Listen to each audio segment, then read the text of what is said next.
Welcome, everyone. This is your friend, the DN What If, here with another exciting fanfiction. Today, we're diving into the story of What If Deku Had the Quirks of the Sun and Moon? If you enjoy this video, don't forget to hit that like button and subscribe for more fanfiction content just like this. Now, let's get started with the fanfic. Young Midoriya, will you inherit my quirk? Toshinori looked at the surprised boy. Midoriya looked at his favorite hero and began to tear up before nodding enthusiastically. The pro-hero smiled and waited as the young boy got up, wiping his face with his school uniform sleeve. He looked happily at the lanky man, but then expressed a sense of uneasiness. "What is wrong, my boy?" Toshinori walked up to the boy. Midoriya looked up at him, then looked down at his hand, clenching it then loosened it. He looked up at the man. "What about my other quirk?" Toshinori looked at him confused. "You have a quirk? How come you didn't use it when you saved that Bakugo kid?" Midoriya deadpanned at the hero as he sighed and brought out a handbook from the Japanese government and showed him a page. The law states that, without a license, quirk usage is strictly prohibited. Toshinori smacked his forehead as he forgot about that rule. He nodded and motioned for him to follow him. The boy quickly put the handbook back in his bag and hurried after the hero. They walked along the sidewalk, passing by commuters as they seemed to walk aimlessly, until they reached a local cafe. They were seated as Toshinori told Midoriya that he could get anything he wanted as he ordered a parfait, and the boy finally decided on the crepe. "So kid, what's your quirk?" Toshinori said as they waited for their food. Midoriya took a sip from his tea and held the base of the cup with both of his hands. "My quirk allows me to have control over the sun and moon, hence the name of it, celestial homage. From controlling sunlight and moonlight, to materializing weapons that are related to those two entities. After doing research about it, and ended up stumbling upon gods with the domains of the sun and moon, and after spending a lot of time, my conclusion was that the quirk was most tied to the twin archers of Greek legend, and the Japanese legend of Amaterasu and Tsukuyomi." Midoriya said as he searched his bag before taking out a notebook and gave it to Toshinori. He opened it and examined the contents of it, from descriptions of those four gods-goddesses to sketches of weapons and stuff that apparently were related to them. Descriptions of bows, a sword, a naginata, and a shield were some of the stuff that were sketched. Eiichi closed the book and examined the cover. "So, you've researched the background of the sun and moon and you came up with this? Pretty impressive, kid. Do you have experience with using your quirk?" Toshinori asked, and smiled as his parfait arrived. Midoriya nodded and held out his hand. Light accumulated in his before he made it disappear. Toshinori looked impressed. "I heard that Bakugo kid call you quirkless, why?" Midoriya had a small smile on his face as his crepe soon arrived after. "I don't use my quirk outside of practicing at home, or at a place where no one can bother me, nor notice me. I just like it that way." Midoriya placed his drink down and stared at the cure. Toshinori was weighing his options before nodding and handing the boy a piece of paper. Midoriya picked it up and saw a phone number written on it. He looked up at the lanky man as he got up and began to walk out of the cafe. "Make sure you add me to your contacts. I'll text you where to meet me for your training. Don't worry, I've already paid the bill. Until next time, young man." Toshinori waved as he walked out of the building and disappeared in the wave of people passing through the area. Midoriya looked at the paper and grabbed his phone from his pocket and added him into his contacts. He shoot the hero a text and a couple of seconds later, his phone buzzed on the table. He picked the phone up and looked at the message. "Meet me at the Takoba Seaside Bay at 5 o'clock in the early morning. We will start your training then." Midoriya paled at the early time, but nodded and exited the cafe, the lingering memory of his idol asking him to inherit his quirk, even if he had no clue what and how he could do that. He was in a much better mood when he arrived at his house. Midoriya grabbed the mail and entered the house, smelling the warm aroma of katsudon. He smiled and walked into the living room, seeing his mom cooking with a smile on her face. She saw her son from the corner of her eye and continued to cook the meals. "Hello son, how was your day?" Inko Midoriya smiled as she washed her hands and looked up at her son. The boy walked up and sat down at one of the chairs in the living room and cracked open one of his notebooks and began to write something down on it. Things are going good, Mom. How are you? Midoriya said while he was entirely focused on making new tabs for the new pro heroes Kamui Woods and Inti Lady, and began to jot down several things about each of them. He did a once-over and nodded before closing the notebook and grabbed a piece of paper and began to write down even more stuff on it. Curious, Inko walked over and saw the title of the paper. UA Entrance Exam Training Goals. Are you planning on taking the entrance exam coming up soon? Dear, it's about 10 months until then. Remember to relax and don't wear yourself out until then. Try to train and then take a break, rinse and repeat. Inko said before turning back around and headed into the kitchen. Midori sighed before looking at the paper in his hands before quickly running up into his room and taped the paper to his door. He nodded and ran back downstairs as his mother called for dinner. After a delicious meal made by his mom, Midoriya retired for the night and laid on his bed, while reminiscing what happened today. He shook his head as he played the events through his mind, still surprised at the sudden developments that transpired today. Midoriya wasn't complaining about it. In fact, he was quite thrilled and astonished that he got to meet his idol, even though he revealed what happened to him, which kind of bummed Midoriya out a little as his idol's true form was .4. The lack of a better term, unimpressive. He chuckled before setting his alarm to 4:30 as the walk to Takoba wasn't that far away from his home, and he waited before succumbing to the relief of stress. The next day, Midoriya grunted as he jogged all the way to where Toshinori wanted to meet him so that he could start his training. After jogging for a couple of minutes, he managed to keep up his pace and eventually he arrived at the beach. He saw All Might's bulky physique and rushed over to him. The pro hero turned and his trademark grin on his face as he saw Midoriya running up to him. "Ah, young Midoriya. Are you ready to start your training?" Midoriya nodded. All Might noticed the silver glow around the boy, and his eyes were a silvery green. He felt a calming, serene feeling from the young boy. "What's up with your eyes and the sort of silver aura around you?" he said as he bent down and looked at the boy. "It's just an effect of my quirk. Since the moon is up, my lunar powers are more enhanced while solar powers are reduced to a mostly defensive quirk as the power is reduced significantly. Same goes the other way around. I'll demonstrate." Midoriya then turned to a trashed washing machine and his hands started to glow silver before snapping his fingers. A beam of moonlight came crashing down and obliterated it, leaving a small crater. Then he turned to a broken fridge and his hand glowed an orange-yellow and sent a beam of sunlight at it, but when it reached the target, the beam stopped in place before falling down to the ground and disappeared. No scorch marks or signs of damage to it. All Might somehow felt very depressed by the lack of power in his solar problems, but he understood the drawbacks as it made sense. "Very impressive, young Midoriya. But why hide your powers to your classmates? Surely with the power you have, I'm pretty sure you would have been guaranteed a recommendation to you," All Might said as he stretched his arms, sighing in content when he heard his shoulder popping. He looked at the boy, who was in deep thought. "To be honest, I was actually quirkless until 3 years ago. When I woke up that day, I suddenly had them. I don't know all the details, but after being called quirkless your entire life, I guess you become more reserved. That's why I never told anyone except for my mom, and now you, All Might. I see that well. Forget about that now, we have some training to do. Here is your plan for the next 10 months, as the entrance exam will be taking place in 10 months. Your body is developed, but you still need the training. The reason I chose this place for your training is to train your body while cleaning up this beach. Oh yeah, this spot was a tourist attraction and pretty popular in the past, but ever since then, it's been deserted and trashed. Well, it would be nice to clean up this place," Midoriya said as he looked at the massive amount of garbage stacked up on top of each other. "All right, let's begin your training." All Might bellowed as he fist-pumped the air. Midoriya mimicked his mentor's actions and just like that, they began the training.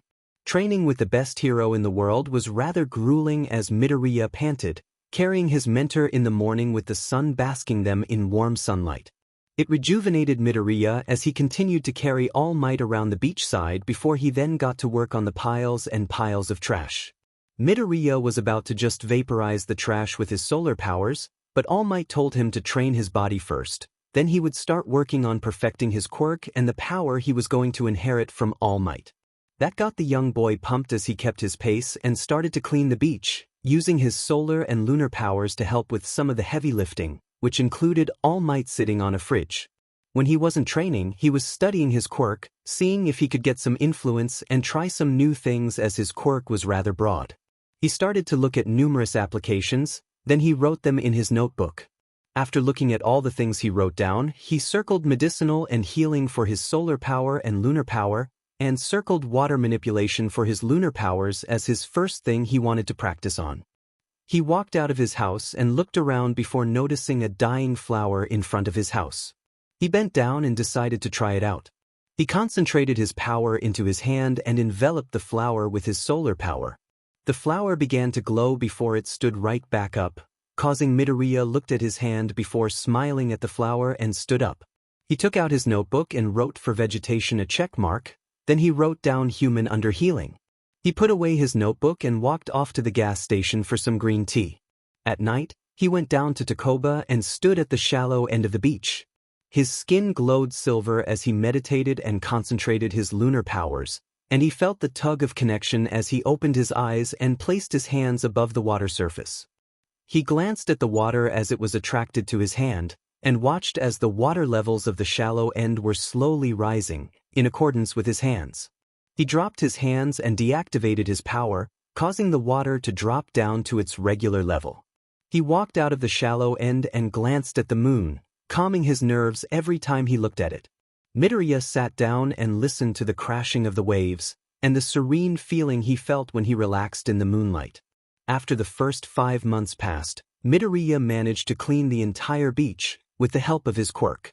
He felt his body changing as he looked at himself in the mirror, seeing his body more defined and a growing six-pack. He flexed a little and saw his arm and leg muscles also built. He smiled as his training with All Might was keeping his body in tip-top form. All Might was impressed with his students' accomplishments and looked at the spotless beach, causing his grin to widen as he then plucked a strand of hair and approached the young boy. "Young Midoriya, you have far exceeded my expectations and even cleaned this beach in half the time. I believe you are ready to inherit my power. Please eat this." He presented his strand of hair to Midoriya, who looked at it then to the hero before looking back at the strand. "Seriously?" Midoriya deadpanned as he grabbed the strand of hair and looked at the bashful look on All Might's face. Yes, but it isn't ideal. But you need to consume my DNA to inherit my quirk, one for all. The quirk is a combination of 2 quirks, one to stockpile power, and the other to transfer the quirk to others. With this, my boy, you will become the 9th holder of this quirk. I'm sure you will be able to even surpass me and become the greatest hero of all time. All you got to do is believe in yourself and to always give your plus ultra. All Might said and gestured Midoriya to ingest the strand. After his idle pseudo-speech, he calmed his nerves and ate the strand. He swallowed it as he felt disgusted, but deemed it necessary and held his stomach. After a couple of seconds, he felt nothing and looked at All Might. "Nothing has happened yet." All Might chuckled and walked up to the boy's side. "You have inherited my quirk, how about you try a smash? Do a Detroit smash." All Might said and punched out a Detroit smash, causing a huge amount of force to suddenly appear and separate the ocean water, creating a path before everything went to normal.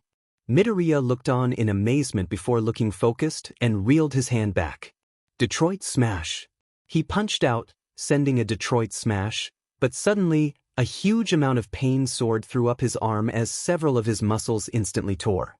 His arm started to bleed profusely as Midoriya tried to hold in his tears as the pain he felt was unbearable. All Might rushed up to the boy and started to panic. He was about to take him to a hospital, but Midoriya stopped him. He held up his hand and it started to glow silver as the moon seemed to glow even brighter, and it seemed to be in sync with his arm.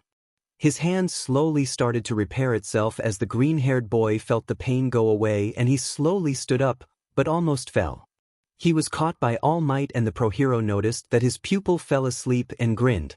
"I'm proud of you, my boy," All Might said as he looked at the moon, which glowed even brighter than it was before. The calming presence once again rolled over the hero. Ever since Midoriya inherited One for All from All Might, He's been training both that and celestial homage. He slowly managed to get OFA under control, and he got it to the point where he wouldn't get hurt from the first couple of times he used it, but he would eventually break several of his fingers and then his arms. Then he would heal with either his sunlight or moonlight. It helped him with his endurance with OFA while improving his healing with his other quirk. He would also train with his attacks for celestial homage. He trained the quirk by creating mini-targets with the light energy as he figured out to manipulate the energy that way, albeit small, but he got somewhere with it. He launched several beams of moonlight and watched as it blew up his training dummy. When he was training with sunlight, he noticed that he pierced anything due to the speed of his attacks for sunlight. Next, once he was done training his quirk, he would focus on the weapons that he could summon. For solar, he could summon a bow, shield, and a sword. Due to his research, he called them Apotheon Bow, Dazzling Mirror, and Regalian Sword. For lunar, a bow, some daggers, and a crescent blade Naginata. He named them Artemisian Bow, Moonlight Daggers, and Lunaric Naginata. He trained with all of them, and was most intrigued by the mirror as it absorbed any projectile and would launch it back. It also could reflect any attack. He paired it with the sword, and sparred all might with it. He managed to keep pace with the hero as his speed was increased during both times of day. He lost due to All Might's endless stamina and Midoriya's sluggish movements. He wrote in his notebook that he needed more weapons training with a sword, and even the Naginata and daggers. He did feel comfortable with the bows as it sort of came naturally for the young boy. Bullseye, Midoriya said as he had his Artemisian bow out and hit several bullseyes in a row. All Might nodded as he saw his students steadily increase in power over his quirks. Midoriya panted as he had no arrows, but he was able to create them when he drew the string back, but it whittled his energy down little by little. He counted 30 arrows before he couldn't do anything. He tested it out with his Apotheon bow and got the same result. He did quickly regain his energy as it seemed like the two celestial bodies rejuvenated his energy. The next 5 months had passed and Midoriya grew so much in just that amount of time. With his training with OFA, he managed to get down 15% with his training method for it. Use OFA until his body started to break down, and then use his healing to repair any damage that he had sustained until he got to the point where he could use OFA in an extensive PRD of time without destroying his body. For Celestial Homage, he managed to master the bow and created several new attacks for both solar and lunar energies. He also created several defensive skills from his sparring matches with All Might. Midoriya's body was well developed as he finished his final training for the 10 months and smiled at his mentor, who was currently in his lanky state. "The exam is today, are you ready?" Toshinori said as he glanced over his pupil, seeing the determination on his face. Midoriya nodded and gave his mentor a thumbs up before running off to the Hero Academy. Toshinori smiled as he watched his student slowly disappear from sight and then turned to the sunrise and smiled at it, the wind gently blowing as it felt like a very good day. Midoriya ran with excitement as he waited long for this day to come. He passed numerous people as he made his way to his dream school. He got there and looked at it with amazement as he saw streams of people entering the premises, most likely to take the entrance exam. "Whoa," he said as he looked at the academy as he made his way to the designated area to take the written portion of it. He looked at the scenery with a big smile on his face as he made his way into the building he was assigned to and sat down at the room. He noticed several other people already there, but they all sat in the back of the room. He decided to sit in the front of the class and waited as more and more people trickled in little by little until it was time to take the test. The chaperone closed the door and began to explain the test. After the long lecture, she placed the paper down on the table. "All right, you may begin the test." Midoriya flipped the front page and looked at the questions before sighing. He breezed through the entire test as he expected the test to be easy as he studied for it in the last 10 months. Plus he had an actual hero with him for help. Midoriya was the first one to finish and stood up to turn it in. The examiner looked at him with a smug look on her face as she grabbed his paper. "Are you sure you want to turn this in now? You have 45 more minutes to finish the test. I highly doubt that someone that actually wants to attend UA will take so little time on a test," she said. Midoriya didn't say anything as he nodded and went back to his seat, not caring about the words she said. He noticed several other people snickering at him, while others looked at him with condescending looks. He felt nervous with all the looks he was getting, but he felt really confident in his answers as the next 45 minutes, people were turning in their tests while giving Midoriya looks as they passed by his desk.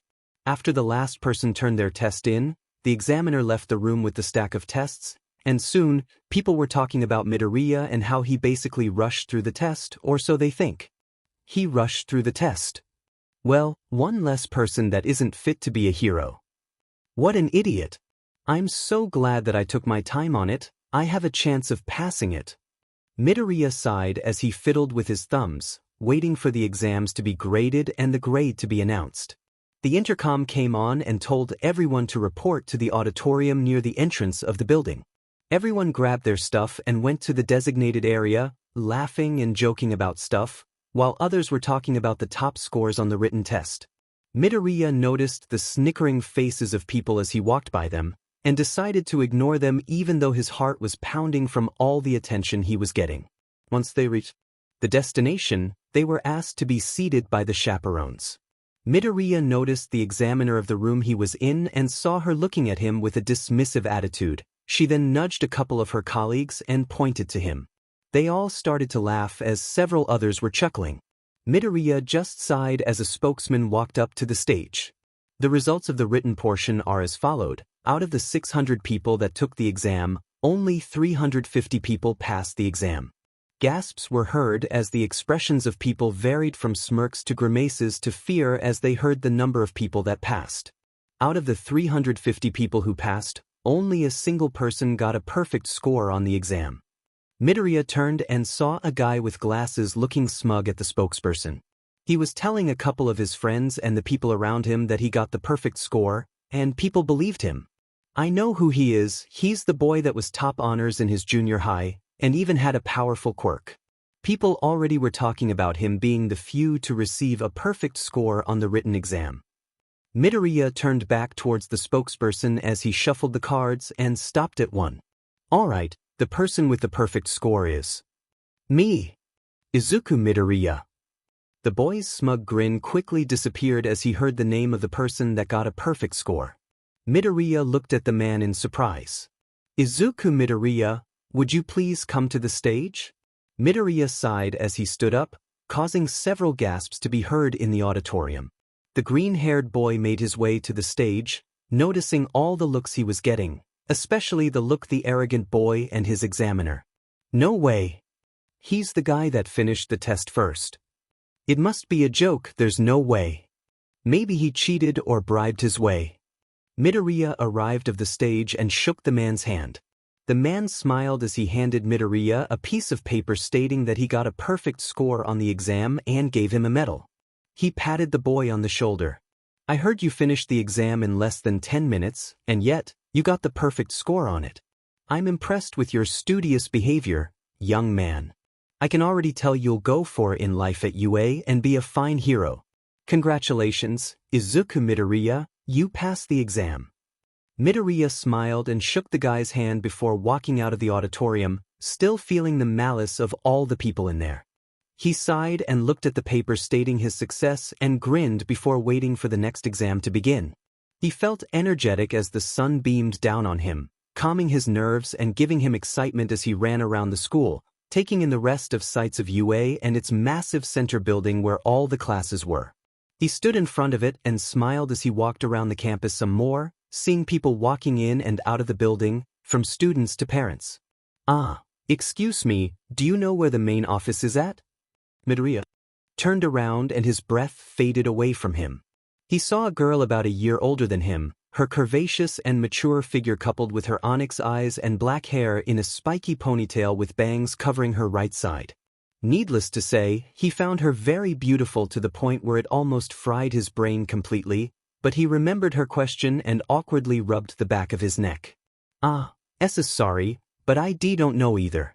I'm here to take the entrance exam, he said, fumbling over his words as he never had talked to a girl before other than his mom, but that didn't count. The girl looked rather downcast, but she then smiled at him. I see. Well, that's all right, and you said you were taking the entrance exam, right? So, you'll be attending UA? and I'm assuming the hero course, right? Midoriya nodded, while trying to hide his blush, as she was really pretty to him, and her voice sounded really nice.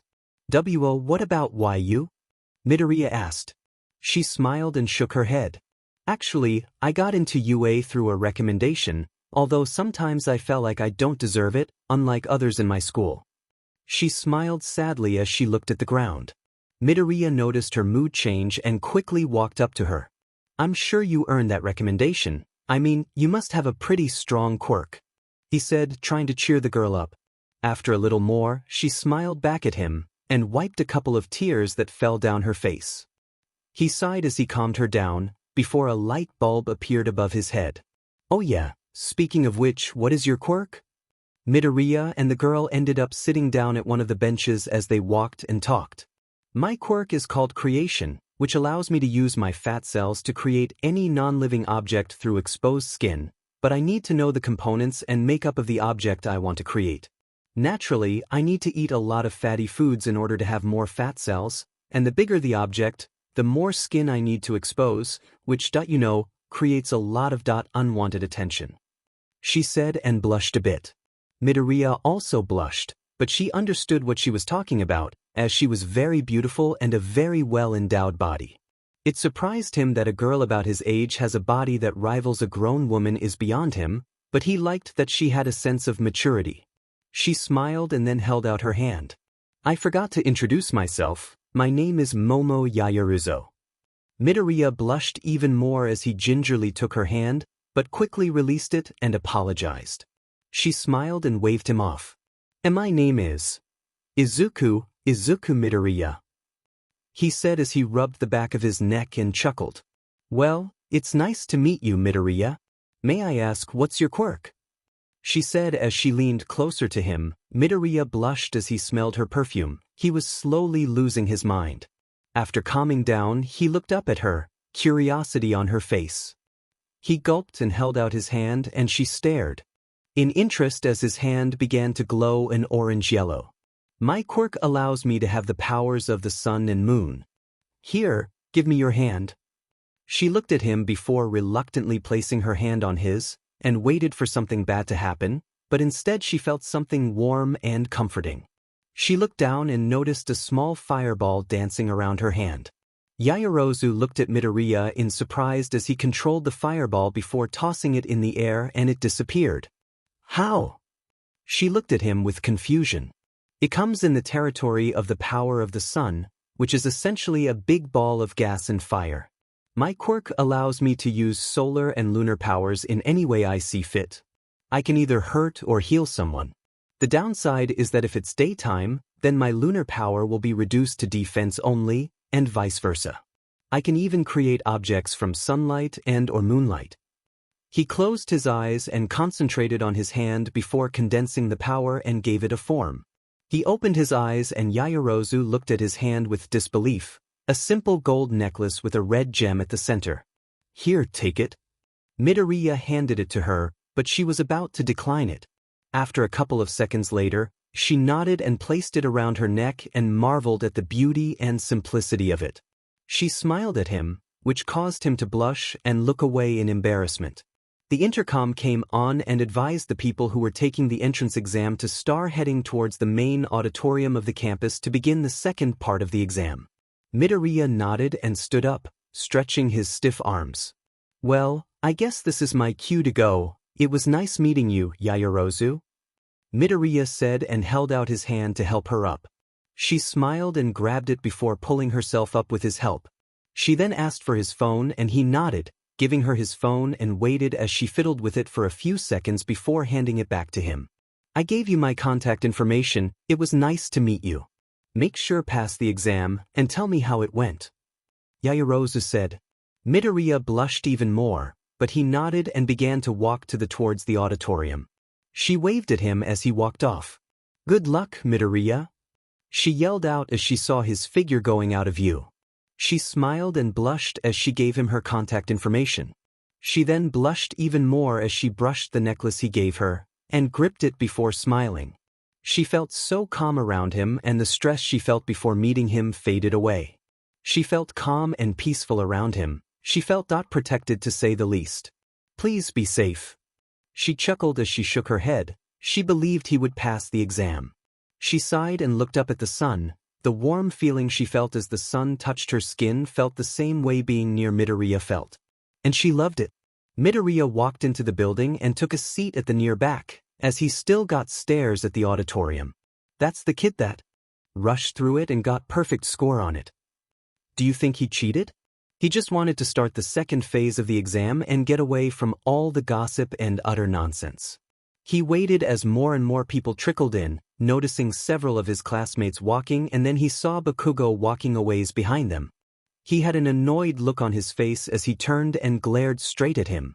Midoriya just looked at him as the blonde sat on the end of his row and placed his feet on the chair in front of him, giving glares at anyone who glanced at him.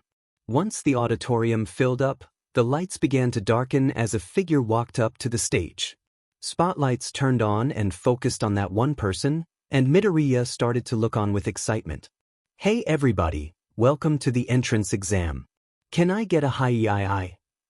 The pro hero present Mike yelled and then cupped his ear towards the crowd, but silence was heard as he continued to cup his ear for a good 30 seconds while Midoriya was geeking out and looking at the pro hero. Oh my gosh, that's present Mike.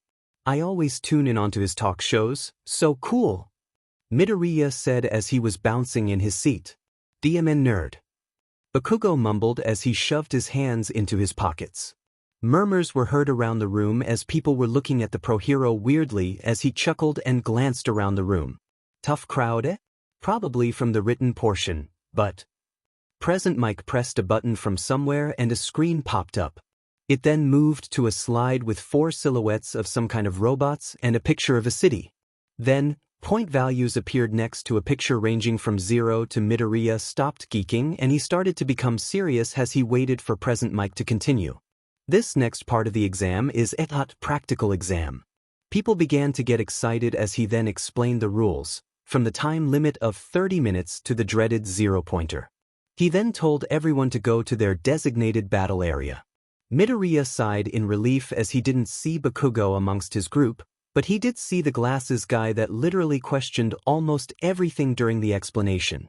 He calmed his nerves as he waited for the exam to begin, and he channeled a bit of OFA through his legs as he looked up and saw the sun beaming down on him, almost like it was smiling at him.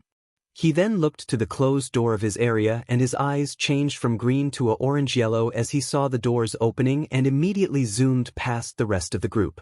Apotheon!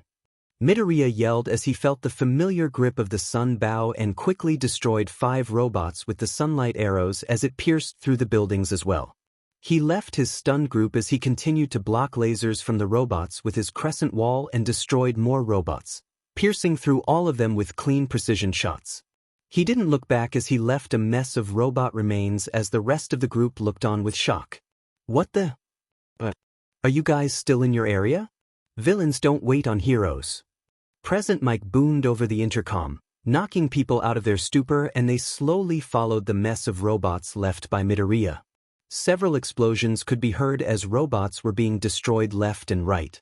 Several of the UA staff were watching the exam as they started to scout out promising students. They currently had 2 screens dedicated to that, showing the progress of Midoriya and Bakugo as they made their way deeper into the city replica. That Bakugo has some serious combat experience. The pro hero Snipe said as he watched Bakugo destroying a couple of 3-pointers without much problem, causing several of the other heroes in the room to nod in agreement. The kid, Midoriya, rushed the written portion of the exam and even started the practical without having the need of an announcement. Kid has some quality hero instincts. Pro hero Ectoplasm noted.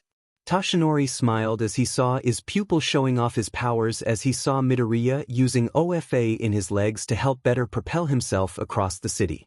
His grin grew wider when he saw him protect a downed student and took her to safety. Several of the judges smiled as they began to take note of Midoriya. That's it, my boy. Show them what a hero is. Midoriya dodged a laser beam and quickly sent a beam of light that pierced the armor and exploded.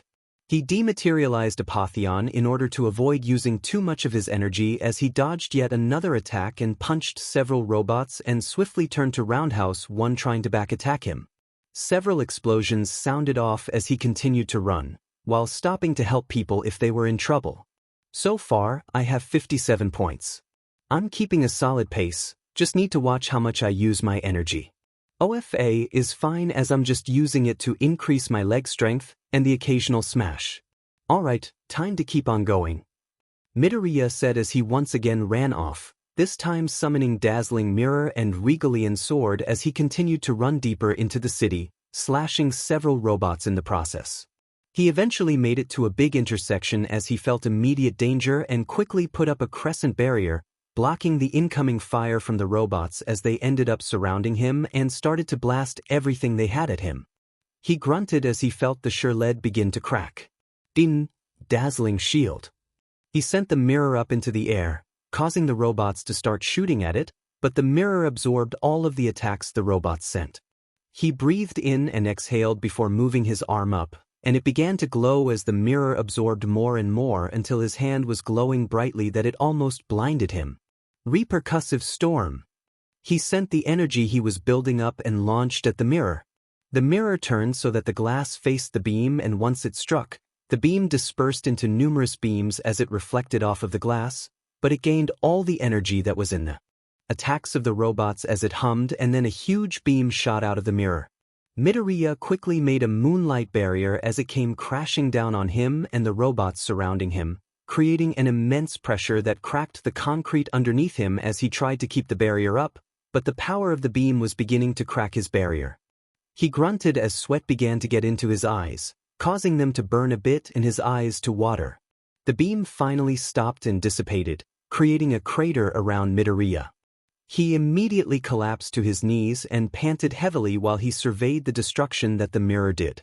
After he caught his breath, he noticed the mirror slowly disappeared and turned into a ball of light that went into his body. The boy felt a little bit better as he felt some of his energy was replenished, but still was pretty tired from that attack. Note to self, don't use it unless I really need to. Plus, don't be in its range as using a barrier seriously drained my power and it almost took me out of the fight. Need more control and training, but really surprised that the mirror can be that powerful. Midoriya hopped off of his little platform and continued on his adventure as he slashed through robots on the way, ever increasing his already high score. Several of the judges were impressed by his power and technique as he gracefully sliced through any robot that got in his way. Kid's really powerful, Snipe said, looking at Midoriya slashing his way through the city, and his point counter steadily increasing. He looked really stunning when he was on his knees. The risque 18+ hero Midnight said as she liked her lips as she stared at Midoriya and started to rub her thighs together. Illicit relations with a student is prohibited, Midnight. Don't try anything funny. Cementos said, crossing his arms. She sighed and shrugged as they continued to watch the ongoing exam. What do you think, Principal Nizu? Midnight looked over to the big chair in the center of the room, which was currently occupied by a small dog-bear-mink-type animal as the said animal was sipping a cup of tea. Well, everyone is working hard, so I say they are doing their best in this exam. However, Power Loader, can you please send them? The animal looked over at the hero. He nodded and opened up a case that had a big red button in it. He pressed the button, which caused the ground of the exam grounds to start shaking as buildings started to collapse due to the destruction of some of the examinees. Midoriya stopped as he felt the shaking of the ground, shooting a beam of light to his right, piercing 3 robots that tried to sneak upon him. He looked around as he saw multiple buildings crumbling as he tried to find the source of the trembles, and he ended up meeting with a ton of people that were in his designated area. He watched them clean up the robots in the area as he still tried to find the source of the tremors. What's causing the trem dash? Midoriya quickly dodged as several lasers suddenly appeared, and some even nicked him. He gritted his teeth as he landed on his feet while clutching his wound on his cheek. He looked where the lasers were fired off and saw massive robots basically causing destruction across the exam site. Midoriya heard people screaming and saw people running away from the robot, including the glasses guy from earlier, but he paid him no attention as he focused on the problem at hand. The robot noticed Midoriya and fired off several rockets at him. He quickly sent out numerous small interception beams that destroyed the missiles, but that ended up causing a huge explosion that created a huge dust cloud as rubble from the surrounding buildings just added more dust and debris. Midoriya covered his mouth with his shirt and shielded his eyes with his hand as he tried to look around, but to no avail. He heard something being fired off and quickly pulled up a barrier as it crashed against the shield, cracking it on impact. The green-haired boy cursed as he took down the barrier, saw the dust settling. Midoriya became alarmed when he saw a girl being pinned down by debris as she struggled to break free, and what made matters worse was that the giant robot was slowly making its way towards the down girl. He noticed that everyone else was quite a ways behind him as they did nothing to try and save the girl being pinned down, in fear of the giant robot.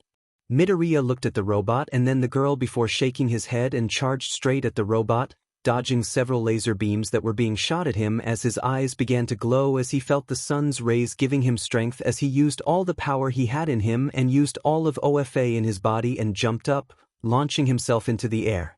Everyone else on the ground looked stunned as they saw Midoriya facing the robot head-on. Gah!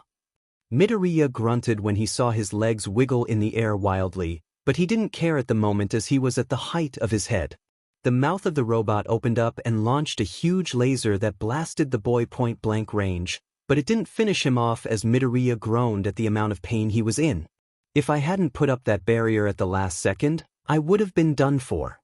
Midoriya was slowly getting closer and closer to the robot as the laser didn't affect his trajectory.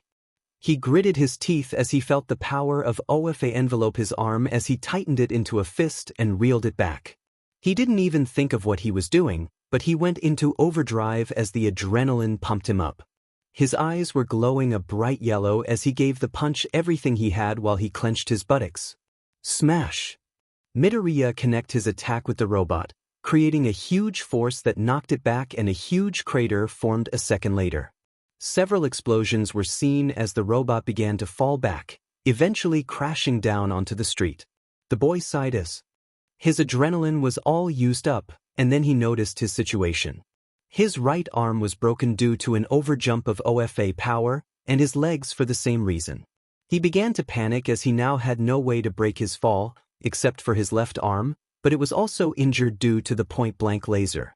Crap, at this rate, I'm going to become a pancake. Midoriya yelled out as he subconsciously held out his slightly less broken hand out in front of him, even though he knew it was pointless, and began to make silent prayers to his mom and any higher being. He got even closer to the ground, but suddenly he felt a JRK as his rapid descent began to slow down and he was within arm's distance of the ground. He suddenly flopped onto the ground. Searing pain began to envelope the boy as he clenched his right arm in pain as he landed on it. He grunted in pain as he saw the pinned girl with her hands together as she panted and raised a sickly thumbs up before placing them both on top of her mouth. She didn't look too good and she finally let out her stomach, hurling right in front of Midoriya, but he didn't really care as he was too busy feeling the pain he felt, but he did hear her retching, which nearly made him throw up, but he managed not to toss the salad. Darkness soon consumed his vision as he passed out due to the exhaustion and fatigue. The girl looked dead as she stopped vomiting and just laid there unconscious under the debris. People slowly began to gather around Midoriya as they looked at a distance. People were muttering about him and his power, but the glasses boy looked at the downed boy with a calculating gaze. He rushed in to help her without a second thought, but why? Could it be?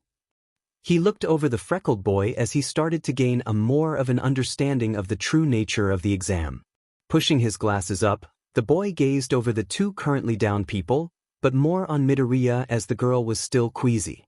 The intercom rang, signaling that the 30 minutes were over, and many groans and cheers were heard across the entire exam field. People were gathered around Midoriya as they looked at the mangled state of his body. Both of his legs were twisted in direction, a lot of them didn't know that it could bend that way, and his right arm all busted up.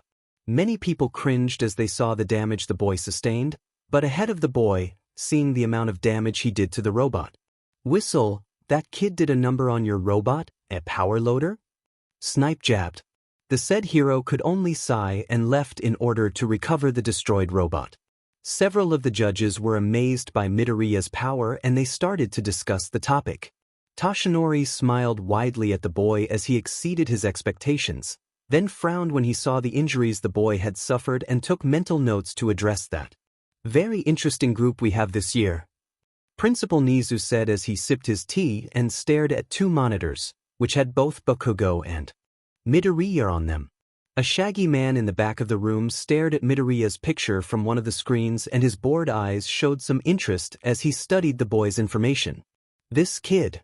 Midoriya jolted up as he looked at his surroundings, deducing that he was in the infirmary, which was confirmed when he saw Recovery Girl open the curtain to his bed and looked at him before whacking him with her stick numerous times, causing the boy to groan as he tried to block the hits. After a couple minutes of that, she stopped and grabbed his hands, showing him his scars across his arm, fist, and his legs. He could tell that he did some serious damage on his body as the amount of bandages implied that. Look, Sonny, these injuries can't be constant as I can't fully heal your injuries every time. It will affect your body eventually, but for now, you're good to go. Recovery Girl said as she handed him a sucker and kicked him out of the infirmary. Midoriya looked back at the door before walking out of the building and saw the wave of people walking out of the campus, and he deduced that the exam was over and started to walk out of the campus. Checking the time, he noticed that it was already past noon. He then checked his messages and saw a message from the girl he met in the morning. Hello, it's Yaoyorozu. How was the exam? He looked at the screen before he began to type. It was good, it just ended right now. What are you doing? A few seconds later, a message popped up on his screen. He stood off to the side of the gate. That's great. I'm currently standing right beside you. Tongue sticking out, Midoriya turned, and sure enough, Yaoyorozu was standing right beside him, smiling as she waved her hand and stood in front of him. He blushed and smiled at her. What are you still doing here, Yaoyorozu? Midoriya asked as they stood off to the side of the gates, but attracted unwanted attention as people began to look at the Yaoyorozu, more specifically, her body. Boys and men alike were eyeing her body like hungry tigers, while women and girls were looking at her body with jealousy, causing the girl to squirm in displeasure and discomfort as the intensity of the looks was slowly making her nervous. Midoriya noticed this and grew weary as he saw several attempts of catcalling.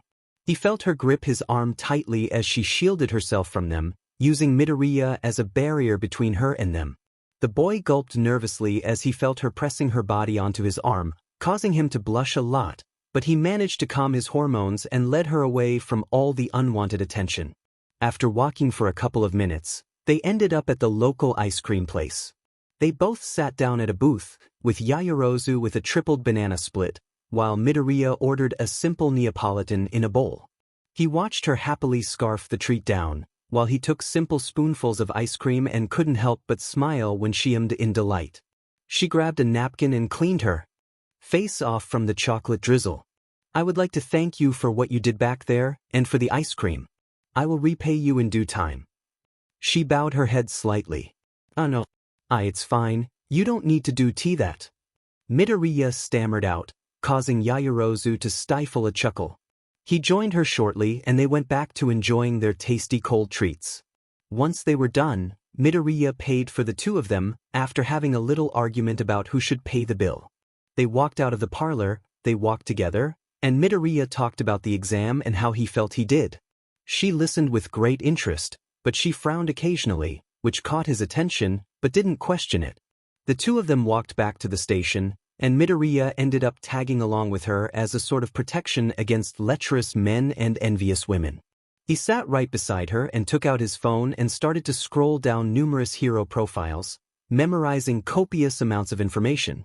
He turned to Yaoyorozu, but she had fallen asleep and slowly leaned her head on his shoulder. The boy's face instantly went red as he panicked from the contact, but he eventually calmed down and let her be as the train ride continued on through the setting sun. The vibrant mass of colors merged together in the sky. Midoriya smiled as he heard her tiny snores, and she slowly began to curl herself onto his arm. We're here.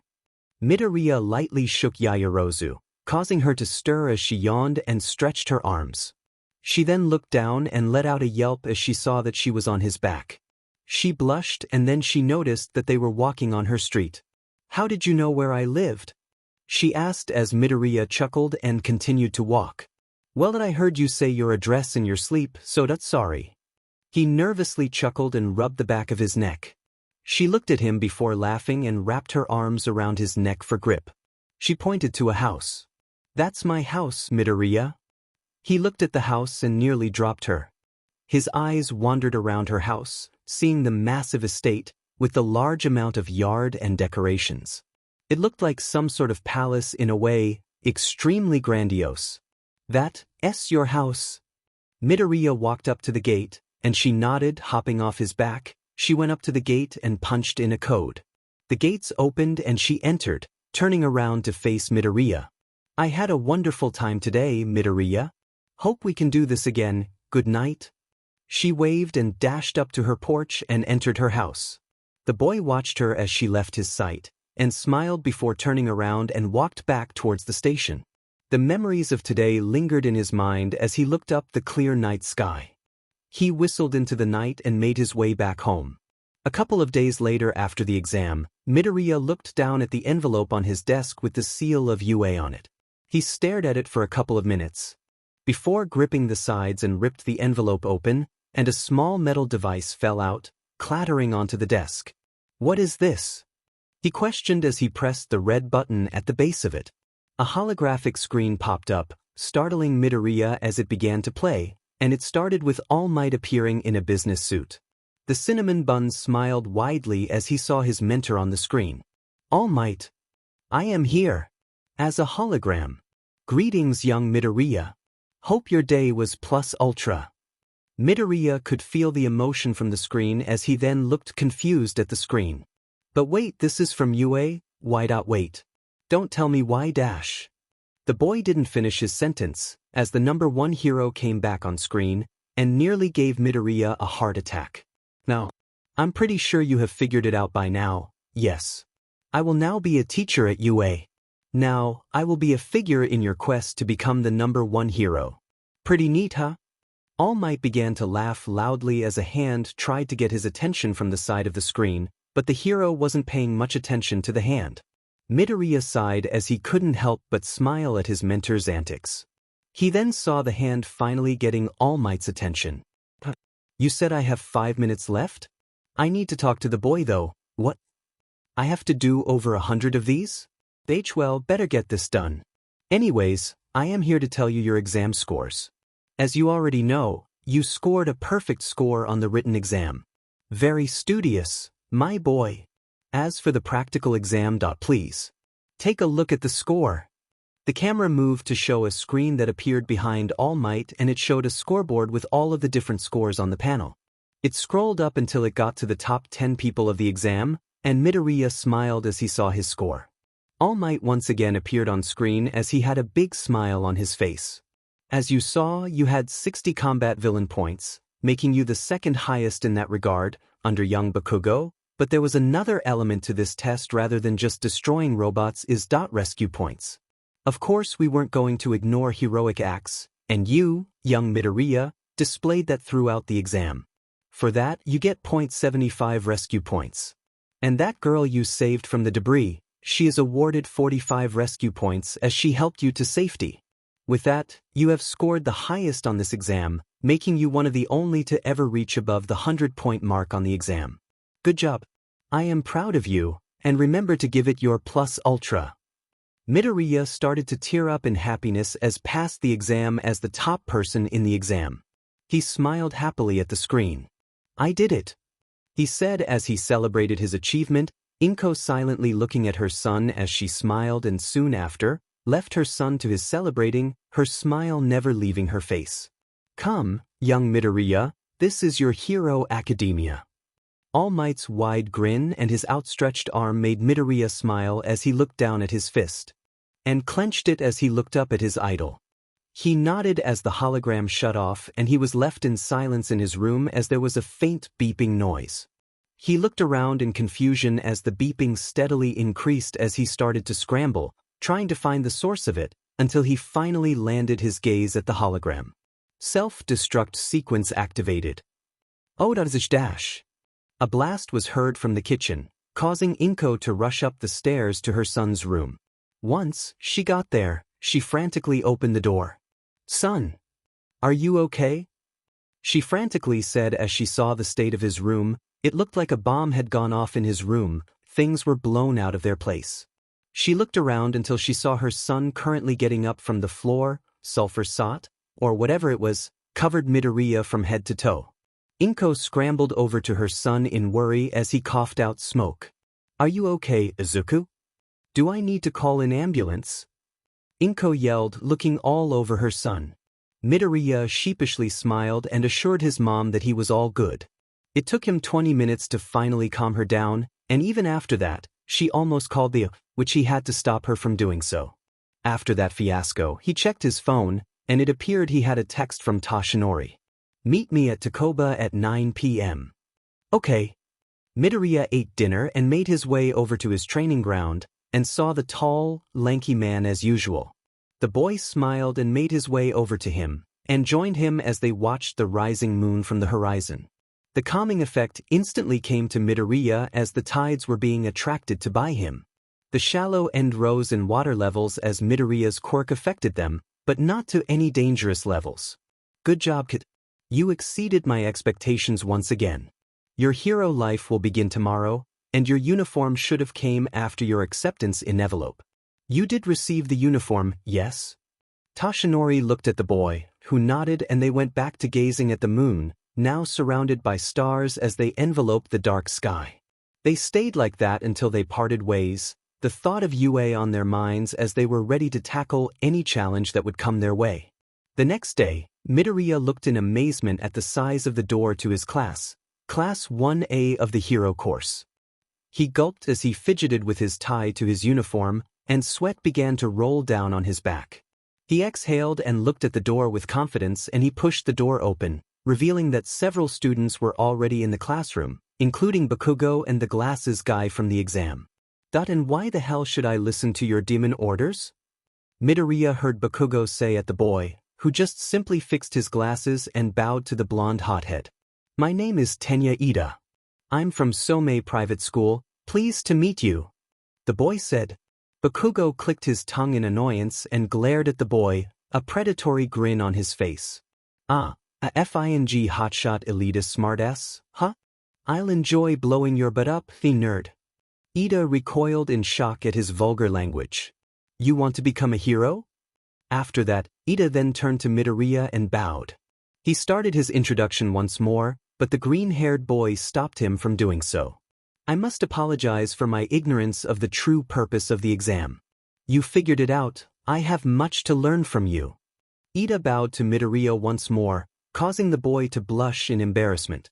He felt eyes on him as people were looking at him, until a girl jumped into his vision, pink skin and black eyes that made her look almost like an alien. She bounced in front of Midoriya happily. "You're the guy that got a perfect score on the written exam, and first on the practical exam. Wow, you must be very strong. Anyways, my name is Mina Ishido. Pleased to meet you, Midoriya." She had a huge grin on her face, which caused Midoriya to have a smile threaten his lips as her infectious personality was too much. He chuckled as he felt a tap on his shoulder. He turned and saw the brunette girl that he had saved back at the exam, and vice versa. She had a bubbly smile on her face as she smiled at him.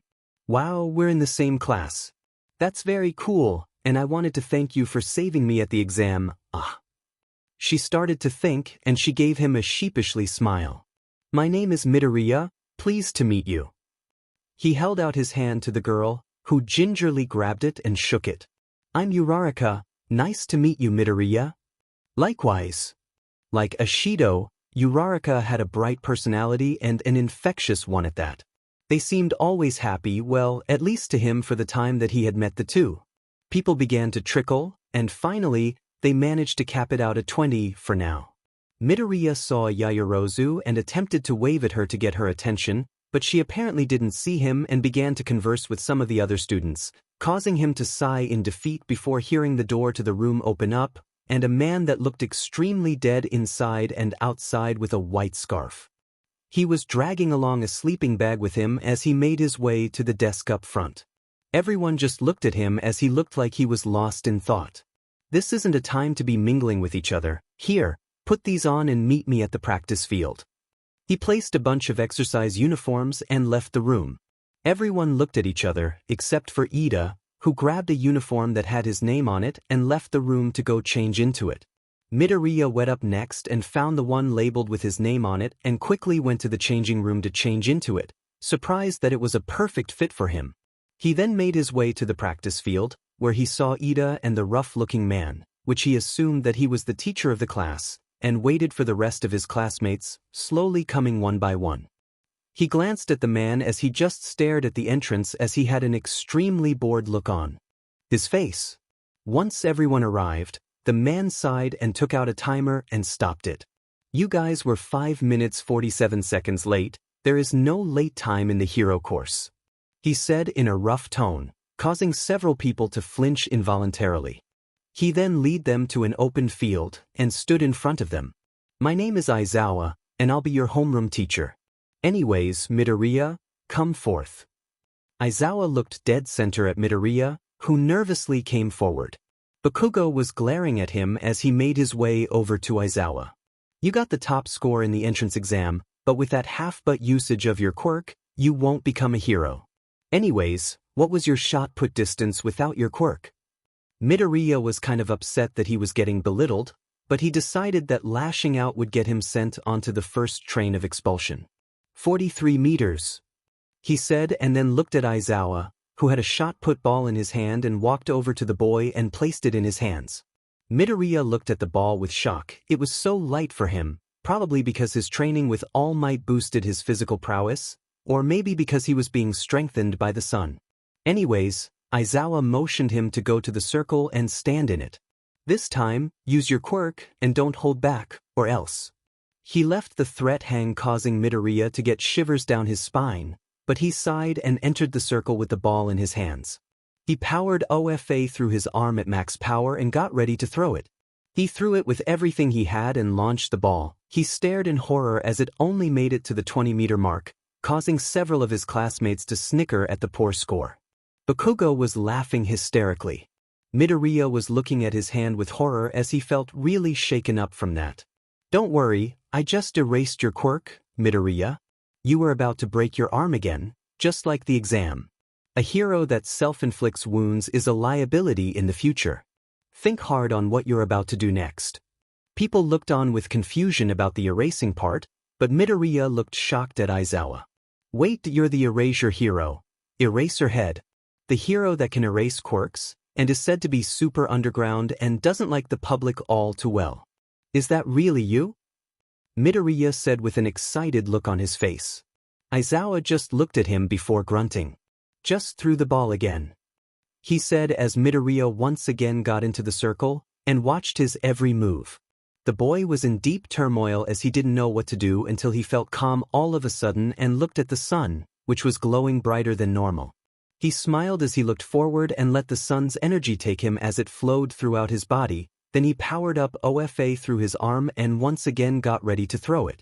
He then put everything he had into the throw, and at the last second, he concentrated all of his energy into a single point and released the ball. Everyone looked stunned as they saw the trail it left as it disappeared out of anyone's vision. Midoriya turned to Aizawa. His arm was numb and some wounds appeared all over it, but it wasn't as bad as in the exam. How was that, Mr. Aizawa? Midoriya said as he clenched his arm in pain, but he was still able to move. This kid. Aizawa had a grin on his face as he looked at the green-haired boy.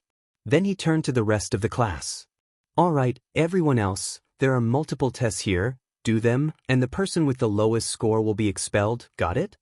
He said in a serious tone, causing several people to become worried. Aizawa then turned to Midoriya and held out a screen, which had a number on it. 5,102 kilometers, very well done. Get yourself checked up, you're exempted from the tests, he said and walked off. Midoriya saw Yaoyorozu walk up to their teacher. Mr. Aizawa, may I please escort Midoriya to the infirmary? She asked, and he nodded before walking off. She then turned to him and smiled, catching up to him, and made their way to the infirmary. Midoriya did notice the aura that Bakugo was releasing as he was looking at him with a death glare and gritted teeth. The two of them walked in silence as they left the practice field. Midoriya stopped Yaoyorozu and asked her to wait for a bit, which she nodded. He then concentrated on his arm and a beam of sunlight hit his arm, restoring it to its original state. She ran up to him in concern as he fell to his knees and was sweating really hard. "Are you okay?" she said as she materialized a water bottle and handed it over to him, which he gladly took and finished the entire bottle a couple of seconds later. He sighed in contempt and thanked her for it. After she helped him up, they continued on towards the infirmary on behalf of Yaoyorozu's concern for his health. Midoriya declined at first, but she glared at him, which almost made him wet his pants, and agreed to do so. "Is that what happens to your arm when you use your quirk?" she asked, looking quite worried at him, and got pretty close to him, which caused him to blush and created some distance from her. He scratched his cheek and chuckled nervously before replacing it with a serious look, which caught her attention and turned towards him. "What you saw there, yeah, that's what happens when I use too much power. I break the part one used too much power with. It shows my lack of control over that power, but I will eventually succeed in controlling power to become the greatest hero of all time." Yaoyorozu was stunned at his words, but soon smiled as she heard his conviction and was moved by his words. "Well, I guess I'll tag along on your adventure to become the best of the best. As of right now, you're pretty reckless with that power, so I'll have to step in to set you right, okay?" she said as she had a sly smile on her face. He laughed and nodded as they arrived at the infirmary. Needlessly to say, Recovery Girl didn't like the visit and whacked Midoriya with her stick, startling Yaoyorozu as she tried and stopped the hero from beating him up anymore. After she had stopped, she checked his arm and did numerous other assessments before telling him that he was fine for now, but the ligaments in his arm were wearing down from the 2 injuries, so she advised to let the arm heal for at least a couple of days. When they exited the building, it was already past noon, and school was over. The setting sun colored the sky with red, yellow, and hints of violet. The both of them exited the building and saw that a couple of people were waiting for them at the gate. Midoriya smiled as Uraraka waved at them. Ida fixed his glasses and they met halfway. "Good to see you in good health, Midoriya," Ida said. Midoriya smiled and thanked him before looking past them and seeing a couple of other people in his class. They all walked up to Midoriya, starting with the spiky redhead. He held out his hand for Midoriya. "Name's Kirishima. You showed some mighty power during the throw there. It got me pretty pumped up, sadly that you didn't do the other tests. Wished I could have seen more of that power, Midoriya." Midoriya looked at him before smiling and accepted his hand, shaking it firmly. The both of them smiled at each other, but then the girl with the pink skin broke the handshake and grabbed both of Midoriya's hands. "Hiya, Mina Ishido. You can call me Mina, Deku. I know I introduced myself in class, but I wanted it to be more formal. Pleased to meet you," she exclaimed with happiness. Midoriya smiled at her antics, but frowned a little when he heard his nickname, which didn't go unnoticed by Yaoyorozu and Ida as they looked at him with some curiosity, but also worry. Midoriya forced a smile out for Ishido's sake and chuckled genuinely when her and Kirishima were arguing over something. He then turned towards the blonde with a black lightning bolt in his hair and a girl with short purple hair with the ear jacks hanging from her earlobes. "Yo, name's Kaminari and this is Jiro. It's pretty cool to meet you," Kaminari said and gave him a thumbs up while Jiro just nodded at him. He smiled at the both of them and thought that he was in a class with a bunch of cool people. Plus, they're going to be in the same class for the next 3 years, so building the friendships and bonds will be a top priority to Midoriya. He then turned to Ida and Uraraka and looked at them in confusion. "Wait, why are you guys here for?" he asked. Uraraka smiled as she clasped her hands together. "We were waiting for you so we could go eat dinner together," she said happily, and Kirishima and Ishido nodded. Midoriya heard Ida clear his throat and looked at him. Uraraka here proposed that we all get to know each other better, as we will be in the same class all 3 years. So, we decided on the idea of having dinner together as the best option. We asked everyone if they wanted to come, but most of them declined rather politely.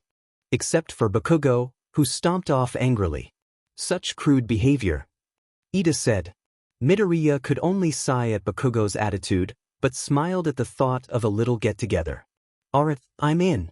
Yaoyorozu, what about you?" He turned to her, but she seemed a bit off. He raised an eyebrow and placed his hand on her shoulder, which startled her, and that caused her defense instincts to kick in.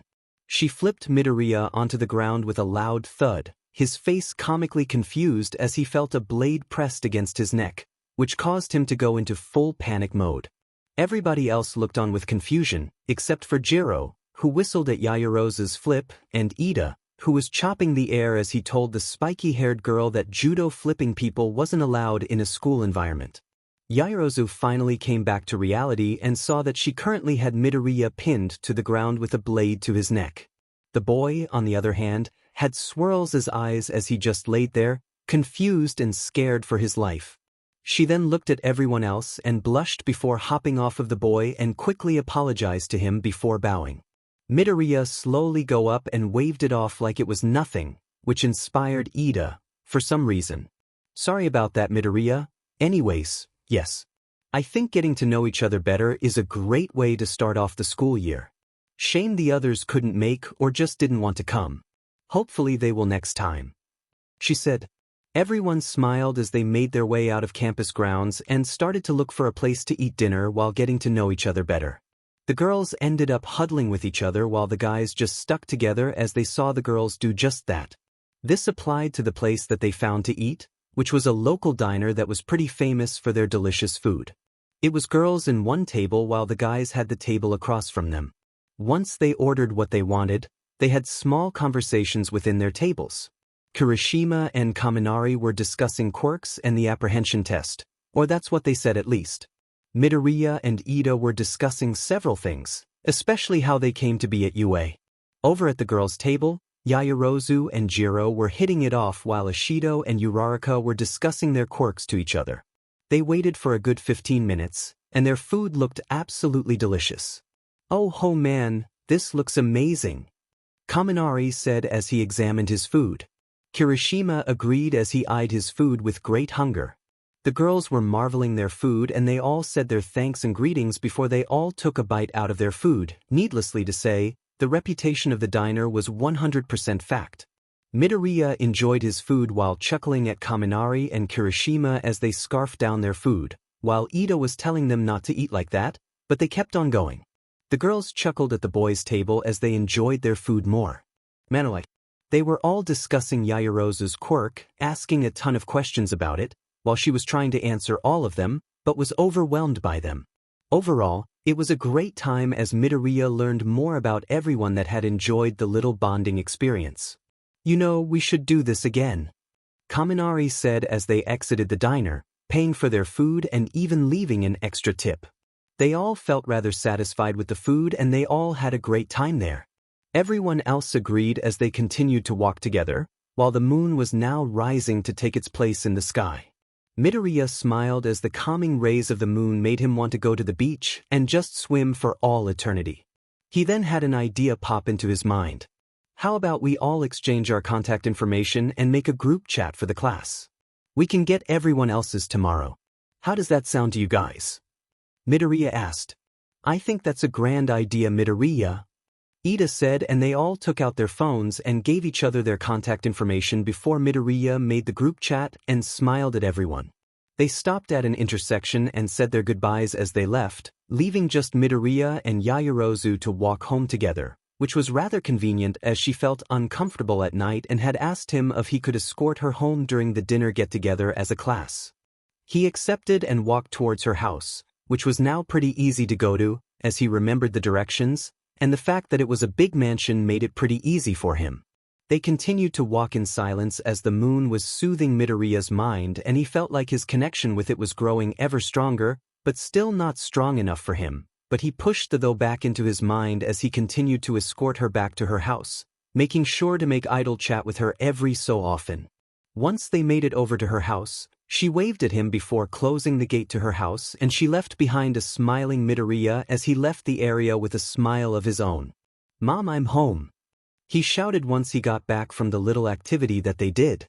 He noticed that his mom wasn't in the living room and then he checked the time, which was almost midnight.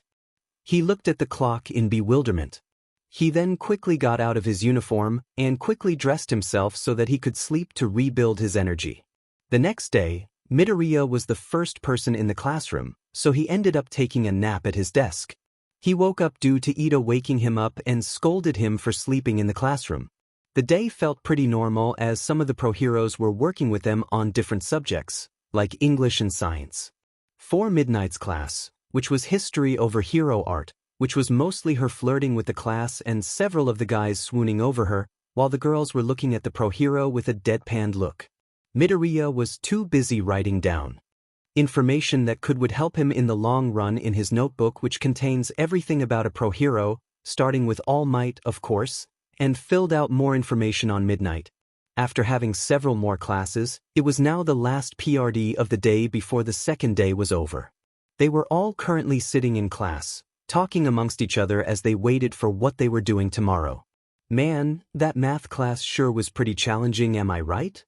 Kaminari said as he stood in front of Kirishima's desk as they talked about their second experience. Dude, the English class, now that was the hardest yet, he said, which his friend nodded to as they waited for their next thing that they were going to be doing for the rest of the day. All of a sudden, the door to the room opened suddenly, and a familiar voice boomed throughout the room. I am coming. Through the door. Like a normal person. All Might said as he revealed himself and his costume, which got everyone's attention. Wow, it's All Might.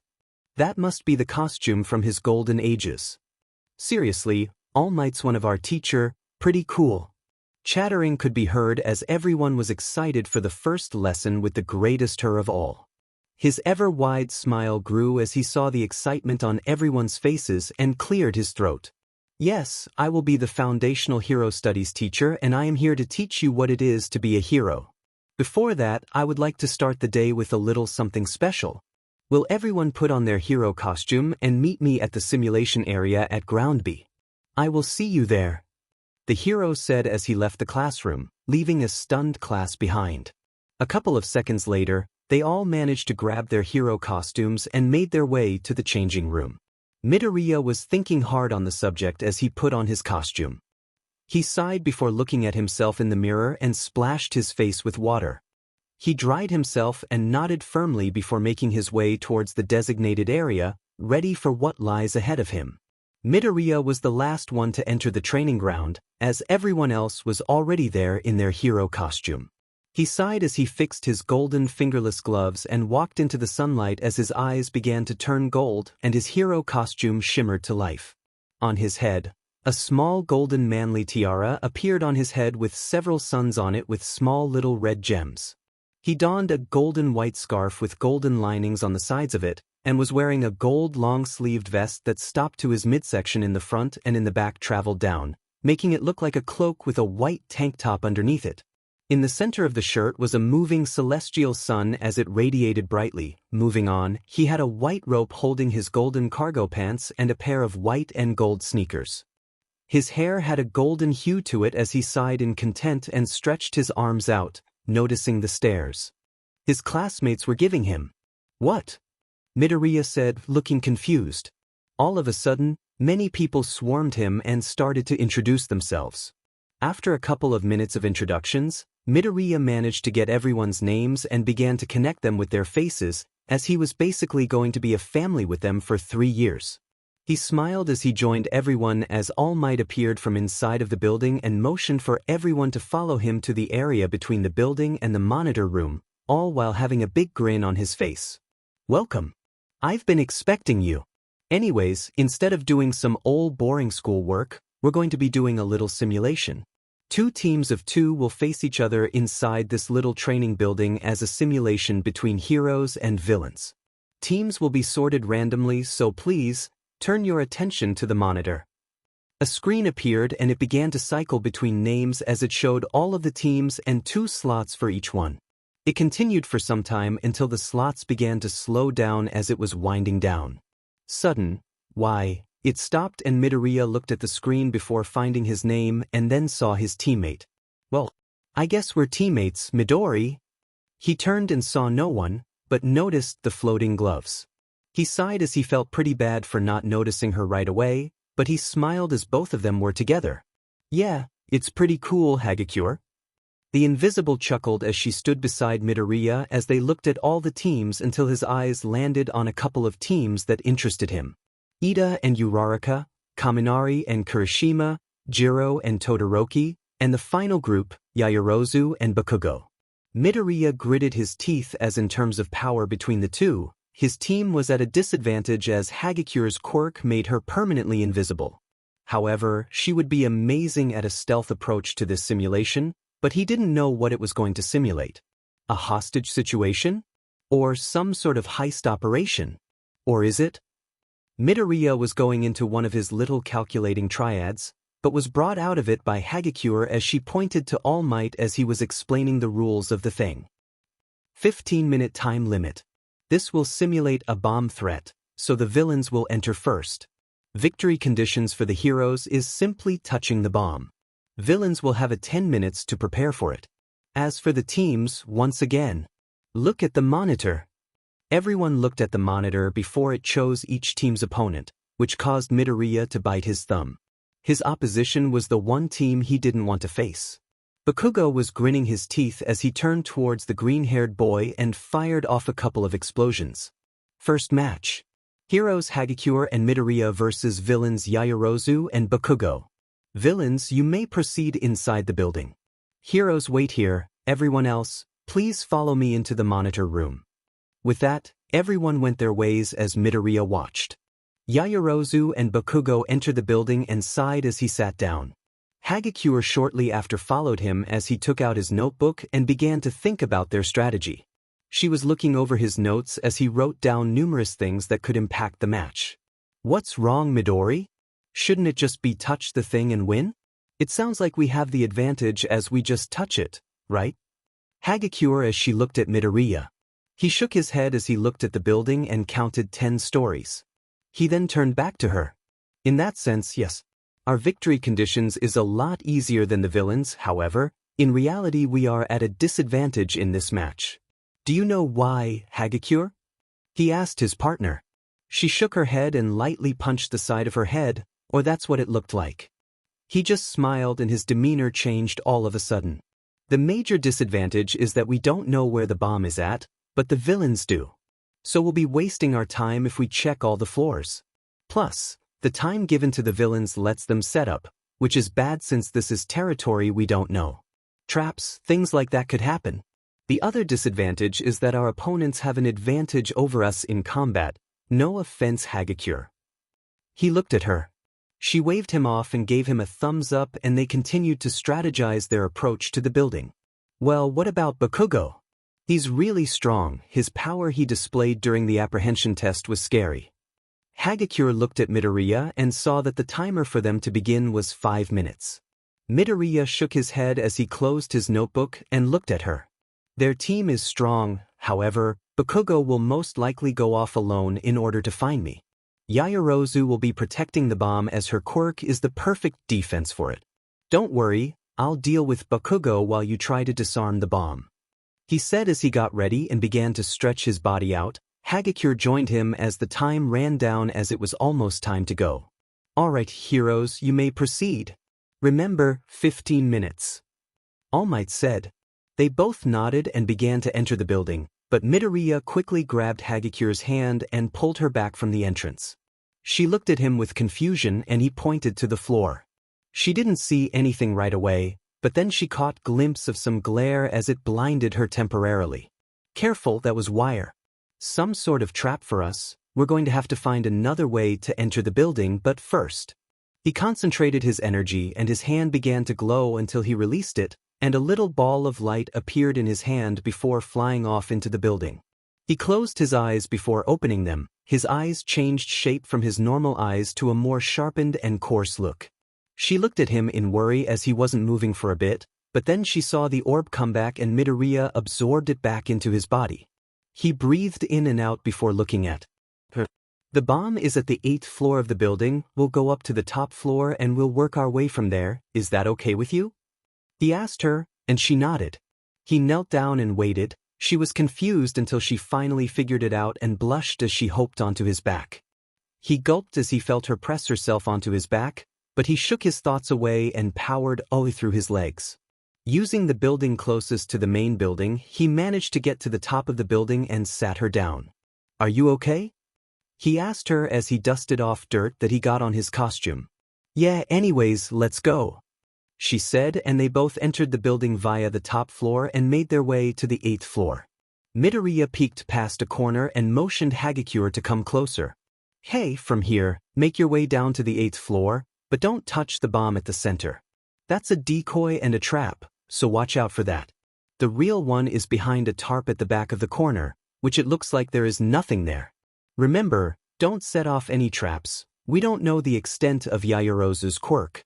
"Okay, I'm going to distract Bakugo on the 5th floor. Make sure he doesn't pincer you. Be safe, Hagakure, and here." He tossed her something and she caught it. She examined the thing that he gave her, which was a medallion with a sun on it. She didn't question it as she nodded and headed towards the bomb. Midoriya sighed as he jumped out of the window, powering OFA through his legs as to cushion his fall, and landed on ground level before jumping once again, this time to the 4th floor, and saw Bakugo facing away from him. The momentum of the jump helped Midoriya as he crashed right into the blonde, sending him flying into the wall across the hallway, shaking the very foundation of the building. Dust from the ceiling fell down as Midoriya grunted as that stunt he pulled injured his left foot, but he just healed it by sticking his foot out where he crashed into and sighed as his foot slowly healed. Rubble from the Bakugo's crash area moved as an explosion boomed through the hallway. "Diamenu Deku. I am going to RIP your F-head OFF." Bakugo got up and charged straight at Midoriya, his eyes red with bloodlust as he fired off more explosions at Midoriya, but the boy dodged and punched the blonde's side and sent a solar-infused roundhouse to the abdomen. The blonde grunted and managed to grab Midoriya's arm and fired off an explosion to the arm and threw him to the wall. Midoriya recovered and dashed straight towards the unsuspecting Bakugo and elbowed him and summoned Dazzling Shield in order to block a massive explosion that Bakugo sent out. Growling could be heard as he launched multiple explosions as he tried to maneuver behind Midoriya, but the mirror launched up and made contact with Bakugo and crashed him into the ceiling. Midoriya gripped his arm and clenched his teeth and tried to heal it, but was sent back by an even bigger explosion. Midoriya crashed into a pillar and coughed out in pain as the blast was powerful, like the intent to kill. He gritted his teeth and wiped some blood from his lips as he glared at Bakugo, who was snarling at him as they stared each other down. Midoriya grunted as Dazzling Mirror was floating at his side and was glowing slightly. He then looked at it and willed it to go outside in order to charge. In the meantime, he got into a fighting stance as his fight with Bakugo was just beginning. "I hope Hagakure's okay. This fight will be very intense, so I need to keep that in mind just in case if I need to save her or Yaoyorozu. I need to trust in her and focus on fighting Kaken." Midoriya thought as he gazed at Bakugo, who was firing off more mini-explosions as his sweat was picking up. "The hell? How are you doing this? You, are supposed to be quirkless? You be..." Bakugo shouted as he charged at Midoriya and fired off another explosion, but his reckless attack style allowed Midoriya to quickly dodge out of the way and launched several rays of light straight at Bakugo and used that time to get in close and sent a Detroit smash at him while the rays hit him, but Bakugo grinned and blasted Midoriya point-blank range. Smoke enveloped that area, and Midoriya was shot out of that cloud, as he was encased in a lunar barrier. Once he had some distance from Bakugo, he dropped the barrier and started to breathe heavily. "Wow, this battle is intense," Kirishima said. Several nods agreed with him as they watched the battle unfold from the monitor room. Uraraka and Ito were growing worried as the battle between the two intensified as they once again went at it with each other. People were watching the battle with either awe or fear, or both as they saw the power they were packing, except for Todoroki as he watched Midoriya with a passive look. Jiro watched the battle and winced when Midoriya got punched in the gut and was blasted away. She then turned towards the monitor that had Hagakure and Yaoyorozu little skirmish going on as Hagakure was hiding from Yaoyorozu while in the 8th floor with the bomb in sight. Hagakure had abandoned her gloves as she went into full stealth mode as she tried to find a path to get past Yaoyorozu as the ponytailed girl was guarding the bomb, a staff in her hands and many traps around the bomb as added protection. All of a sudden, the building began to shake, forcing both girls to cling onto something as the battle down below grew more and more intense. There were several boxes that had toppled next to the bomb, so Hagakure used those boxes as a safe spot. "Died you?" Bakugo's voice could be heard, followed by several explosions and shaking as the building was starting to become unstable due to the fight between childhood friends. Hagakure started to get worried, so she started to look for ways she could, and then she noticed the worried look that Yaoyorozu had as she stared at the door, not bothering to check the area until she heard something fall down behind her and turned around and created a paint can. She flung it at the area, and she heard a groan as an outline of a girl appeared. "Hagakure, I'm sorry, but you won't be getting past me," Yaoyorozu said as she twirled her staff and was ready to engage should she need to. Hagakure stepped back and fell to her knees as the whole building began to shake once more, but now cracks were beginning to form on the floor as they heard several things collapsing. The invisible girl grabbed the medallion that Midoriya gave her and she instinctively held it up. It began to glow brightly, forcing Yaoyorozu to turn away, giving Hagakure time to touch the bomb, but her leg ended up getting caught in rope as it tightened and held her there. She struggled to break free as the medallion began to lose brightness. All Might watched the battle while gripping the mic as he saw the fight between the two grow more intense as they were now on the 6th floor of the building G, seeing Midoriya connect another Detroit smash and sent the blonde crashing into the wall. His face had blood dripping down his forehead and his right arm was all torn as he had overused OFA in that arm, and several rips were in his costume. The dazzling mirror that was collecting sunlight dropped to the ground before it became dull, losing the shine it had. Cracks were forming among the outside walls as the clash between former friends intensified. The rest of the class looked on with worry as the intense battle was wearing down the structure of the building. "What power? It's almost scary," Ojiro said as he looked at the monitor with the two girls of each team as they were being forced to the ground as the unstable building was starting to sway. "Bakugo's power is almost bloodthirsty, but definitely animalistic for sure," Shoji said as another shockwave was felt even in the monitor room as the building's sturdiness was starting to disappear. Everyone was starting to look worried as the fight with Midoriya and Bakugo was getting even more intense than before, but All Might couldn't stop the battle as all he could do was watch, disregarding several of the students' requests to shut it down. Midoriya grunted as his dodges were getting sloppy as an explosive punch nicked his stomach. He looked around the area that they were in, and then at the floor that they had made a hole in when they were going at it. He gritted his teeth as he had twisted his right ankle and he couldn't heal it without running low on energy, and with Bakugo on his rampage, the end result is something that he didn't want to think of. "I have to end this or else this will get very dangerous. Damn it, the recoil of Kaken's quirk should be active already. He's still going on just so he can beat me up," Midoriya thought as he blocked a punch with his elbow that was reinforced with lunar energy as he then blocked an explosion and skidded away from Bakugo. He panted as he sent multiple rays of light that nicked Bakugo's cheek and blasted a hole in the all behind the blonde. The building once again shook as the building's support was nearly at its edge. Midoriya could feel the building's collapse at any moment. "Hagakure, can you hear me?" Hagakure heard a voice from the medallion and held it up to her ear. "Midoriya? Is that you?" she asked as she dodged some falling rubble and hid behind a pillar, while Yaoyorozu looking at the ceiling with worry as she started to fidget and started to unconsciously make a bunch of wooden dolls as she was beating in her head what to do. "Yeah, anyways, I want you and Yaoyorozu to leave the building as in right now," Midoriya said as he dodged another explosion that blasted another hole in the wall. Midoriya looked back at the damage and then rushed at Bakugo and delivered a swift kick to the side and created a fist made up of solar energy, uppercutting Bakugo to the ceiling. He placed his hand to his ear and contacted Hagakure. "Are you guys out of here yet?" Midoriya said as he felt the building start to collapse. "Midori, where do we go?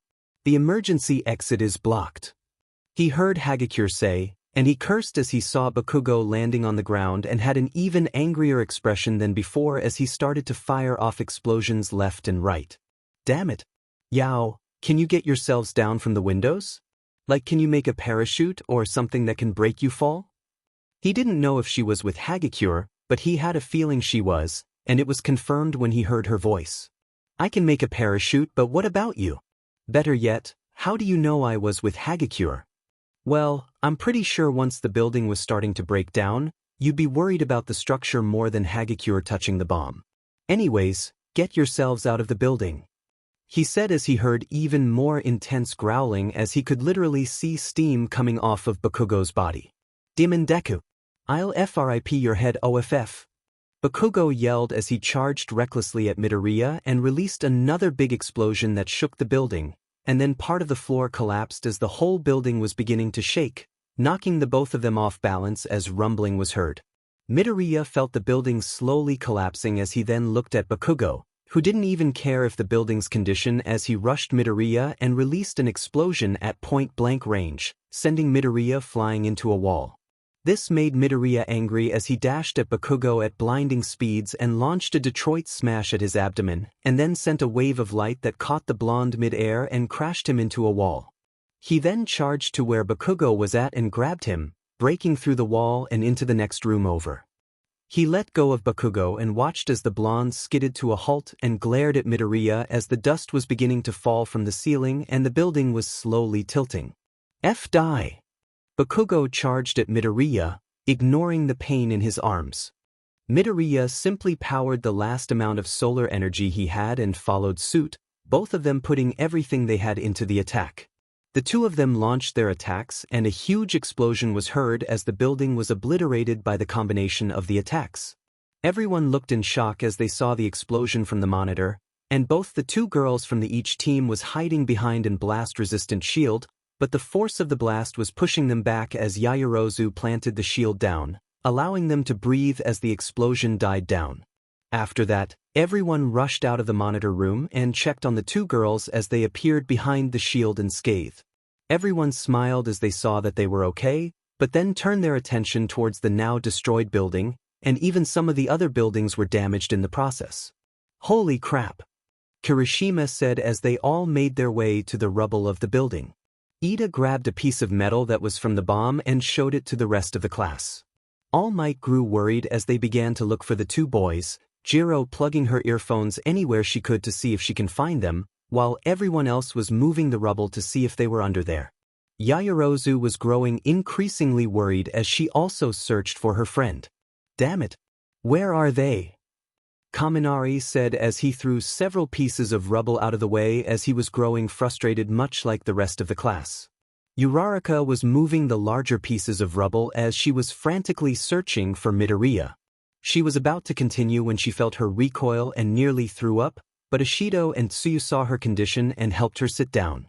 All Might was moving objects left and right as he tried to search for the two students, and was growing frustrated as he ended up crushing some rubble that was in his hands.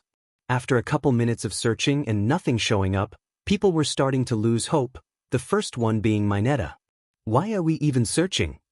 They're probably dead from the massive explosion the two mad. That ended up with over half of the class giving him a death glare, causing him to squeak and shut up for the duration. While people were slowly losing hope, people like Ida, Kirishima, Yaoyorozu, and Kaminari continued to look for the two along with All Might and Jiro. Hagakure was watching from a distance as she noticed a mirror on the floor and walked over to it. She grabbed it and inspected it. It suddenly glowed brightly, causing Hagakure to let out a yelp as it flew out of her hands and floated up in the air. She then saw the medallion that Midoriya gave her fly up towards it, and it was absorbed by the mirror. She looked at it with wide eyes as the mirror lowered itself before flying over to a piece of rubble that landed quite far from the remains of the building, and it hummed with power. A loud crash was heard from the sky, causing people to stop with what they were doing and watched as a large beam of light appeared over the mirror and the piece of rubble.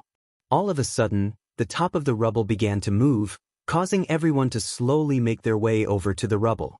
It continued to move until a hand broke through the rubble and grabbed the mirror, startling everyone as then the top of the rubble moved until something popped up. Well, my entire body hurts from that. Note to self, never do that again, unless I can use it to my advantage.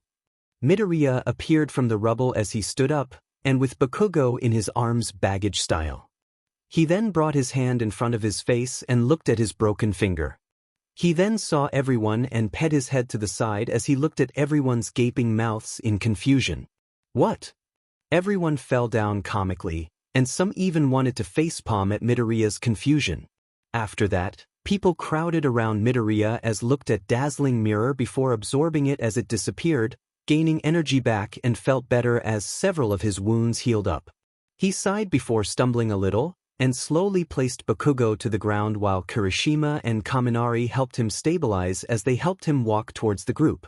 Several medical robots rushed in and carried Bakugo out of the training grounds. Man, Midoriya, didn't know you were this powerful, Kirishima said. Kaminari nodded. Yeah dude, that was pretty intense, scary even. Glad to see that the both of you are okay, even though Bakugo's behavior is less than ideal. What matters is that both of you are safe. Midoriya could only nod as fatigue was slowly getting the best of him. Once they made it to the group, Yaoyorozu and Uraraka were the first ones to meet the group, soon followed by the rest of the group shortly after. Are you okay, Deku? Uraraka said as she looked at Midoriya with worry. He slightly flinched at his nickname, but didn't let that get the best of him and mustered up a small smile to her. I'm fine. Mostly. Midoriya coughed out and ended up passing out, causing everyone to become worried. All Might stepped forward and grabbed Midoriya from the two boys. He then looked at the rest of the class. I'm canceling the simulation for now, please return to class while I escort young Midoriya to the infirmary.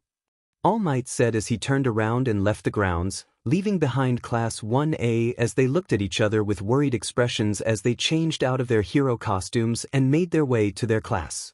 Do you think that Midoriya will be okay?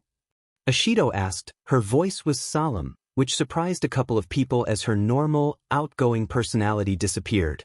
I'm sure he's fine, but he did seem pretty out of it, Shoji said. Tokoyami nodding in agreement as they continued to walk. Man, that was some serious power though, Sato said.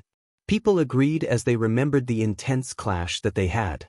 Hagakure and Yaoyorozu were silent as they didn't really do much in that match, as they basically left the entire match to those two. Yaoyorozu clenched her fist as she felt useless in that match while Hagakure was thinking that she didn't do anything as she had Midoriya's medallion do all the work. Both of them sighed sadly. Are you okay, Hagakure?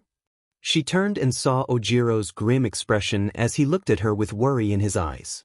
I don't know, she muttered out. Ojiro took her answer as he didn't have much to say either.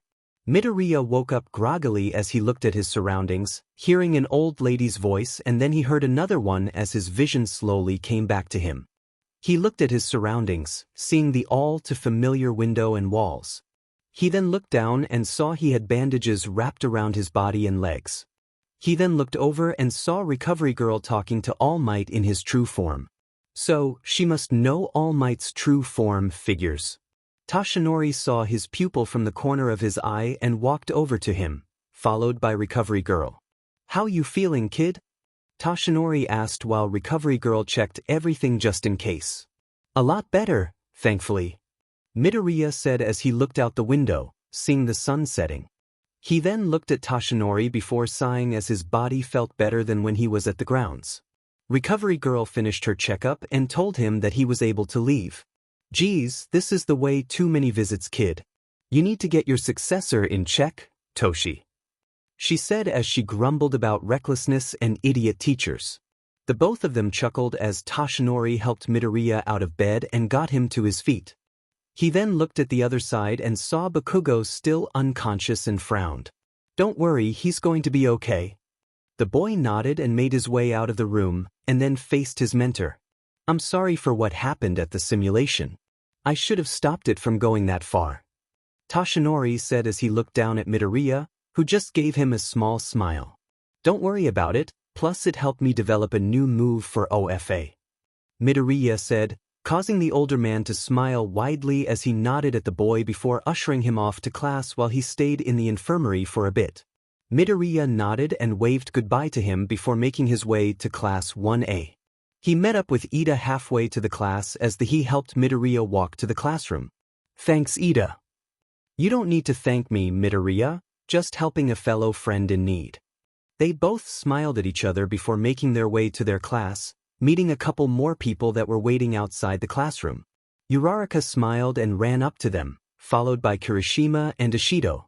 They all had smiles on their faces as they saw Midoriya was okay. "Feeling better, Midoriya?" Kirishima said as he also went over and helped Ida with him. The green-haired boy nodded in appreciation as the two other boys helped him into the classroom. Everyone sighed in relief as they saw that Midoriya was okay, especially Yaoyorozu, as they all made their way over to him. Everyone was crowding around him, but Ida told everyone to back up as he helped him sit down at a chair that was pulled out for him by Koda.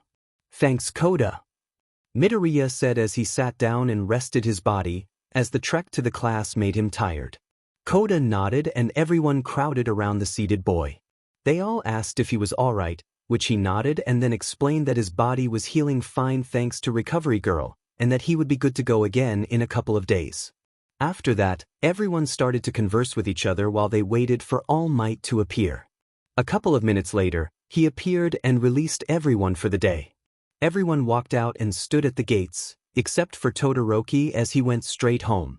Everyone else stayed back as they all discussed what they were doing after school, and that's when Ishido brought up the group dinner. Everyone was on board except for a couple of people. "Sorry guys, but my family is eating out, and I would like to spend some time with them. But I'm in for the next time we do it," Sato said as she waved goodbye to everyone and left. "I have an appointment with my stylist, so I can't.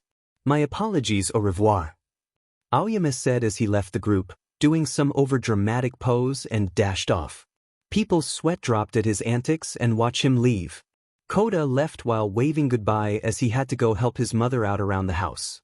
Everyone else was free as they made their way over to the same place that they went last time. The owner was more than happy to serve them as there was currently nobody else but them in the place, so they had a big dinner with everyone having a blast. Midoriya smiled as he saw everyone getting along with each other and took a bite out of his food and savored the taste as he sighed with happiness. A napkin was handed to him and he looked and saw Yaoyorozu smiling. He thanked her and wiped his face before smiling at her. "How are you feeling?" she asked him, a look of curiosity on her face. He rolled his shoulder, feeling it pop, and then he stretched out his arms. "Yeah, I feel great actually," he said as he then turned to see Ida and Uraraka sitting down with their food. The owner said dinner is on him, which is very kind of him, but I intend to pay for his kindness. "Do you have 500 yen on you?" Midoriya was about to grab one from his pocket, but Yaoyorozu stopped him and pulled out a fortune from her wallet and handed it to Ida, who looked at her with his mouth agape. She waved him off. "Don't worry, I have a lot more money, so don't worry. Tell him I appreciate what he's doing for us." Ida just nodded and walked back to the owner. Uraraka looked at Yaoyorozu. "You're rich, Yaoyorozu?" She nodded, and then they all began to eat once Ida got back. The whole night was amazing as everyone laughed the night away. A couple of days after the simulation, Bakugo was being reprimanded and placed into a therapeutic remedial class in order to get his anger into check. Class was back in session as Midoriya was currently creating a notebook for Class 1A as he wrote down bios for everyone and their quirks for future use. He was currently on Yaoyorozu right after his as he wrote down her name and her quirk before writing down a summary of her quirk. He finished her bio and nodded before putting the notebook away and looked forward as Aizawa walked through the door while dragging his sleeping bag with him. Everyone settled down as he made his way to the front of the class and stared at everyone. "Pick a class representative," he said, and then got into his sleeping bag before passing out just like that. But everyone else didn't care as they all started to raise their hands. "I would like to be it," Ishido said while erratically waving her hand in the air. "I'll gladly be it," Kaminari said to Jiro, who smirked at him and shook her head. Midoriya just sat there as he looked around the room, seeing the excitement of everyone as they all were saying that they wanted to do it. He then looked at Yaoyorozu, who was fidgeting with her hands as she looked around the room and then at everyone's hands. "She must want to be the representative. I think I'd like for her to be it." He then looked up at Ida, who had stood up and looked at the class. "I say we should decide who it should be, democratic style," he said as he fixed his glasses. People deadpanned at him as his hand was still very much in the air. Midoriya agreed with him as they all voted on who it should be and wrote Yaoyorozu on a piece of paper and passed it to the front of the room. Aizawa woke up from his nap and collected the pieces of paper. He then went over to the board and wrote everyone's names on it before writing numbers next to each of the names. Midoriya looked at the board with shock. There you have it, Midoriya will now be your class president while Yaoyorozu will be the vice president. Congratulations to the both of you, now you can go back to whatever you were doing. Aizawa said before leaving the room with his sleeping bag. Everyone looked at the door in confusion before starting their own conversations. Midoriya just looked at the board with shock. I got 4 votes, but how? He was muttering to himself, until Yaoyorozu tapped him and brought him out of his muttering spree. He looked at her, noticing her downcast look even if she tried to hide it with her smile, which nearly blinded him. She sat on his desk as she grabbed one of his notebooks that he just brought out to continue working on it and looked through all of it before stopping on one of the pages. Can I see your pencil, Midoriya? He handed her his pencil and watched as she began to write something down, looking at it several times as if it was an artwork. Nodding, she handed it back to him and smiled. He then looked to see that she was looking through his notebook for the class, more specifically, on her own page. He then blushed a bit, but noticed that she wrote some extra information, like her birthday and favorite things. He then turned back to her as he saw her smile that was hiding her sadness, and that didn't go unnoticed as he felt a tug in her direction, and it almost looked like she was glowing a lot less in the sun than the others. He was about to question it, but deemed it as one of his powers and placed his hand on hers. Yaoyorozu, are you okay? He asked, seeing her shoulders tense up as her breath hitched, and he felt the exact same tug he felt earlier, only more forceful as the air around her grew more cold and eerie. It was like her light bulb went out as she didn't look at him for a little bit until she turned and had a glare that nearly made him faint because how scary she looked, her eyes piercing his very soul as Midoriya tried not to wet himself at how utter terrifying she looked. It was all silence as Yaoyorozu glared at the poor boy while the boy was starting to sweat out a lot. All of a sudden, someone coughed, causing the two of them to turn and saw Ida looking at the two of them. Excuse me, but the bell for lunch just rang. Midoriya, would you like to eat with me and Uraraka? Ida asked, noticing that the vice president was glaring at the poor boy. YYIIWWW would like TT too. He quickly got up and basically bolted out of the room. Ida smiled and turned around to follow his friend to the lunchroom, but still noticed Yaoyorozu's glare intensify when Midoriya answered his question, but didn't question her as he made his way to the lunchroom. Yaoyorozu watched Ida leave the room before looking down sadly as she felt really bad for getting angry at Midoriya for something he didn't have much control over, but she really wanted the position and hearing that she got second place made her snap. She was so used to being first in a lot of things, and she wasn't being arrogant, she just did her very best at everything in order to be the very best she could be. The girl then noticed another notebook that Midoriya left and grabbed it before opening it after a little argument she had in her head and turned to see names of people in the class. What intrigued her was the descriptions that they had next to them, learning how Midoriya thinks of them. Then, she had an idea and looked for her name. Flipping through pages, she finally found her name.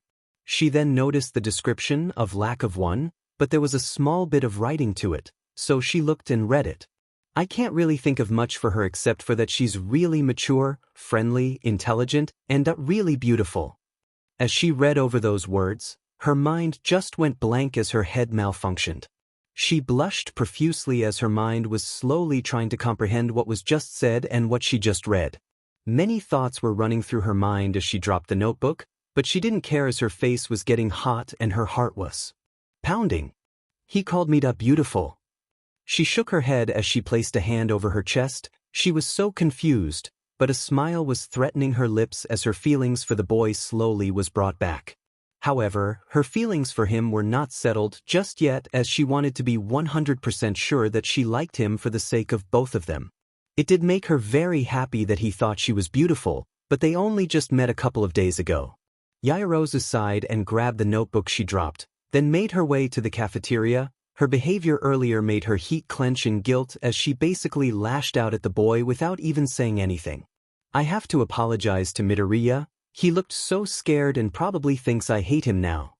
She then nodded and had a boost of confidence as she made her way to the cafeteria, already making up a plan to apologize to him.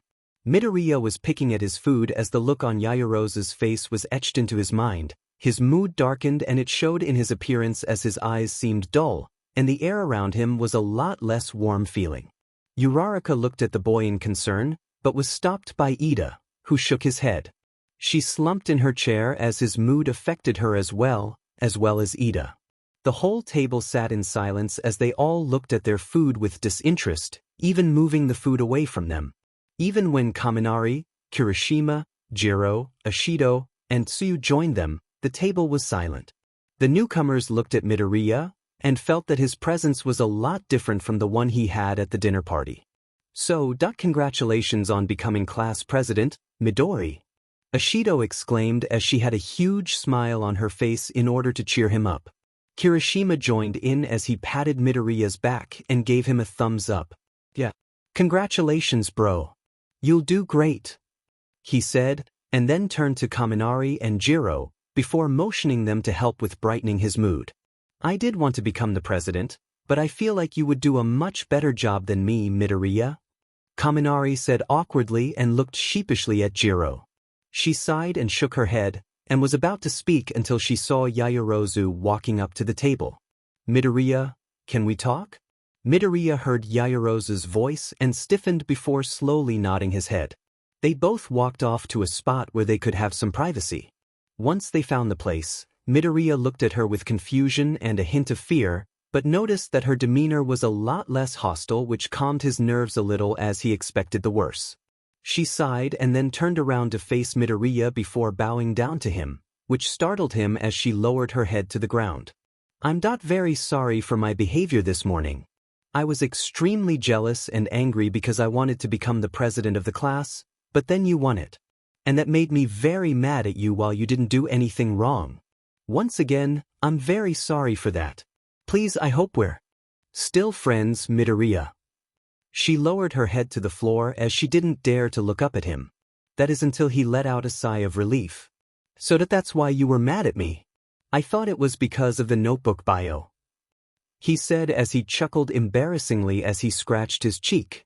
She looked up at him with shock before getting up and suddenly embraced the boy, which caused his mind to shut down as he felt her press herself onto him as she tightened her embrace and chuckled. Her aroma was intoxicating to him, but was confused on why she was doing. Are you hugging me, Yaoyorozu? He asked, even though he was enjoying himself, not in the perverted way, but rather in an affectionate way. Well, I was kind of scared that you hated at me, but to think that you thought I was mad over what you put down in your notebook for the class is kind of funny. But I'm glad that you don't, she said as she clung to him, smiling as she continued her embrace.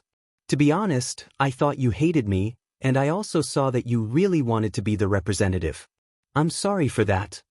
Don't be, all thought my previous actions say otherwise. I'm really happy that you won. You know, I can just give you my position and dash. Midoriya was interrupted as she covered his mouth with her hand as she glared at him, but with a hint of playfulness danced in her eyes as she removed her hand and shook her head at him. No, please don't do that. I voted for myself, but I think that you would do a better job at being the representative than I would, she said as she smiled at him. Actually, I voted for you, Yaoyorozu, Midoriya said while going back to scratching his cheek. She looked at him before smiling and once more tightened her hug as she rested her head on his shoulder. Thank you, she said, and then a smirk grew on her face as she got closer to his ear. So you think I'm very beautiful, Midoriya? She whispered to his ear, causing him to gain a massive blush, but he nodded. She chuckled as she released him from her embrace and smiled at him. He assumed that since she asked that question she must have read that notebook, but he didn't really mind too much since it was her. Well, thank you for the compliment. Midoriya looked at her before smiling and chuckled to himself as they stood there, looking at each other before she then started to fidget with her hands, twirling her fingers together for a while. He looked at her with concern as she would open her mouth and then close it, repeating those two actions. He also noticed the blush that appeared on her cheeks as she started to stammer out her statement, but then she stopped and looked down in embarrassment. After a couple of minutes of silence, she suddenly grabbed his hands and forced him to look at her. "Will you go out on a date with me?" she said, breathing heavily as she finally got it out. Midoriya just stared at her before his brain went poof, as his mind was racing at light speed as he was trying to comprehend what she said, even though he knew exactly what she said. He looked at her and then he thought for a moment before looking at her. He steeled his nerves and calmly looked at her. "I would gladly go on a date with you." Those words made Yaoyorozu's mind just explode as she was giggling like a schoolgirl as her feelings for him were slowly reaching that 100% certainty. Midoriya was still in shock that the most beautiful girl asked him out on a date, but he slowly accepted it and smiled as he felt even closer to her, and maybe he had a chance to date her, even though they had just recently met, as it seemed a bit surreal like one of those love stories. However, he shook his head at that and the both of them just smiled at each other. All of a sudden, growling could be heard as Midoriya turned to see Yaoyorozu gripping her stomach with embarrassment as the growling continued. "Oh right, you still haven't eaten yet, have you?" Midoriya asked and she nodded. They were about to leave, but she stopped him. "Please, call me Momo Izuku." She had a sly smile on her face as she saw his reaction and chuckled as she turned around and made her way to the cafeteria. Midoriya shook his head and followed his friend to the cafeteria, a smile on his. They made their war back to the cafeteria where she grabbed her food and wailed back to the group, seeing Ishido was waving at them. They got back to the table and was greeted by everyone as Midoriya returned to his original seat and Yaoyorozu took the spot next to him. "So, your issue is resolved, I take it?" Ida said to the both of them, which they nodded, and he nodded back. Everyone else had finished their food and was talking about the next dinner that they had in mind.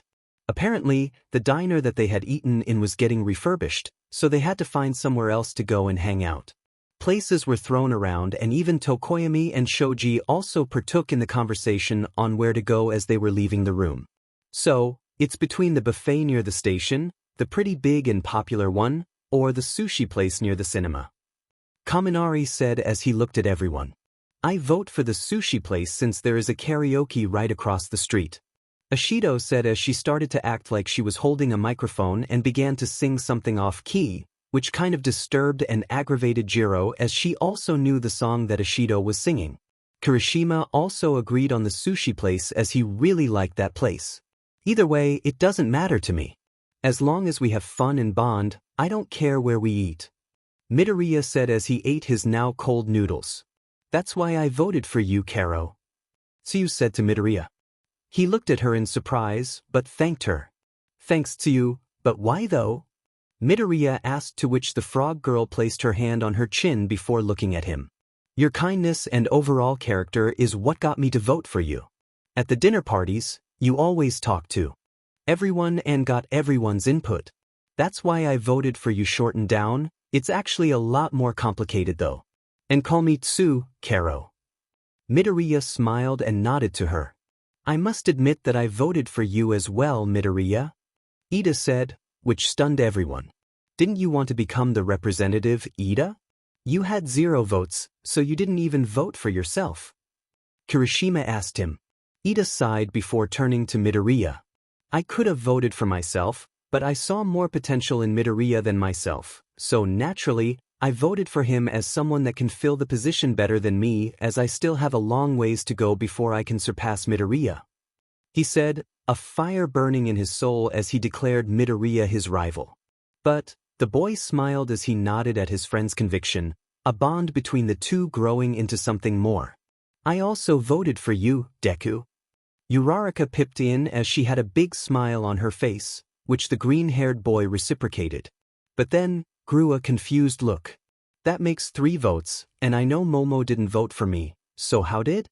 He then saw Kirishima raise his hand as he smiled at his classmate. "I did, bro. I don't much of a reason, but you're the manliest man I've seen ever, so I voted for you."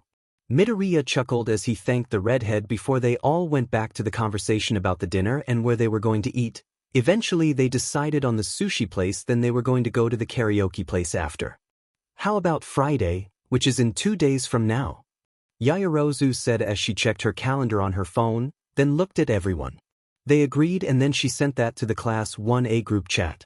She pocketed her phone and nodded to everyone as she began to dig into her food, miming in bliss as her food was delicious. All of a sudden, an alarm suddenly blared as people started to panic as the intercom came on saying that the campus was breached by a villain, which caused everyone to panic and started to run. Midoriya looked around as people were pushing one another trying to evacuate the cafeteria. He got separated from most of the group, but he managed to group up with Tsuyu. Midoriya met up with her, but then was immediately pushed to the window. He then gazed out the window and saw Aizawa and a bunch of reporters before turning back to the crowd. They don't see the reporters because everyone is panicking, and I need to stop this. Just need to find somewhere I can get everyone's attention. Right there. He saw the area above the entrance and then headed over there, once again meeting up with Tsuyu. Tsuyu, can you get me up there? He pointed to the area, which she nodded and quickly grabbed him with her tongue and jumped to the nearest pillar. She then managed to place him onto the platform. He gave her a thumbs up before looking at the wave of students as they streamed out of the area. Midoriya then quickly made a wall of sunlight that blocked the entrance, causing people to look up at him with anger, but he held his hand up and then pointed to the window. Listen, it's just reporters, please calm down. Nothing serious is happening, so please calm down and carry on. People looked and saw that what he said was true, and then people calmed down before going back to what they were doing. Midoriya sighed as he jumped down from the platform and dispelled the wall, then he sighed in relief. He felt suddenly exhausted from what just happened, but he sighed and walked over to his table, seeing that everyone else had already made it there. He saw the approving look of Ida and the rest had a look of respect for him as he sat down and looked at everyone smiling at him. What? He said to everyone, but all they did was chuckle, which furthered his confusion, but then Ida placed his hand on his shoulder and gave him a thumbs up. What you just displayed is why I voted for you, Midoriya. Being able to assess the situation and remain calm, and then you took hold of the situation and resolved it. I have much to learn in order to surpass you, he said as he pushed up his glasses. Midoriya blushed at the comment and thanked everyone before finally finishing his cold noodles. Once they all cleaned up, the table was cleaned, they all walked back to the classroom. A couple of minutes passed as the rest of the class trickled in, and finally entering was Bakugo and Aizawa. The blonde had an irritated look on his face while the teacher had the same old dead look he always showed. Once Bakugo was seated, Aizawa sighed and looked at the class. We will be heading out to do a lesson on rescue situations. Please wear your PE uniforms and meet at the entrance of the campus area. Aizawa walked out of the room as everyone started to get their uniforms and changed into them before going to the entrance to the campus. A bus was waiting as Aizawa was standing there all gloom and doom, counting each person as they got on the bus, and when they had 20, he got in and motioned for the driver to start heading over to the area they were going to have the lesson. Midoriya sat in the middle with Tsuyu and Kirishima as he looked out the window and frowned when he saw that the sun wasn't shining as bright as it should be, which got him on edge. His gut feeling was telling him something was bound to happen, and it wasn't going to be something that's all fun and games. He looked away from the window and bit his thumb as his irritation was growing from the feeling in his stomach, but he forced it to the back of his mind. Are you all right, Midoriya? He turned to Tsuyu, who was looking at him with her normal passive expression, but had a hint of concern in her words as she looked at him. He looked at her and shook his head. I'm fine, Tsuyu. Just thinking about something, that's all. Midoriya said as he looked back out the window before turning around, never looking behind him after that. Tsuyu looked at him before letting it go and sat there, turning her gaze towards Bakugo as he had his feet on one of the seats and had his normal explosive expression. He then snapped at Shiro and Kaminari as they were making fun of him as they were comparing him to Midoriya and their contrasting personalities. This led Tsuyu to join the conversation as she basically said she preferred Midoriya over Bakugo. Then she called the blonde's attitude burning rubbish, which set him off, but also sparked Kaminari to also get into it. How vulgar!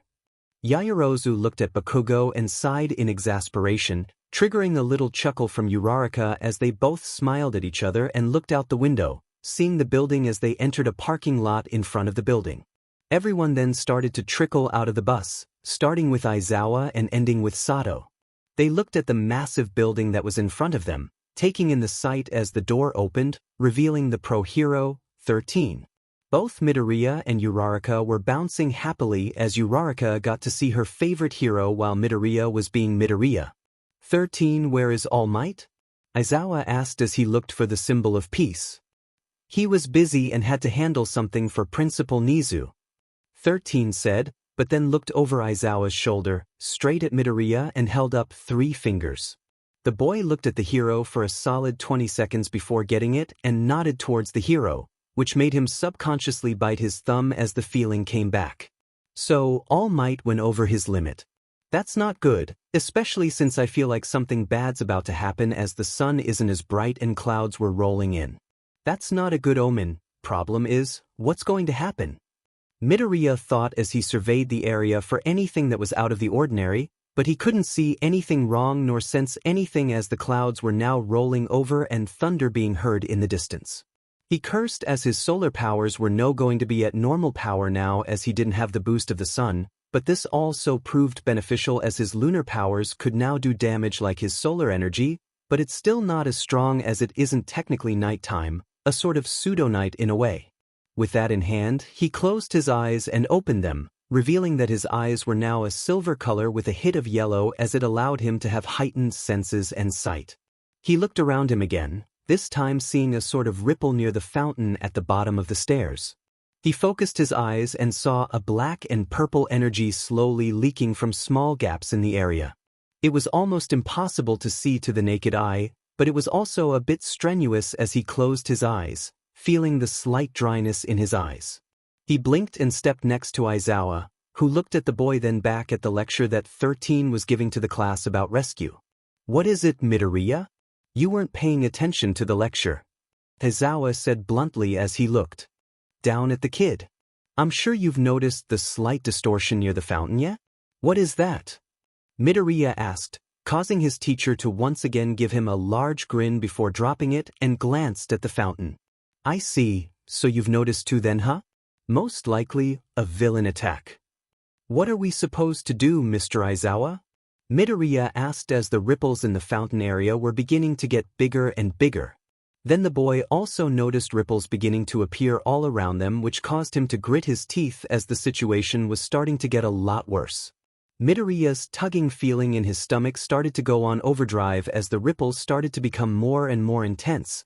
By now 13 had stopped teaching as he also noticed the ripples, but Midoriya's classmates were oblivious to what was going on, except for Todoroki and Bakugo as their combat ability triggered their weariness.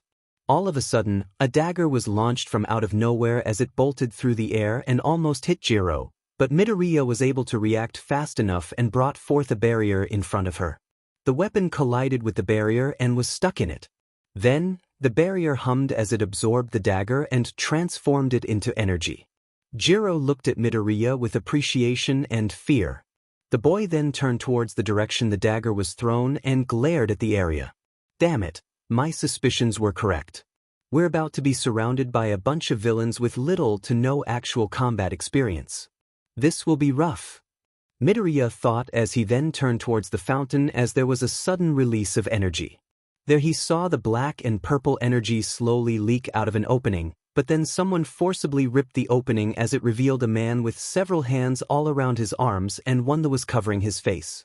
Following suit was man in a suit, but his entire body was made of black and purple mist, which looked exactly like the mist that appeared all over the bottom area. After that, a bunch of people appeared as a mass of people were now at the bottom of the stairs.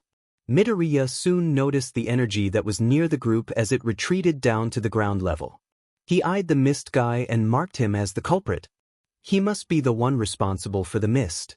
So he can teleport people using that mist, but can he control it so he can place anything where he sees fit?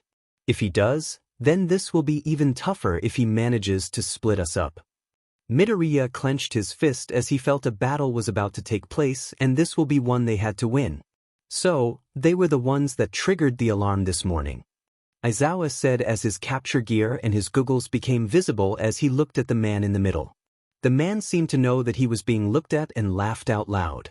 His menacing laugh rang through the building, causing many of the students to flinch at the humorous laugh. He stopped as he looked around. before scratching his head roughly.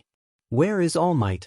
My sources says he was supposed to be here, not a bunch of UA kids and their teachers. No matter, we can just kill them all. Now that will get his attention. He shouted out, causing Midoriya to look at him in confusion before slowly piecing it together and brought his hand to his chin. So, they planned on All Might being here so that they can kill him, and Mr. Aizawa said that they might have triggered the alarm, not the reporters. Whoever we're facing, they are really dangerous. Midoriya gritted his teeth as he now saw that combat was unavoidable as villains started to charge forward, running up the steps as their crazed looks had bloodlust written all over them. Midoriya was scared for his life, but right now, that didn't matter as he looked at the waves of villains coming up the steps. Looks like we have no choice but to fight. Midoriya was about to fight, but Aizawa blocked him as the pro-hero placed his goggles on his face and his scarf began to float. No, stay here with the rest of your class as you one of the only people that can fight. Leave this to me, after all, I am a hero.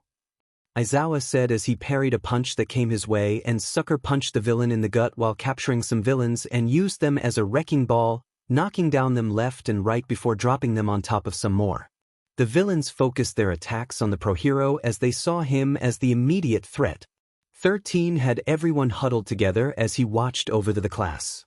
People were looking on with worry as they heard the sounds of combat while Midoriya was looking around as he felt the presence of somebody nearby and quickly looked as the purple mist began to envelope the group. After some time, Ida looked around and saw over half of their class was gone as the man made of mist appeared and bowed to them. Hello there, young UA students. My name is Kurogyri and we are the League of Villains.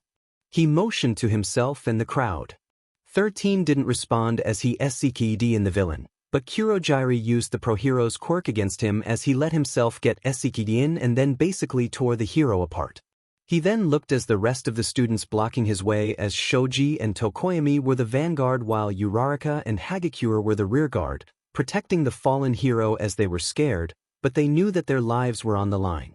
Ida was worried as he didn't see Midoriya, Bakugo, Todoroki, or Yaoyorozu, which he cursed as they were the top 4 strongest in the class, according to him. He felt a hand on his shoulder and saw Koda looking really nervous, but he had a look that said that he was ready for anything. Ida nodded and stood in the vanguard with the rest as they were about to be in a different ballpark. Fear was evident in the group as they never faced a villain before, but they were about to experience it firsthand. Everyone! We need to survive this!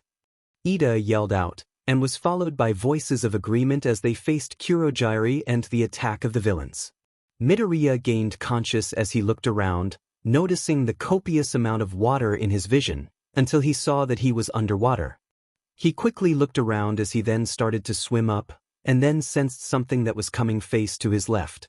Not even looking at the direction, Midoriya quickly dodged to the left and sent a beam of light that connected with a guy with a shark face.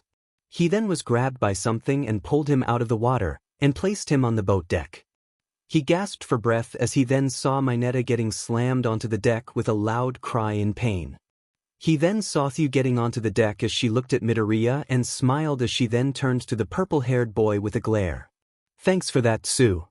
Midoriya said as he recovered from the warping and looked around them and noticed that they were in the water simulation. Then he looked and saw shadows making their way towards the boat. He then focused on those shadows and saw that there was a massive amount of villains lurking in the water and cursed as he looked at his 2 companions. Well, one as he saw Mineta freaking out and was basically out of commission leaving him with just Tsu, but he looked up as he saw that the clouds had began to disperse, and the rays of the sun began to pierce through some of the clouds and grinned. He then looked as he saw the villains began to gather around the boat, waiting as they stared at the trio with bloodlust. We may have the advantage here, Midoriya said as he looked at his 2 companions, one giving him a confused look. Are you insane? How in the world do we have the advantage? The other yelled out as tears were running down his face as he then went back to curling himself up into a ball and cried as he thought it was over. Karo, what do you mean, Midoriya? Tsuyu asked. He smirked and held up 2 fingers. We have 2 advantages, one is the element of surprise. He said to her, but she looked at him confused. What does that mean, Karo? She asked, bringing her finger to her chin. He smiled and pointed to her. They don't know our quirks, but we know ours and each other's. Better to say that we are familiar with each other's quirks. If they did know our quirks, why are you here, in an area you excel at and not a place where you would most likely die? That supports the point that they don't know what our quirks are. The second advantage is that these guys are grunts most likely. Only the guy with the weird hand mask and the mist guy seem to be like the ones we need to look out for. It looks a lot more like quantity, not quality, so we can beat them. Midoriya said to the frog girl, who nodded. All of a sudden, a loud explosion was heard and caused the boat to rock side to side. They all turned to the area where the explosion occurred. The green-haired boy frowned as he looked at Mineta and Tsu, then looked at the area again. So, we weren't the only ones that were teleported. Man, I'm worried about everyone. He then summoned a little orb of light and launched it up into the air. His eye color changed into its solar state and then into eagle eyes as he examined the area using the orb he had sent up, seeing Aizawa continuing to defeat the grunts of the villain force, and then he cursed loudly. Damn it. The rest of our class is facing that mist guy and 13 is down for the count. I don't see Yaoyorozu, Kaminari, Jiro, Bakugo, Kirishima, and Todoroki. So, those are the ones that got warped like us. Midoriya sighed as his eyes returned to normal. It once again turned to its orange-yellow. He sighed as he grabbed the orb and it disappeared. He then looked at Tsu and Mineta. We need to get out of here. The villains here will most likely try and capsize the boat. Midoriya then looked at Tsu. Wait. They both turned to their third companion, seeing the tears streaming down his face as he had his hands into fist, looking at the both of them. Why are you doing this? You know it's dangerous and yet you still do it. Mineta yelled at the two of them, then an explosion was heard right next to them as the boat started to sink. Midoriya closed his eyes and sighed before looking at the shorter boy of the two. I know you're scared, Mineta, but we have to do this. We are training to become heroes, and if we run from this, what about the rest of our classmates? I don't know about you, but that's something that I don't want answered. Everyone is out there fighting to survive, so we need to do so as well. Tsu, are you ready? Midoriya didn't wait for her answer as he watched the boat sink slowly as the villains looked at him with lust for blood as they got ready for him to become their victim. Midoriya jumped into the air and held out his hand with his middle finger held down by his thumb. He breathed out before waiting for the right opportunity and took it. Delaware smash. Midoriya flicked his middle finger as OFA energy released, sending a large shockwave into the water and while creating a large amount of wind. The move displaced the water and then a couple of seconds later a large vortex of water appeared as the quick displacement and the rushing water as it rapidly collected itself and snared the villains. Tsu! Midoriya yelled out. The frog girl nodded and grabbed Mineta before jumping out of the sinking boat and caught Midoriya with her tongue as they managed to escape the simulation area. Mineta, however, was still in turmoil as the words of Midoriya was slowly pitching away at his heart. He was scared, but the words of his classmate brought some light to the boy. He wanted to be a hero, so he grabbed his grape-like ball from his head and began to throw it at the vortex, causing the ball to stick on the villains, and then it stuck villains together as the vortex sucked them in, effectively defeating them. Midoriya looked stunned for a bit, but then smiled at the boy, who gave him a thumbs up as blood trickled down his forehead. Let's go. We can cover you while you go get help. Shoji said as he blocked an attack from Kurogiri. The black-haired boy was conflicted as he didn't want to leave his classmates behind, but his gut feeling was telling him to go while his mind was telling him to stay and protect his classmates. Ida, don't worry about us. We need you to go get help, come on. Ojiro said as he blocked an attack and tried to counter but ended up hitting the mist. Ida watched as his classmates were protecting him from Kurogiri. He gritted his teeth and began to run towards the exit, but Kurogiri warped in front of him and tried to warp him away from the exit, but Uraraka managed to touch one of the metal plates that the villain wore from behind and caused him to go into zero gravity. Ida looked at her in shock. Go Ida, we'll be all right, she said to him. He looked at her before nodding and zoomed out of the building, bolting to the academy with a serious look on his face. I will protect my classmates, Ida said as he picked up his speed. Kurogiri grunted and warped to the hand-masked man. Shigaraki, 13 has been dealt with, but a student left to get help. This is a bust. Kurogiri said to Shigaraki, who grew frustrated as he clawed at his face with irritation. We won't be able to handle reinforcements, but we can kill these students before they arrive. The hand-masked man said as he let out a maniacal laugh. The laugh was heard throughout the building, sending shivers through all of the students. Daemen, that was creepy. Jiro said as she hid underneath the electric-resistant blanket created by Yaoyorozu as Kaminari was electrocuting everyone in the vicinity with his quirk. Jiro sighed as she looked at the rocky terrain they were in, then her eyes landed on Yaoyorozu, or more specifically the lack of covering of her chest area, showing her endowments to the petite girl, which caused her to go self-conscious and placed her hands on her chest. Lucky. Jiro stared at the black-haired girl with envy, but then she shook her head and got her attention. Yamamo, your top is ripped. Jiro said as she fought back a blush. Yaoyorozu looked down and saw her chest was in full view, but she shrugged and made herself a black bra. Hey, can you help me with this, Jiro? The purple-haired girl nodded and grabbed the bra from her and helped her put it on, taking a couple of minutes, but they were in no rush as Kaminari had defeated all of the villains. Both of the girls emerged from the blanket and looked at all of the fried villains. Then they sighed in relief as they were safe for now. Hey Kaminari, what are you do dash? Jiro turned the boy around and nearly died laughing. His face looked like an idiot as he had his hands in thumbs up as he walked around the area. Jiro was rolling on the ground laughing as she couldn't get the face out of her mind. Yaoyorozu chuckled at her friends, but frowned when she heard several more explosions that were occurring all around them. Midoriya, I hope you're okay. She sighed as she looked up at the sky. Move out of the way, Bises. Bakugo yelled as he fired off several explosions while Kirishima was fighting right next to him at the run simulation. Both of them were defeating villains left and right. This guy is crazy. One of the villains said as he tried to escape, but was caught by Kirishima as he was then beaten into a pulp.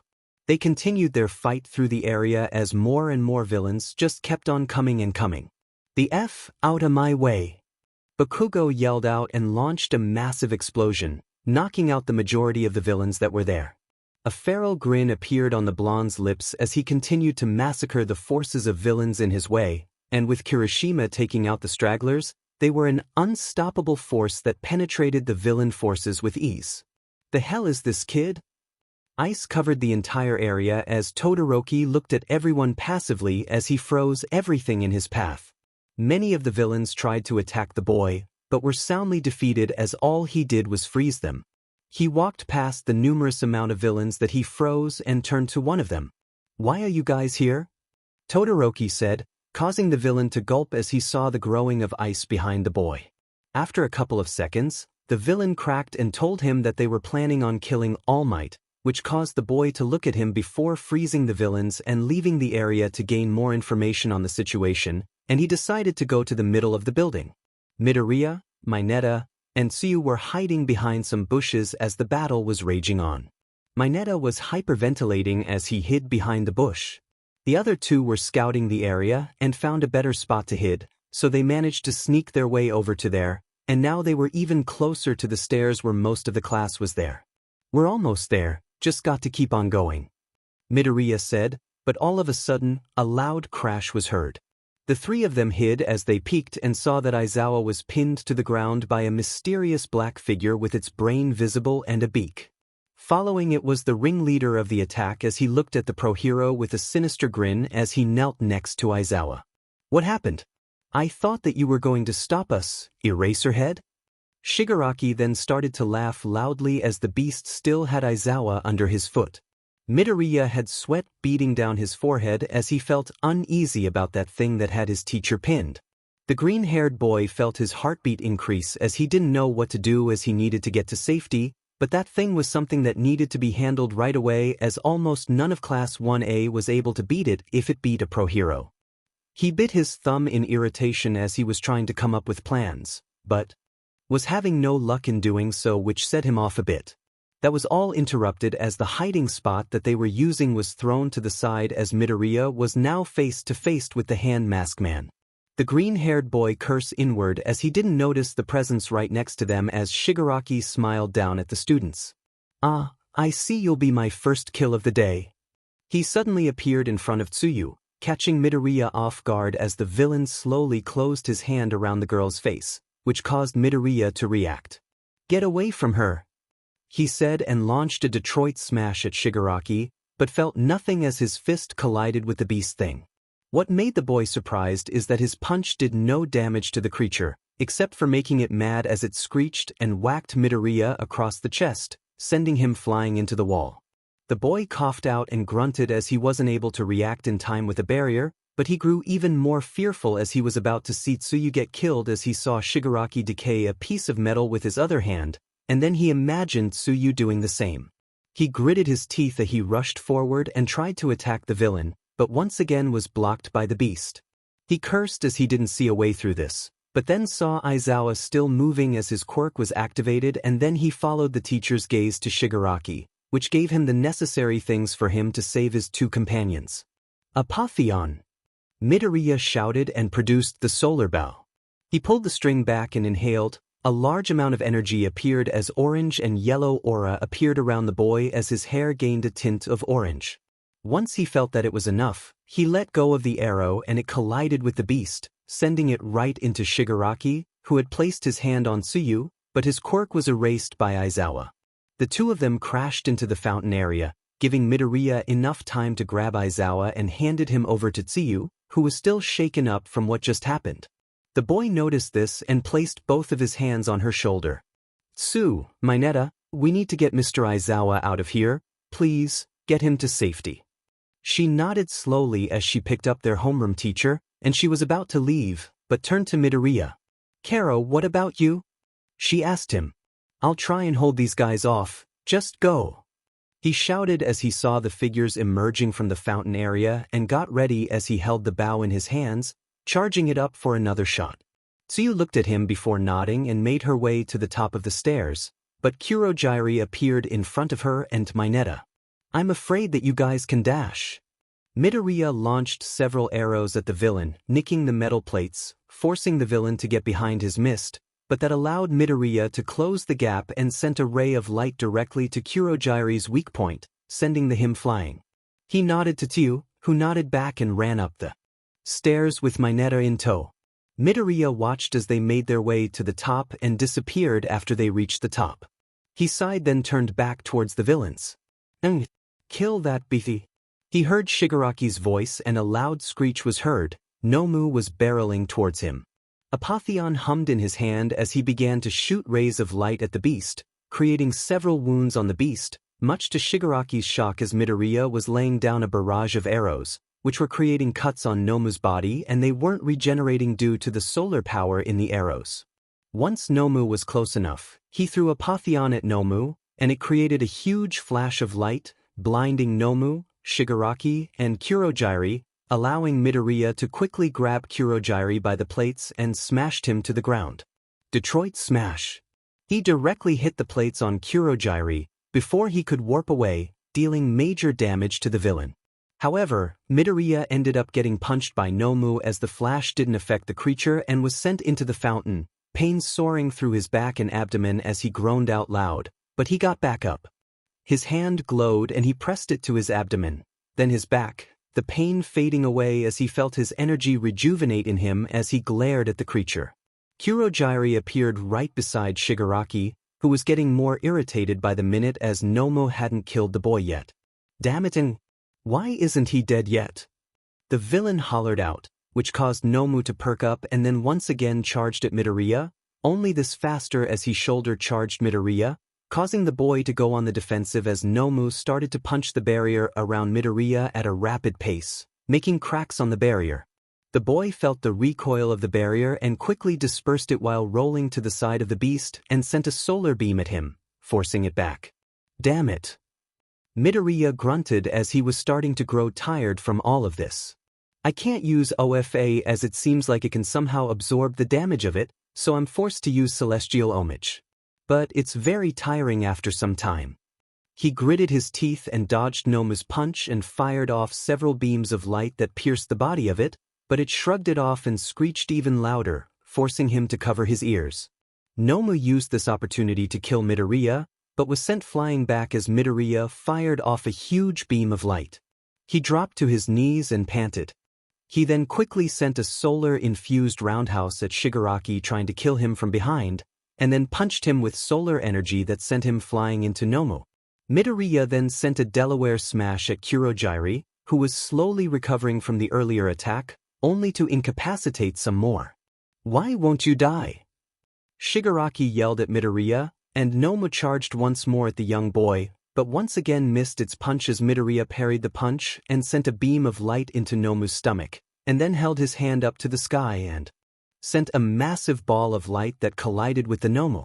A loud screech was heard as it made direct contact with the creature, but it didn't take it down, much to Midoriya's dismay.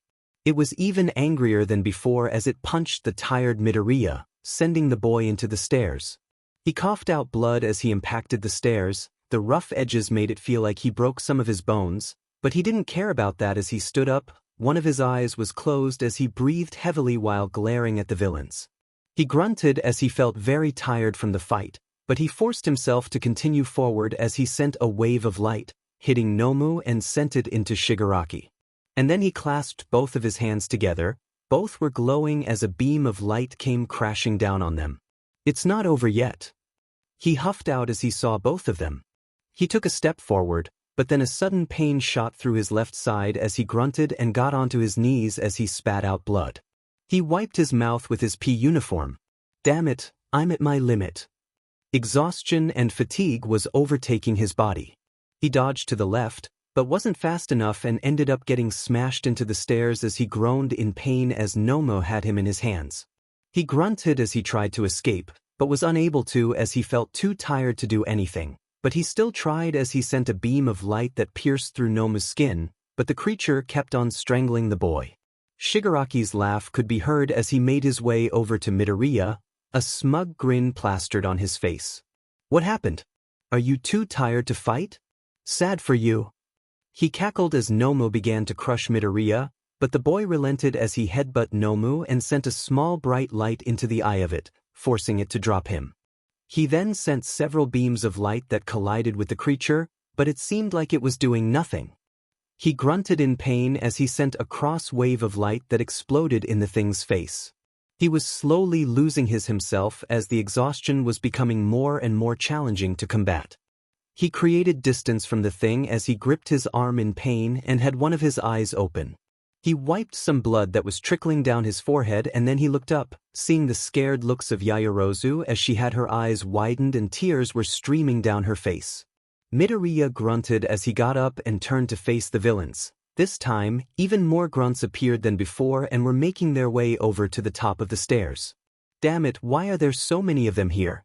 Either way, they can't leave this building," Midoriya said, but then dropped to his knees and coughed out blood, causing Yaoyorozu to run up to him with a worry expression, and tears was still building up at the corners of her eyes. "Stop, you're hurt, Midoriya," she said as she looked over him with worry in her eyes. He looked at her, then at the villains and tried to get up, but fell face forward. He groaned and launched a wave of light that went down the stairs and caught a lot of villains. After quite a while, it exploded at the bottom of the stairs, sending a lot of villains away and putting them out of commission. Midoriya wheezed as he was just about ready to pass out, but Yaoyorozu gripped him, stopping him from going and fighting some more. "Are you all right, Midoriya?" He looked and saw Kirishima behind Bakugo as they ran over to the pair, defeating villains left and right. Also, Ice appeared and froze villains, and Todoroki appeared as he froze more people. The three boys stood in front of Midoriya and them as Bakugo looked down at Midoriya and smirked. "What happened, Deku? Can't handle some villains now?"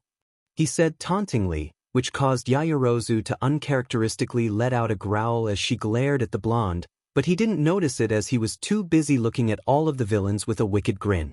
Kirishima was pumped up as he got into his fighting stance, and Todoroki had his hand out as he was waiting for them to come so that he could freeze them. Shigaraki growled as he was getting beat by a bunch of students. "Damn it! Why the foo unders?" Doors were swung open as everyone looked at the entrance of the building, All Might appeared with his teeth clenched as he looked at his fallen comrades, then to his students, taking in the sights of their injuries, and then they landed on Midoriya and his current condition. Ida panted as he looked at everyone with a worry expression on his face. "Do not fear, for I am here." All Might ripped his tie off as he glared at Shigaraki, who had a massive grin on his face. The number 1 hero walked in front of Midoriya and them. "All Might," Midoriya muttered out before finally letting unconscious overtake him as he passed out in Yaoyorozu's arms. She gripped him tightly as she looked up at All Might, who was gritting his teeth. "I know you all were scared, but don't worry. I will be taking care of things now," he said, and then disappeared from the top of the stairs as he zoomed through the line's villains, instantly taking them out as gusts of wind intensified, creating a ton of wind pressure that blew back even more villains. Shigaraki watched the scene unfold and cackled loudly. "Nomu, there's your target, kill him." Nomu screeched and charged at All Might, who saw this and followed suit. They both were at a standstill as they tried to overpower the other, but All Might used the strength of Nomu to his advantage and quickly dropped his attack, causing the Nomu to fall forward. Texas Smash. All Might punched the abdomen, but was surprised as Nomu took the hit like a champ and punched the hero in the face before ramming into him with its shoulders. It then tried to attack while All Might was down, but the hero quickly got up and punched it again. This time it still absorbed it, but it sustained some damage as the fight with Midoriya weakened it quite a bit, and Shigaraki saw this and yelled out in frustration. "Damn it! The brat weakened Eng. How did he do that?" He was scratching his face and body very roughly as the frustration the villain gave off was immense. All Might punched Nomu in the face, and then jumped away as the creature tried to grab him. California Smash. His heel connected with the top of Nomu's head, which caused it to screech in pain and anger as it landed some good hits on the hero, and that forced All Might back. Blood fell at the corner of his lip, which he wiped as he looked at the creature. He then dashed forward and quickly landed more punches on the thing, which the Nomu reciprocated as they basically had a punch-out. All Might felt the power of the creature, but he didn't falter as he increased the speed and power of the punches. He slowly overpowered Nomu, and with that he landed an uppercut and then smashed the thing into the ground, creating a small earthquake in the area. Nomu got up and then looked up to see All Might above him as he had his fist ready and wind picking up around the hero. Detroit Smash. His fist collided with the being as huge crash was heard, followed by cracks forming all the way to the stairs as All Might put everything in that punch as it pierced through Nomu's guard and connect with the head of it. A large amount of debris and dust kicked up. People shielded their bodies as the force of the punch sent a huge amount of wind that pushed everyone back. Yaoyorozu shielded Midoriya and herself from the dust as she held his body close to her and turned the other way. Shigaraki didn't even bother shielding his body as he was stomping the ground in rage as he saw that Nomu had been defeated when the dust cleared. "Damn it! What the F-?" he yelled out, but then was shot in the knee and legs before Kurogiri, who had recovered, shielded him from the bullets. "We need to go, or we'll get caught," Kurogiri said. Shigaraki growled, but nodded as he then looked at the top of the stairs, more specifically at Midoriya. "You may have won today, but the League of Villains will kill you all. Especially you, All Might, and that green-haired boy too," Shigaraki said, and Kurogiri teleported them out of there, leaving Nomu and the grunts behind. Snipe holstered his gun as the rest of the pro-heroes had arrived and assisted the police force as they rounded up all the villains, including Nomu, and were also attending to the wounded. Out of all the students, only Midoriya required immediate attention, as he suffered the most injuries in the process, while all the rest of them had cuts or bruises, but nothing too serious. All Might watched them wheel in Midoriya to the ambulance, and Yaoyorozu opted to accompany them as they rushed out of there while the rest of the class was being brought in for questioning. "I'm sorry, young Midoriya. If I was here quicker, you wouldn't be in that condition, but I'm proud of you for protecting your friends and not giving up." All Might then looked as he saw his two companions, who were both in critical condition from the villain attack. Ida walked out of the area after he was questioned and met up with some of his classmates as they were sitting at the entrance of the building. None of them dared to say anything as they all sat in silence. Their faces had all the same expression on them: fear. They had faced a bunch of villains, and some of them nearly died from the attack. All of them were scared as they didn't have the experience that the stars of the class had. Ida remembered the condition of Midoriya's body and clenched his fist in self-disappointment. All I did was get help from the academy, but Midoriya faced that creature all by himself, and even when he was injured tried to protect everyone else from getting hurt or worse. I can probably say that, if Midoriya wasn't here, we'd probably be in serious condition, even killed. He sat next to Uraraka. She gave him a sad smile as she went back to looking at the ground for the time being. Yaoyorozu watched Midoriya's chest rise and fall slowly as she looked at his state, bandages covering most of his body, except for his face, and even then it had a small patch for his left eye. She lightly grasped his hand and gently squeezed it as she frowned at his current state.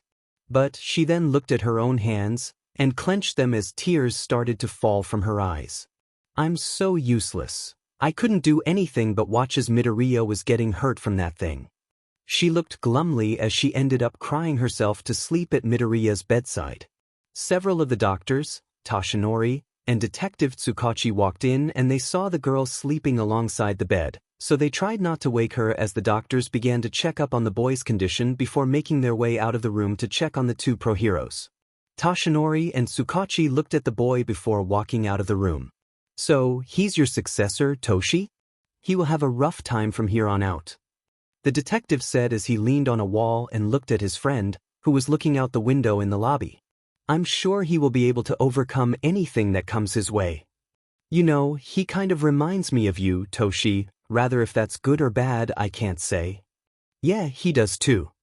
Midoriya groaned as he opened his eyes, only to be blinded by the bright light the sun was giving off, forcing him to close his eyes and close the curtains. He sighed and stretched his arms, noticing the bandages wrapped around his arms, then he looked under the blankets and saw that he was wrapped in bandages. He ran his hand over the bandages, hissing in pain when he went over a tender spot.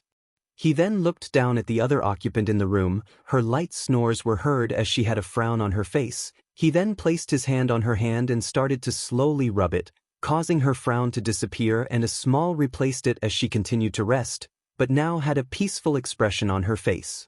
He sighed and looked at the tray next to him, which had breakfast for the two of them, from what he saw as it was covered with a lid. Seeing the food made his stomach growl as he looked at the delicious food, but then looked at it again. From my experience, hospital food isn't that good, but I'm really hungry. He rubbed his stomach as he looked and saw that he wasn't hooked up to anything, so he got out of the hospital bed and grabbed one of the trays. He opened it, releasing a buildup of steam which wafted in his direction. He sighed in delight as it smelled really good, but he wasn't getting his hopes up as he took a bite out of the pancakes and deadpanned as he swallowed the food before putting the lid back on and placed it back on the cart. That was horrible. He muttered as he looked at his sleeping occupant and walked over to her. He looked at her peaceful expression and felt guilty for waking her, but it was almost time for school as he checked his phone. He gently shook her, but she whined and told him to stop. He chuckled and shook her again. This time she stretched and muttered something about hating mornings as she yawned, stretching her arms as she let out a satisfied She then looked at the person who awoken her, and her eyes widened as he smiled. Midoriya, she said as her eyes started to tear up, causing him to feel a bit guilty. Yaoyorozu. He looked at her as the tears started to fall down her face, but her face had the biggest smile he had ever seen as she stood up and knocked him onto the bed as she wrapped her arms around his neck as she pressed herself onto him tightly. He was blushing like a madman, but he slowly wrapped his arms around her waist and pulled her in tightly as they both held each other tightly, not noticing the audience that they had peeking behind the door. That's it, my boy. All Might whispered to Inko, who was still surprised as she was talking to her son's idol and the #1 hero in the world. When she heard that he was in the hospital, she immediately bolted to see if her son was okay, meeting the hero himself shortly after arriving the hospital. Needless to say, she was very honored to meet him.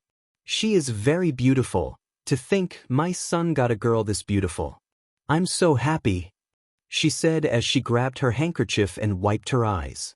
After a while of spying on her son, Inko knocked on the door and opened it, Seeing the red faces of the two occupants as they were sitting next to each other with their hands in their, smiled at the pair and handed Midoriya a school uniform and a lunchbox, which was All Might themed, causing the said hero to snicker outside the room.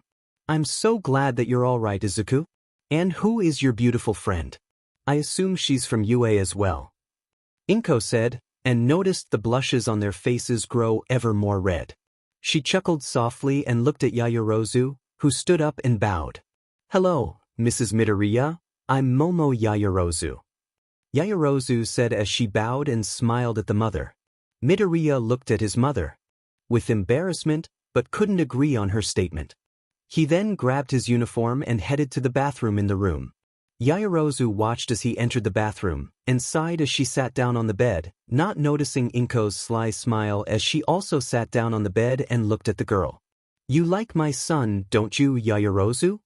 Inko asked the girl, taking in the immediate reaction that she displayed. Her whole face turned instantly red as she started to stutter, but she stopped once the older woman chuckled and placed her hand on the girl's shoulder. Don't worry, my Izuku always talks about you when we have dinner. He always talks about how amazing you are, and how beautiful you are. I can see why my son likes you. Inko said, causing the girl to blush even further, but she also looked at Inko with curiosity. Wait, Midoriya me. Yaoyorozu finished her sentence with a massive blush on her face as she placed both of her hands on her cheeks, causing Inko to chuckle and nodded. Oh yes. He never had a crush before, but you're his first now, and I approve of you. Please, take care of my son. Inko said as she bowed to Yaoyorozu, causing the girl to quickly shake her head as she wasn't used to this, but she heard the genuine concern for her son, and that brought a smile to her face. Yaoyorozu tapped the mother's shoulder, causing her to look up. Of course, Mrs. Midoriya. She smiled and nodded. Please, call me Inko, I insist. Anyways, you two should probably get to school as it's about to start. And please, if you can, stop by and have dinner with us someday. I'm sure my son will love to have you over. Inko smiled as she looked at Midoriya, who had just walked out of the bathroom, and hugged him before walking out of the room. Midoriya smiled and looked over at Yaoyorozu, who was twiddling with her thumbs and had a massive blush on her face, but she was also smiling. She looked up at him and smiled wider, causing Midoriya to lose his breath. Was she ever this beautiful? I felt like she's even more beautiful than before. Midoriya blushed and grabbed his bag, which his mom also left, and looked at Yaoyorozu, who was looking at the ground. He looked at her and walked up to her. Hey, are you okay, Dash? He couldn't finish his sentence as he felt a pair of lips on his. His mind started to malfunction as he felt Yaoyorozu kissing him, his whole body feeling like jello as he struggled to comprehend what was happening, but his instincts took over and he slowly closed his eyes, pressing his lips onto her as they kissed for a couple more seconds until they were forced to pull back from the lack of airflow. Both of them were panting as they both looked at each other and blushed, but they both were smiling as they interlocked hands. So, that I guess we're a thing now, Midoriya said, but Yaoyorozu shook her head and looked at him expectingly. He looked confused, but then it hit him like a truck. Midoriya cleared his throat and pulled her closer to him. Momo Yaoyorozu, will you be my GG girlfriend? Midoriya stuttered the last part out, but Yaoyorozu didn't care as she happily wrapped her arms around his neck and pulled his face closer to hers. Of course, Midoriya. She was blushing like a schoolgirl, but she was very happy and pressed her lips onto his once more, both pouring their feelings into the kiss. He tasted strawberries and he liked it as he pulled her even closer as she wrapped her arms around his neck tighter. They were simply enjoying the other's embrace as they pulled back with another sigh of relief. Midoriya smiled at her before checking his watch and his eyes widened. Crap. We have about 5 minutes until class starts, he said to Yaoyorozu, who also was shocked, and they sprinted out of the hospital, not knowing if Midoriya was discharged from the hospital, but they didn't care as they sped to the academy, but at the rate they were going to be late for class, and that wasn't good as they were the representatives of the class. Midoriya was thinking of a way for them to get there in time, until he suddenly stopped, causing Yaoyorozu to stop. Why'd you stop, Izuku? She asked as he bent down and looked at her. Get on, Yaoyorozu. I'm going to get us there. She looked at him incredulously, but she quickly got on and grabbed Midoriya's bag as she wrapped her arms around her neck after placing both their bags on her little hanger that she made just now. Hold on. He powered OFA through his leg and he took off, racing past people as he sped past, and within a couple of seconds, they were almost there. Yaoyorozu was holding on tightly as she was scared, but also was enjoying it as she never felt this before, and it felt nice to piggyback ride on Midoriya. They made it past the gates and Midoriya stopped as Yaoyorozu hopped off, and they made a dash for their classroom, getting there shortly before the bell rang. Both of them panting as everyone was looking at them. Some had a look of suspicion, while Ito was doing his weird hand motions as he walked up to the two of them. As class representatives, you should be the first ones here, and yet both of you were almost late for class. Ida exclaimed, while the rest of the class let out a sigh of exasperation. After that, all three of them sat down as the bell rang, signaling that class had started. Who do you think is going to be teaching homeroom, Tsu?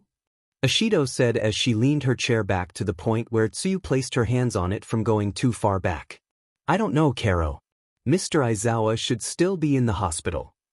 Tsuyu said as the doors to the classroom opened, revealing Aizawa, wrapped in bandages from head to toe, as he slowly made his way to the front of the class and then looked at everyone. All right, it's a new day, but your battle isn't over yet. Several students began to panic as they thought that there was another villain attack happening. Are you freaking kidding me? Mineta shouted out. Tears in his eyes as he thought he was going to die. Several murmurs of uneasiness rang through the class as they waited for Aizawa to explain. I'm referring to the sports festival. Sighs of relief was heard. Mineta was still flipping out from the lack of context beforehand. They're still doing it after what happened at the USJ? Jiro asked. They're still doing it as a sign that we've dealt with the situation, plus security will be beefed up than previous years. However, this will be the time for you to shine. This is an important event, so you better give your best effort if you want to be a pro hero. Stand out from the rest, get noticed by the hero agencies. It will begin in 2 weeks, be prepared to do your best at the festival. Class dismissed. Aizawa said as he then left the classroom, dragging his sleeping bag with him. Oh man, I'm so pumped for this event. Kirishima said to Shiro, Sato, and Kaminari. Midoriya looked at everyone as he looked at his notebook he created during Aizawa's little lecture over the sports festival. The notebook had a plan for training over the 2-week PRD, and he smiled at it after making an optimal plan. He smiled as felt psyched for the event. Over the 2 weeks leading up to the festival, Midoriya was primarily focusing on his lunar powers, more specifically, his defensive capabilities during the day, figuring out how to use it effectively alongside his solar powers. So, he spent most of the 2 weeks coming up with abilities that would further enhance his combat prowess, while also building up his body, but he didn't forget to train OFA for at least an hour over the weeks.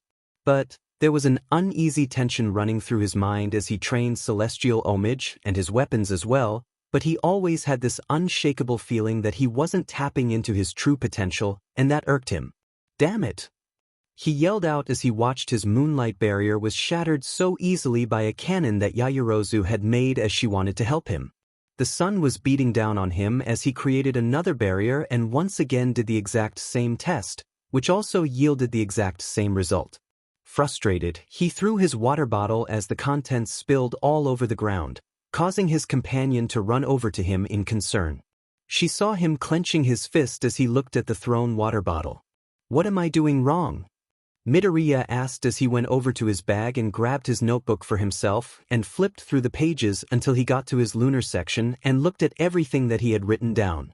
Yaoyorozu looked over his shoulder and watched as he furiously wrote down notes and started to sigh, burying his head into his hands and yelled out in frustration. She looked concerned, but she grabbed his notebook and started to look at everything he had written down in both sections. She looked hard and a light bulb suddenly went off in her head.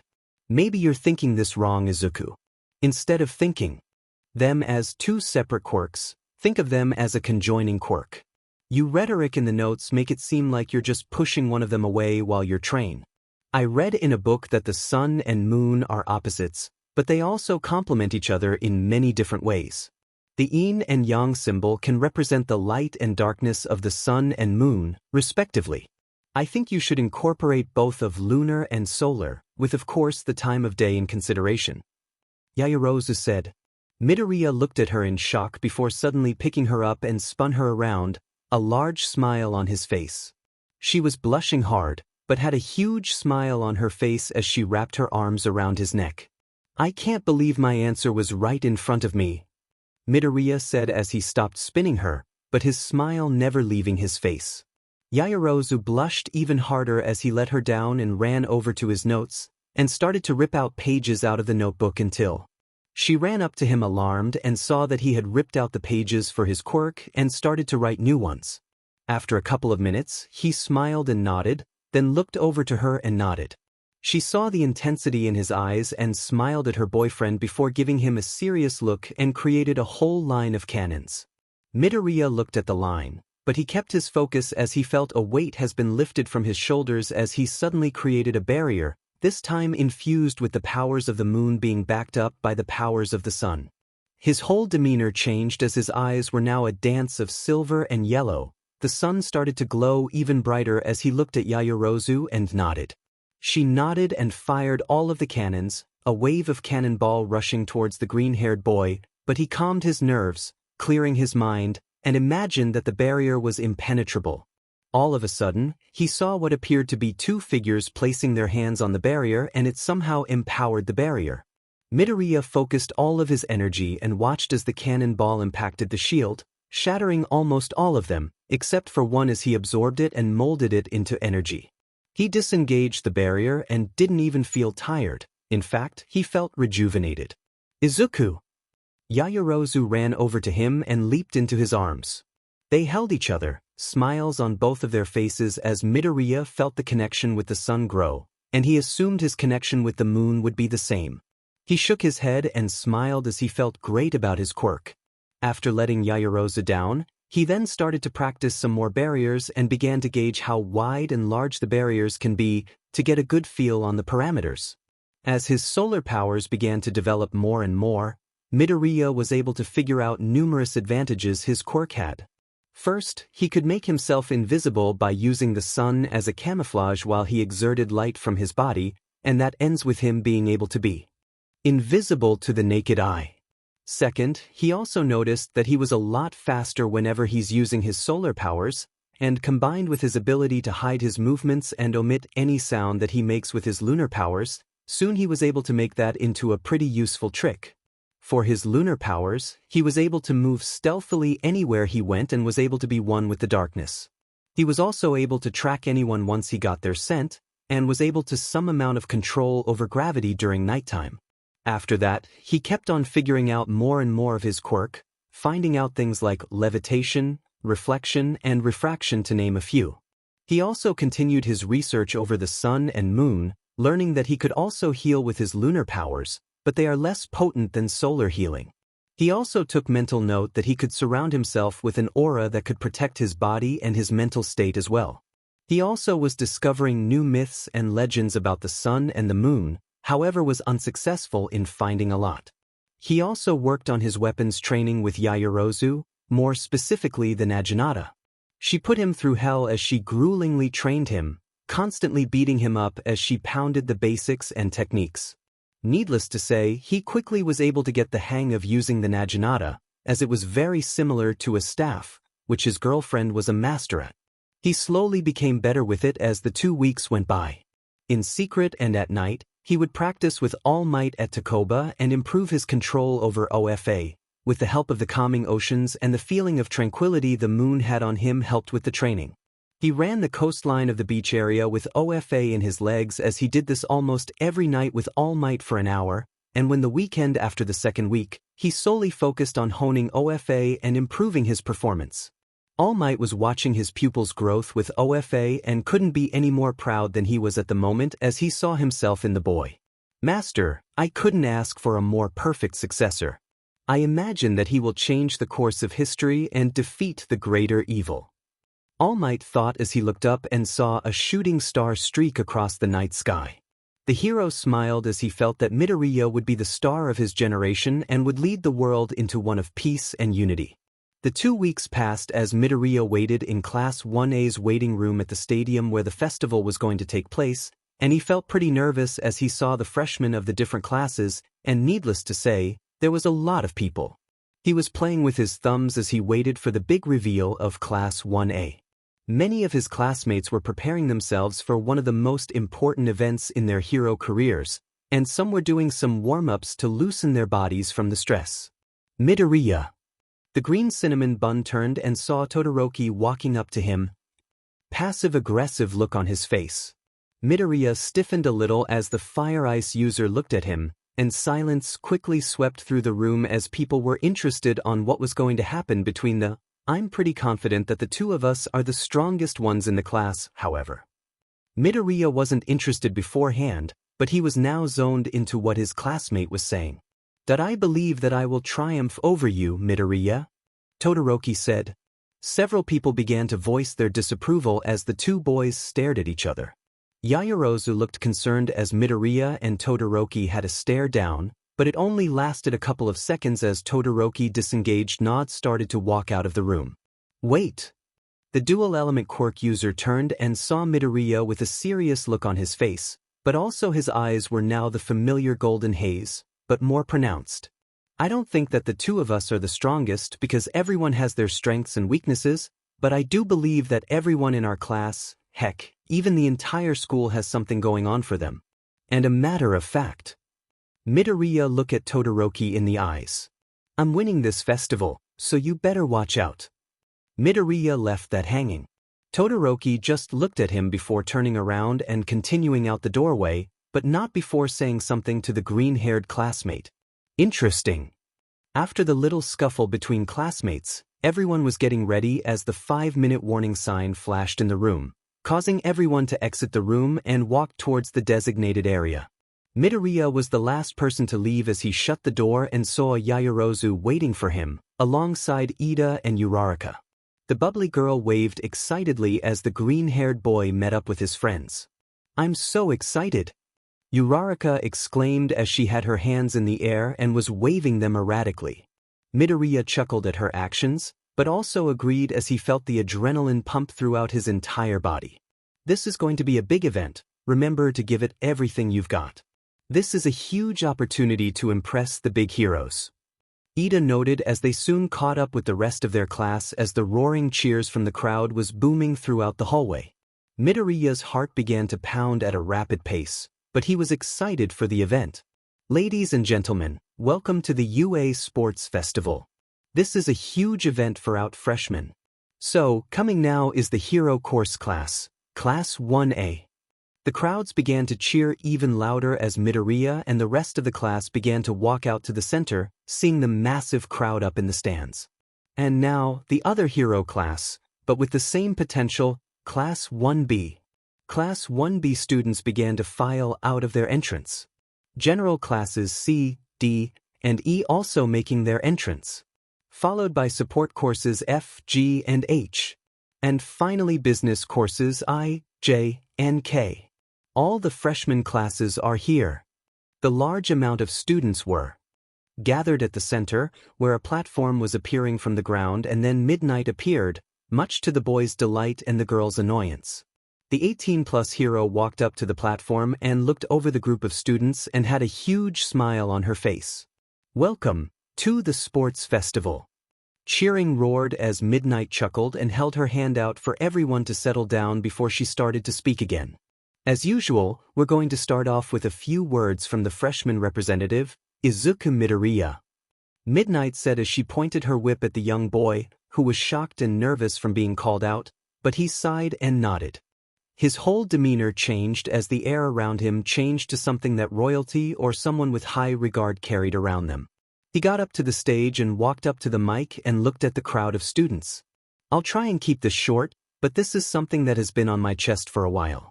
This is probably a major stepping stone in our lives as we strive to become pro-heroes in the future. And this is yet another chapter in our lives, and we need to make the most of it as we don't get many options to put forth ourselves. I'm sure all of you are going to be gunning for the top spot, and frankly, so am I, and I'm going to be putting maximum effort in this event. So that I don't want to see anything but the best out of you, all of you. And in the crowds, I hope you can feel our emotions as we go through with the festival, and I hope we look like future pro-heroes. Thank you. Midoriya concluded his speech and bowed before the crowd and walked off the stage. Everyone was speechless, but a small little clap turned to a roaring crowd of applause as everyone was starting to get pumped from the speech he just said. That was an amazing speech, Midoriya. Excellent work. Ida said as Midoriya went back to his class. Great job, Midoriya. Uraraka said as she slapped his arm. Man bro, you got me all psyched up for this festival. Kirishima said as he cracked his knuckles. Midoriya chuckled as Midnight walked back towards the mic. What an exhilarating speech from Izuku Midoriya. Anyways, on to the first event of the festival. She then motioned towards the large screen as it started to cycle through different events until it stopped on an event. The first event is an obstacle race. Midnight said as the crowds began to grow excited. Midnight began to explain the rules. Within the borders of the race, students were allowed to do anything, with of course obvious restrictions. Soon, the group of students began to file into the area where they were supposed to go to start the race at. Midoriya ended up somewhere in the front as he noticed the cramped spacing in the tunnel that they were in, which triggered a sort of warning in his mind. With this tunnel and the race, this could very well be an obstacle as the narrow spacing of this tunnel could possibly hinder your beginning as people can get trapped in the tunnel. If that's the case, being relatively in the front of the group, or have a quirk that can let you bypass the traffic, then you're all good. However, Midoriya saw Todoroki up at the front, which immediately made him grow wary of his classmate as he felt the temperature drop slightly, which would have been brushed off from someone not worried about that, but he knew that more than likely, Todoroki would freeze the ground in order to trap everyone in the tunnel and make him have a head start. So, Midoriya waited as the countdown for the race was starting. 3, 2, 1. Go. Midoriya immediately used the speed that he had improved through his training at Takoba at night and with Yaoyorozu as he combined both powers and quickly dashed past everyone as he used the speed to phase through people to quickly get ahead of everyone as he heard the cries of disbelief as he turned and saw Todoroki freezing the ground faster than Midoriya had anticipated, but his speed was able to create a gap between him and Todoroki, and to make sure that he wasn't seen, Midoriya was able to quickly gain a lead as he noticed how his steps felt lighter than before and was also moving faster than in the past. He smiled as he picked up his pace as he sped off, increasing his lead over Todoroki. Even the audience and pro-heroes thought that Todoroki was first as Present Mike was commentating over the race, with Aizawa as the guest speaker. What a play by Class 1A's Shoto Todoroki, using his quirk to quickly give him the lead over the rest of the group. Thoughts, Aizawa? Present Mike turned to his friend, who just simply shrugged and continued to watch the race unfold. Todoroki turned and saw members of his class unfazed by his move and simply went over the ice. Should have figured that they would have managed to overcome my ice, he said as he continued on with the race, believing that he was in first place. Midoriya weaved through the faux robots as he didn't want to attract attention to him, so he remained in stealth. Not even the robots noticed him as they simply stood there, on guard as he managed to clear that area without any issues. He didn't feel too tired, so he slightly lessened his pace and pressed forward towards the second, arguably, third obstacle of the race, the fall. He noticed that there was ropes that were there so that he could cross the canyon without any issue, but he didn't want to do that either, so he cancelled his lunar power of stealth and then used it to allow him to fly over the canyon while he was still hidden from the crowd's eyes. He then landed at the end of it and transferred his lunar energy back into stealth as he made his way to the final stage of the race, while also noting that Todoroki had made it to the canyon and was followed by a group of students. Students are now making their way to the fall.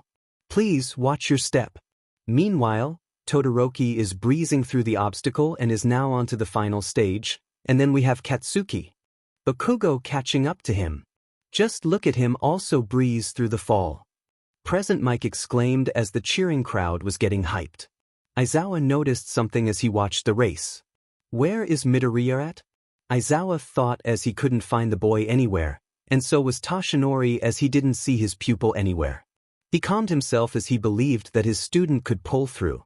At the minefield, Midoriya once again levitated over the minefield as he saw Todoroki and Bakugo making their way over to the minefield, and both of them were having a bit of a scuffle as the two of them were trying to outdo the other.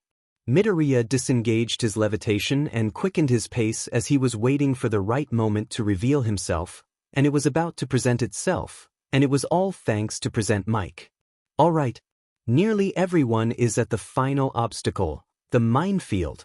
With both Todoroki and Bakugo fighting for the lead, it'll be a very close race. Cheering was heard as the pro heroes were eyeing the two boys and commenting on which of them was going to win. Out of the way, Bakugo said as he launched an explosion, but Todoroki blocked it with his ice. The two boys were lashing out at each other, not noticing Midoriya was way ahead of them. Alright, time to reveal myself, Midoriya said as a loud rumble was heard as every camera was focused on the ball of light that appeared in front of Bakugo and Todoroki.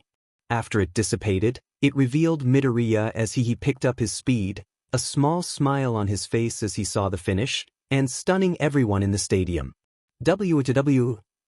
It appears that Class 1's Izuku Midoriya is in the lead, and by a huge margin. Where did this guy come from, Aizawa? Present Mike turned to Aizawa, who was also stumped until he finally figured it out. He used his quirk to gain an advantage and was able to hide himself from everyone, including ourselves. Combined with that, his speed was another factor for him to actually be the one in the lead.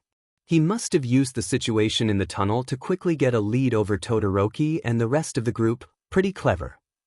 The bandage-wrapped hero said. Pretty impressive, kid. Wow. Izuku Midoriya was actually in the lead this entire time. Aizawa, why do you have all the strong students? I wonder that myself sometimes.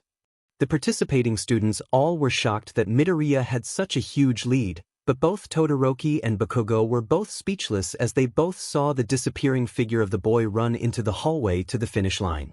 Damn it, Stu, Bakugo said as he tried to pass Todoroki, but the red and white-haired boy blocked him as a couple of seconds later, he also entered the hallway, and then was followed by a set-off Bakugo. Midoriya was running through the hallway as he saw the light at the end and he crossed into the light, hearing the cheers and applause from the crowd as he looked at Toshinori, who gave him a thumbs up and had a huge smile on his face. Midoriya smiled and reciprocated it with a thumbs up of his own. He then noticed that Todoroki and Bakugo had arrived as well. Here we are, folks. The winner of the race is Izuku Midoriya, the boy who caught us all off guard. Confetti appeared out of nowhere as people started to finish the race. Uraraka ran up to him and held her hands out for a high five, and he high-fived her as they both smiled at each other, and then turned to see Ito walking up to them, a hint of disappointment on his face. Congratulations, Midoriya, you had us all beat with your little stunt you pulled. I must say, I'm rather impressed with your performance, Ida said, and Midoriya smiled at him as they both shook each other's hand. A couple of seconds later, he saw Yaoyorozu finishing the race, and she had her top opened, revealing her black bra. He ran over to her as he noticed that she had a look that screamed, something was wrong. When he got to her, she had a look of relief when she saw him. Izuku, please remove him. She turned and he saw Mineta on her back as he had a thumbs up and was covered in bruises. Totally worth it. Midoriya was irked by the comment and knocked the pervert off his girlfriend. She sighed as she gave him a thankful smile as they all watched as everyone slowly made their way to the center, where midnight was at once more. Midoriya walked up to the platform as she had a huge grin on her face. The top 42 students will move on to the next event of the festival. And for those of you that didn't make it to the top 42, don't worry. We have a bunch of other stuff that you can do. As for the rest of you, please turn your attention towards the screen once more. Midoriya looked at the screen as he prepared himself for what's about to come in the near future. The screen once again scrolled through numerous events, creating tension among the group of contestants. Midoriya felt sweat drip down his spine as he felt nervous about the next event, seeing the screen slowly slow down until it landed on the next event as the massive crowd bellowed with excitement. Midnight smirked as she saw the event and waved her whip to the students. The second event of the festival is the cavalry battle. Such a great event for the crowds. Here are the rules. The pro hero turned towards the screen as it changed to a picture of All Might being carried by 13 as the vanguard and Present Mike as the rearguard. Point values were issued towards each of the members of the team, and then a total score was off towards the side. Midoriya looked at the image and started to visualize what was about to go down in the event, and ended up with plenty of scenarios, but almost all of them had a similar characteristic: he was targeted out of the gate. He bit his thumb as Midnight continued on with the explanation for the event. Teams will be 2 to 4 people, meaning there will be 10 to 12 teams on the field. The rider will have these headbands that will display your cumulative score for your team. The objective is to have the most amount of points within the time limit. If your headband is taken or your team falls down, you still have time to gather points. Contestants that make their opponents fall on purpose will issue a warning. Second time is immediate disqualification. As for the point values, the screen switched to the point values of each of the places, starting with 42nd with 5 points. If the pattern continues, since I'm first, my point value should be. However, the purpose of the sports festival is to stand out amongst the group, plus being in first place is a major disadvantage in events like these. The constant targeting will be an issue, and the fact that point value system seems sketchy. If what I believe is to be true, my point value will be something desirable like 750 to 1000 points, even 2, that's still pretty low than what I'm actually feeling. Midoriya watched as the screen scrolled up as it gave the point values, and then it got to the top 3 scores, with Bakugo having 200 points and Todoroki the green-haired boy gulped as it finally went up to first place, but didn't display a value. Midnight smirked as she grabbed everyone's attention as she then held her whip, pointing it at Midoriya. And for Izuku Midoriya, who placed first in the obstacle race. His value is... The screen then displayed his score, causing Midoriya's eyes to bulge out of its sockets. 10 million?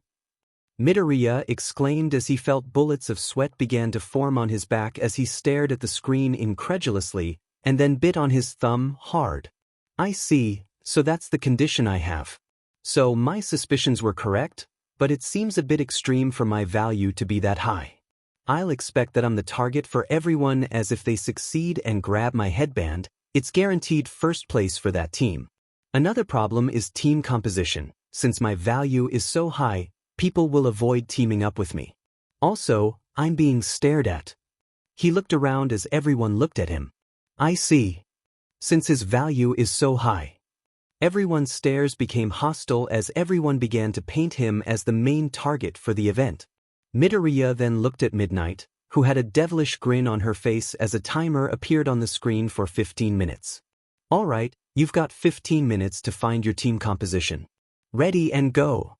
Midnight yelled out as everyone scrambled to find their partners, and Midoriya sighed as nobody was around him in a 10-meter diameter, which he wasn't surprised as he sighed and stayed focused. He saw a lot of people around Bakugo as he placed third in the race and was pretty powerful, and after a couple of minutes, saw that his team consisted of Ishido, Shiro, and Kirishima. Ishido has her acid that can deteriorate, Shiro can use his tape as a sort of rope for pulling in, and Kirishima for defense. That's not a bad team at all. Midoriya thought as he continued to search with 8 minutes left. After roaming around the area, he then saw Todoroki's team, which consisted of Ida, Kaminari, and his girlfriend. He didn't think too much of it, but he admitted that the team composition was very dangerous. Ida for speed, Kaminari for attacking, and Momo for insulating and defense. And Todoroki's ice for a good measure. That team will be very difficult to handle, but it shouldn't be all that bad, because Todoroki's refusal to use his left side. That means I can use that to my advantage. Now, I need to find some team members. He was brought out of his thoughts and turned to see Uraraka smiling at him. Let's team up, Deku. Midoriya felt happy that she wanted to join him, and that also went well with some of his strategies, but above all else, she was his friend. He nodded and she smiled as they continued to search for more people to join up with 5 minutes left on the clock. Midoriya saw that people were beginning to wrap up their team compositions, causing him to grow more tense, not noticing the figure approaching him from behind. Hiya, first place. Midoriya jumped in surprise and yelped. Once he calmed down, he saw a girl with symmetrical pink locks and goggles on. She had all sorts of gadgets on her waist belt as she moved her goggles up, revealing her yellow eyes to him. He was intrigued as instead of pupils, she had crosshairs at the center. She had a huge smile on her face as she got uncomfortably close to him as she examined his entire body. I was wondering if I could be on your team. Since you're in first place and going to get all the spotlight, I'd figured that being on your team will help me showcase my babies to the world. Oh, name's May Hatsum, pleased to meet you, Muscles, she said as she was behind him, feeling his body, causing him to lose all sense of feeling while Uraraka was yelling at her to stop. After that, Hatsum showed off several of her gadgets, including jetpacks, which Midoriya recognized them as the ones that the ProHero Air Jet uses, which got the both of them into a friendly conversation, much to Uraraka's confusion. We still need one more person, and if my luck is great. Midoriya wandered off until he saw a familiar figure watching the rest of the teams. Once he reached his target, Midoriya began to explain the role that he was going to play for his team. I see, so you want me to focus solely on defense. Very well, Midoriya, me and Dark Shadow will join your team, Tokoyami said, causing Midoriya to smile as the two of them made their way back to Hatsum and Uraraka as there was just 2 minutes left. Everybody had their teams ready and were waiting for the final countdown. Midoriya exhaled as he was trying to calm his nerves, but suddenly felt his consciousness being warped to somewhere away from his body, and began to panic as he didn't know what was happening. Calm down, young Midoriya, I mean you no harm. The boy turned and saw a woman in her mid-30s with flowing black hair and piercing blue eyes. It seemed like she was glowing as she had a tiara with a sun on it, and much to his surprise, saw a dazzling mirror and Regalian sword with her. The mirror was floating to her left and the sword at her hilt. She smiled at the boy and ushered him to come closer, and Midoriya slowly made his way over to her, slowly piecing the clues together, until he got to her. His eyes widened as he figured it out and started to stutter before hastily dropping to one knee and bowed to her. Your Lady Amaterasu, Midoriya couldn't formulate a complete sentence, causing the goddess to chuckle and placed her hand on his shoulder. Please rise, my champion, she said. Her voice flowed along as her white robes flowed and with the wind that appeared out of nowhere. He felt incredibly small but followed her instructions and stood up, seeing the smile on her face. He then looked shocked at her. Wait, what do you mean champion? He asked as he then looked around the place that they were in, only to see an endless amount of white and it was very bright in there, but his eyes adjusted to it. He then fixated his gaze back towards the deity, finally noticing that she was taller than him by a couple of inches. She sensed his sadness, and laughed softly as she found out why, but she then cleared her throat and looked at the boy. You're considered my champion since your quirk allows the use of my powers over the sun. Although, I would like for you to be my actual champion. Midoriya's eyes bulged as he heard her proposition and started to overwork his brain to the point of burnout, but she stopped him as she touched his shoulder, sending calming waves throughout his body. He felt his nerves loosen up as her calming presence slowly cleared his mind until he was able to think clearly. Why do you want me to be your champion, Lady Amaterasu? Midoriya asked as he looked at her, confusion all over his face. She smiled towards him and turned around. The winds began to pick up once more. I believe that you are worthy for my blessing. Your heart for protecting others and sense of justice is what got my attention, however, it was the use of your quirk is what caused me to finalize my decision. You used my powers to help those around you, and the self-sacrifice is what made me choose you as my champion. I'm pretty sure you felt a surge of power when you figured out to combine both sun and moon rather than seeing them as different anomalies, she said as she created 2 chairs out of light and sat down in one, while motioning for Midoriya to sit in the other one, which he did. Yeah, I felt the surge of power, but also saw 2 hands press on the barrier when I figured that out.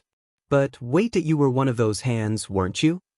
He asked her, causing the corners of her lips to turn upwards. She nodded as she placed her hand on his hand, and he felt the same power as he did when he created the barrier. Wait, then what about the other hand?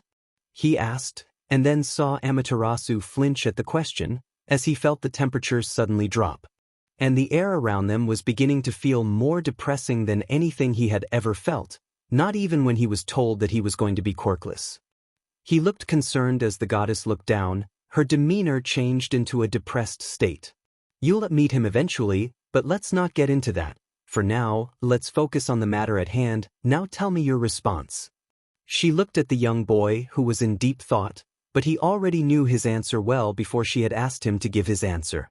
I accept, milady, Midoriya said, and blushed slightly as he felt weird for saying that word. Amaterasu smiled as she stood up and motioned for him to do the same. She began to hum as her entire body began to glow brightly, and the winds began to pick up, forcing Midoriya to shield his body. This immense power, he said as she then fired a beam of light that hit Midoriya right in his chest, causing that spot to glow brightly as he then felt the surge of power flow through his body as he felt even more powerful than before. After a couple of seconds, the glowing began to lessen as Midoriya looked at his body and checked himself to see if something was wrong. After he concluded that there was nothing wrong, he turned to his patron and saw her smile. All of a sudden, he was pulled into a hug from her as she embraced him warmly, and he then slowly reciprocated it. She broke away from him and smiled. My champion, it is time for your return to your body.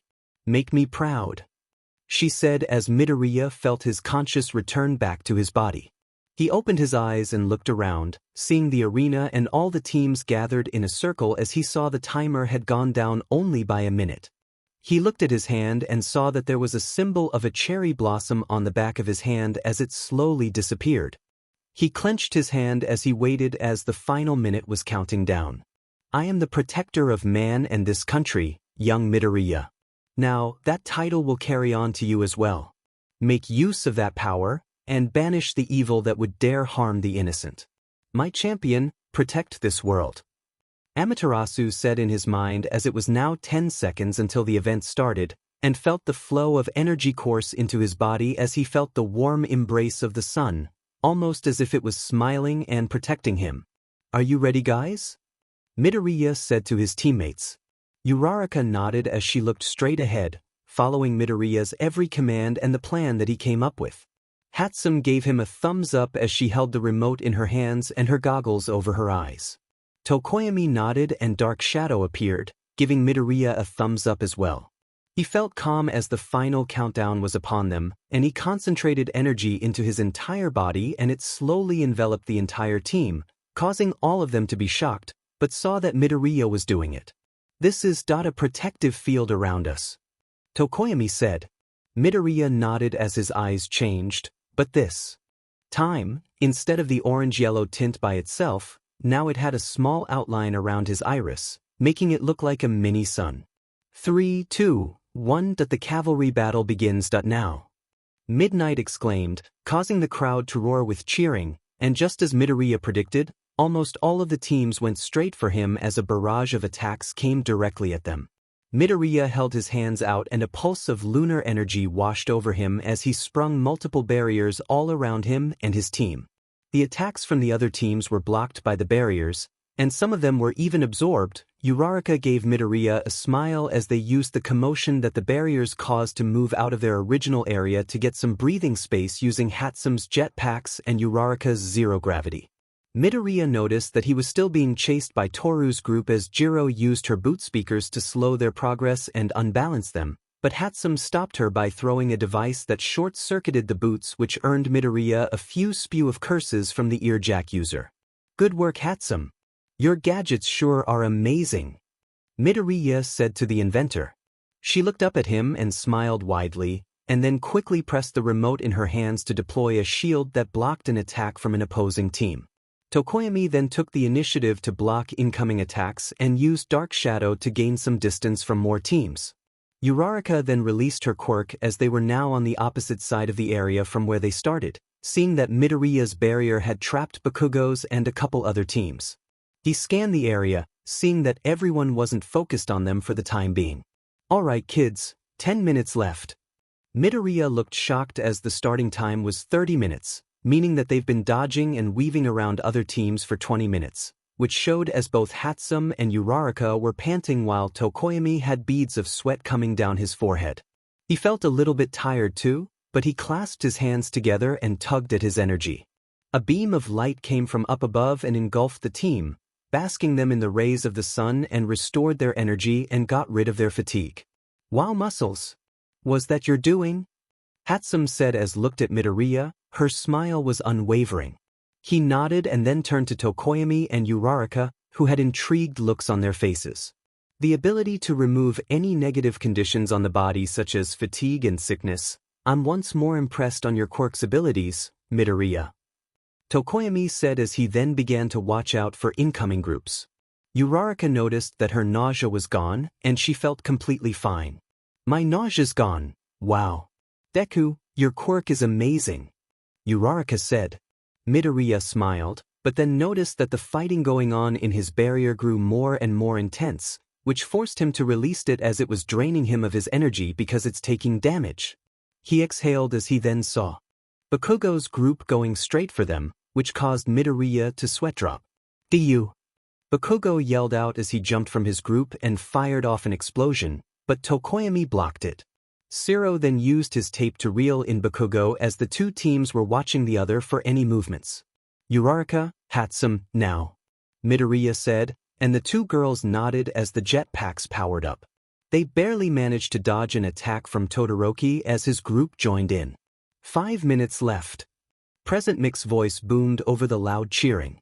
Midoriya felt nervous as he had to deal with Bakugo and Todoroki, plus any other team should they try and face the other. "You, icy prick.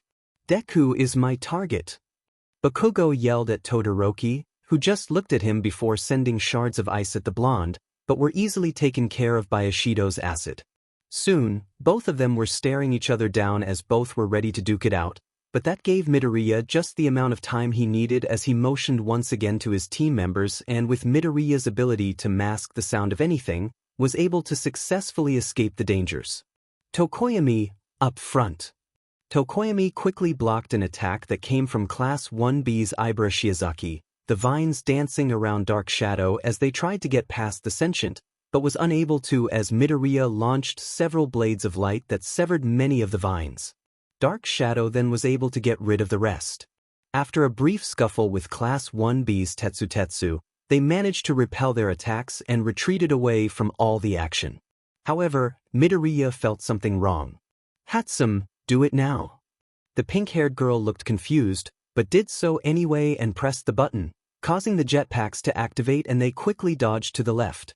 Midoriya saw Todoroki's team zoom past by them, and tried to grab the headband around his neck, but the green-haired boy sent a small ray of light that stopped him from grabbing it. Both teams were looking at each other, but Midoriya saw Ida's engine had stalled, so he took action and shoot several rays of light at the group, but Yaoyorozu created a mirror and reflected the attack, sending all over the place, even hitting a couple of teams in the process. "I should have figured that Momo would come up with that, can't say I'm surprised," Midoriya said as he felt a presence behind him and quickly launched a wave of light, hitting Bakugo's chest dead on, sending the blonde flying, but Zero managed to catch him and then flung him straight at Midoriya. The bloodlust on Bakugo's face was apparent as he was getting ready to rip Midoriya's face off. But Midoriya was ready as he quickly parried the fist so that it directly came into contact with Bakugo's face, and then used that momentum from Zero's throw to throw him at Todoroki's group. "Tokoyami!" Midoriya yelled, and he nodded, sending Dark Shadow to block attacks coming from Ishido, Zero, and Kirishima. Uraraka used her quirk to float Hatsum's bombs over to Todoroki and released them once they got close enough, alarming them. Yaoyorozu tried to deflect them while Kaminari tried to short-circuit them, but it was too late as the bombs exploded, covering all of the substance that stuck all of them together. Midoriya sighed in relief and smiled at Hatsum, but then noticed the glare that Todoroki was giving as he then saw the flames that emerged from his left side. "Time's up." Present Mic boomed over the intercom as everyone stopped what they were doing. The flames on Todoroki's left side vanished as the fire ice user looked at his left hand in surprise, but noticed that they were still stuck in the substance that Hatsum made, and Bakugo was spewing out profanities as he was stuck to Yaoyorozu's mirrors. Midoriya sighed and jumped down from his position, stretching his limbs to loosen them up. "That was amazing, Deku," Uraraka said as she patted his back hard. He couldn't help but smile as her infectious personality was too infectious, but he didn't mind it one bit. Hatsum was looking over her gear, looking kind of depressed that some of her gear was damaged or destroyed from the event. Midoriya noticed the sudden drop of temperature from the eccentric girl and went over to try and comfort her. "Look, Hatsum, I dash." Midoriya was cut off as he was suddenly grabbed by Hatsum. Her face was beaming with happiness and excitement. "Wow. I'm extremely impressed that you managed to keep first place, Muscles. And I got amazing data from my babies. You've helped me out so much and I had a blast using all of them. I'd even like to be a personal inventor for you." Midoriya's eyes bulged as he looked at her with confusion, all the while her huge smile on her face never leaving her face. Really? Hatsum, why would you say that?" Midoriya stuttered out as he rubbed the back of his neck sheepishly. Hatsum pet her head to the side and smiled. "Why not? I feel like you're going to be something big in the future, so I'd like to use now as an opportunity to present my babies to the world. Plus, it helps you out as I can upgrade your uniform and anything else you need made to better suit your hero career. Not a bad agreement?" Hatsum said as she leaned forward right into Midoriya's face, causing him to blush and backed up. He did think about her proposition, which he saw no drawback whatsoever, plus she is petty amazing with her babies. After thinking about it for a couple of minutes, he looked at her and nodded. Hatsum grinned widely as she clasped both of his hands and shook them. "Thanks, Muscles. I'm sure this relationship will be crazy good." Midoriya chuckled nervously as he almost started to regret his decision, but held it back for a later date. Tokoyami stood there as he looked around the arena, seeing the teams all waiting around for the results of the event. Midoriya rubbed his forehead as he sighed exasperatedly from the conversation with Hatsum, but was happy that she would help him out. He then saw the substance that the inventor made begin to dissolve, and soon after, it was completely off of Todoroki's group. Midoriya felt the glare coming from Todoroki, but didn't pay heed to it as he saw Yaoyorozu, Kaminari, and Ida walking up to him. "I must say, you caught me by surprise as you dodged my burst of speed. I'm very impressed by that, Midoriya," Ida said as he pushed up his glasses. Midoriya put both of his hands in front of him and shook them. "Oh, that was nothing, Ida. I'm more interested with that burst of speed you pulled. You traversed about half of the stadium in less than a couple of seconds. That's really fast," Midoriya exclaimed, causing the glasses boy to smirk as he rubbed his nose. Kaminari chuckled as he slung his arm around Midoriya and Tokoyami. "I must say, you two were amazing out there. And even Uraraka and that other girl you had were pretty amazing as well." Kaminari smiled as he looked at the two of them. Midoriya chuckled at his friend's actions as he then looked at Yaoyorozu, who had a solemn expression on her face as she looked at Midoriya. But he just smiled at her and walked up to her. Hey! Midoriya looked at her as she turned away from him, causing him to pee his head to the side in confusion. He placed his hand on her shoulder and turned her around, seeing her worried expression as she didn't meet his eyes. He looked at her and sighed as he figured it out and looked at her. "Look, I'm not mad that you joined Todoroki.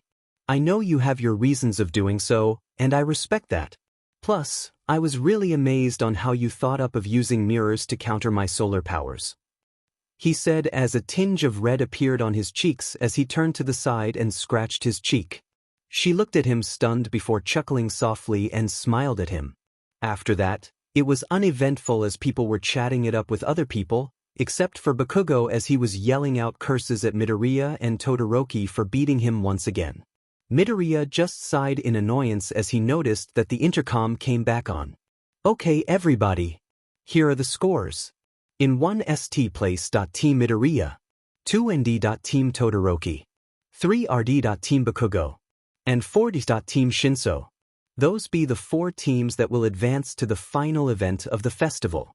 Everybody give a round of applause to them." Present Mike said, and right after that, they were all told that lunch will be served in 10 minutes, so everyone made their way to the cafeteria. Midoriya felt relieved as his stomach was grumbling since he didn't eat breakfast and was about to join Jiro and Tsuyu as they were the closest after everyone mixed in together. He was talking to the two of them, but then felt someone place their hand on his shoulder and pulled him back, causing the two girls to be alarmed. The green-haired boy looked back and saw Todoroki. "Midoriya, come with me," he said and walked away, causing Midoriya to look at him in confusion, but reluctantly followed him. Joansi looked on with worry, but Midoriya assured them that nothing wrong was going to happen. "Jiro, can you tell everyone that I'll be a little late to lunch?" he asked her, which she nodded. He sighed in relief and began to increase his pace to catch up to Todoroki. They traversed the stadium until they reached one of the exits and he leaned on one of the walls, and Midoriya took the other side as he waited for Todoroki to talk. "I'm going to be blunt about this. Are you All Might's Bisudi?" Todoroki said, causing Midoriya to look at him in confusion, but he shook his head slowly, which garnered a sigh from the Fire Ice user. "You know my father, Endeavor, the number 2 hero. He hates All Might to the point where he wants to take his spot as the number 1 hero, but has always been outshined by All Might. He will do everything to gain that position, and that's what he did. You've heard of interquark marriages, correct? My father bought her hand in marriage and bared a Bisudi child for the sole purpose to one day overthrow All Might and become the number 1 hero. That child is me. After a couple of years after I was born, my father put me through grueling training, and my mother hated that to the point where seeing my left side caused her to go insane and threw boiling water at my face. This side of me put my mother through so much pain that I hate it." Todoroki gritted his teeth as he clenched his fists tightly. Midoriya didn't know what to say as he just stood there. After a couple of seconds, Todoroki looked at Midoriya with a serious look. "This festival will help me send a message to my father. I reject his power and the side he gave to me. The power that hurt my mother, I reject it. I will defeat you and win this festival with just my ice to prove that I don't need his power. I will reject everything my father stands for," Todoroki announced and began to walk away from Midoriya. Many thoughts were rushing through the green-haired boy's mind as he didn't know what to do, but his body did. "Wait, Todoroki." The boy turned his head and saw Midoriya jogging up to him. "Look, I won't pretend to understand what you went through as a child, but I can relate to that as my childhood wasn't all that great either. But right now, let me be blunt. I think your resolve for winning this is a bunch of pitiful excuses," Midoriya said uncharacteristically in a monotone voice, almost mocking in a way.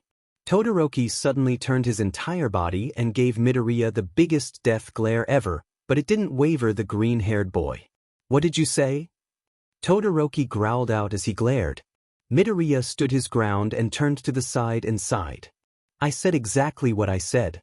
Your reasons for rejecting half of your quirk is utter nonsense, pitiful excuses that won't cut it on the field. You say you will win, but that half-Butte's resolve won't get you your win. You won't defeat me, hell, you won't even win against Bakugo with your weak resolve. Give it up, Todoroki, you're weak," Midoriya said callously as he turned around and walked away from the heterochromia boy, still feeling the glare that Todoroki was giving. As he turned the corner and walked for a couple of minutes, he suddenly collapsed to his knees as his heartbeat was skyrocketing. He felt bad for saying all of those harsh things, but Midoriya felt it was necessary to do so. After calming his nerves for a bit, he remembered how cold he was to the boy, which sent shivers down his spine. He sighed as he then gained a look of confidence as he figured out what he wanted to do. "I will help you, Todoroki." Midoriya then made his way back to the cafeteria and saw Yaoyorozu waving at him. He smiled and went to grab his lunch from Lunch Rush and walked over to see Ida, Uraraka, Kirishima, and almost all of Class 1A, and right next to them was Class 1B. He smiled when all of his classmates waved or said some greetings of sorts, and then looked over to Class 1B's Itsuka Kendo and waved at her, which she reciprocated, and then turned to Shiozaki and waved to her as well, receiving a nod. He knew them from a couple of class representative meetings, and he had a group chat for the class representatives, so he had a couple of interactions with them. "What happened with Todoroki, Midoriya?" Jiro asked as she looked at him while playing with her food. Several people turned to him with worry, but he waved them off as he sat down next to his girlfriend. "All we did was chat for a bit, nothing to worry about," Midoriya briskly said, but Yaoyorozu caught on to his hastiness and narrowed her eyes at him, but didn't pry as she knew that whatever him and Todoroki talked about, he wanted it to be a secret. She let it go as she unconsciously moved closer to him, smiling a little as she felt safer around him. Her actions, however, didn't go unnoticed by Ishido, Ida, Jiro, and Tsuyu. Ishido had a smirk on her face and was about to question it, but was at the receiving end of Ida's emotionless look as it told her not to ask, which she grudgingly obliged and huffed in her seat. Anyways, what do you think the last event is going to be? Shiro asked as he looked at Kirishima and Kaminari. Many people were also wondering that question. Apparently, it's going to be something a one-on-one battle, like last year was a pool noodle fight. But anything can go from here on out, man. I'm so pumped for this final event. Kirishima said excitingly, and many people agreed. Midoriya looked at his hand and clenched it as he remembered his talk with Todoroki. The look of pure hatred for his father was surreal. But, even knowing the reason, Midoriya wasn't going to give up on getting first place. He then looked over and smiled as he saw his friends all bustling with happiness and laughter that butterflies were in his stomach. My champion, I would like to speak with you, if that is all right. Amaterasu's voice filled his mind. He looked around and saw everyone's focus on Kaminari and Kirishima, so he felt like it was a good time. I would be honored, milady. Chuckling can be heard in his mind as his patron was chuckling at his antics. Please, don't call me that. If you would please, call me something like Mother or Mom. I feel like those are acceptable names. Midoriya could hear the laughter in her words, but they were also genuine as he pondered her words for a second. Wait, you've never had a child before? All of a sudden, he felt immense depression as he knew that Amaterasu was about to reveal something big. Well, I did have a child, but my husband killed her so. Midoriya felt pretty guilty for even asking that question to her as he felt like her depression was directly involved with her husband, and he couldn't help but hate him for doing that to her. I see, well, please don't be sad. Mom. Midoriya felt embarrassed for saying it, but he felt like Amaterasu was a motherly figure for the 2 hours that he had met her. He felt like her heart was genuine, and since she was his patron, why not? Having another mom shouldn't hurt, right? My champion. No, my son. I couldn't ask for a more perfect son. As of now, I, Amaterasu, adopt you, Izuka Midoriya, as my child. Please, use my powers and your quirks to make this world a better place. I forgot about why I wanted to talk with you, son. I would like to give you this as a gift from a friend of mine. He felt energy in his palms as he held them out. All of a sudden, a small rabbit appeared on his hands. Its sleek white fur and green eyes made it seem like the most adorable thing he had ever seen. Although we are of different origins, me and the Chinese goddess Chang'e are really good friends in this world.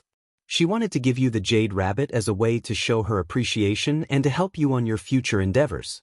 Even though you don't have a similar link that me and you share, you both are still bounded by the moon. She also wishes you good luck as your adventure had yet to begin. Midoriya looked at the small rabbit as he then looked around him, seeing that none of his friends could see the rabbit, which was a relief to him. Then, he saw the rabbit slowly transform into jade as it was now a necklace, which he put on and watched it disappear. Is that all, Mother? Midoriya still felt awkward for calling her mother, but he didn't mind it a bit.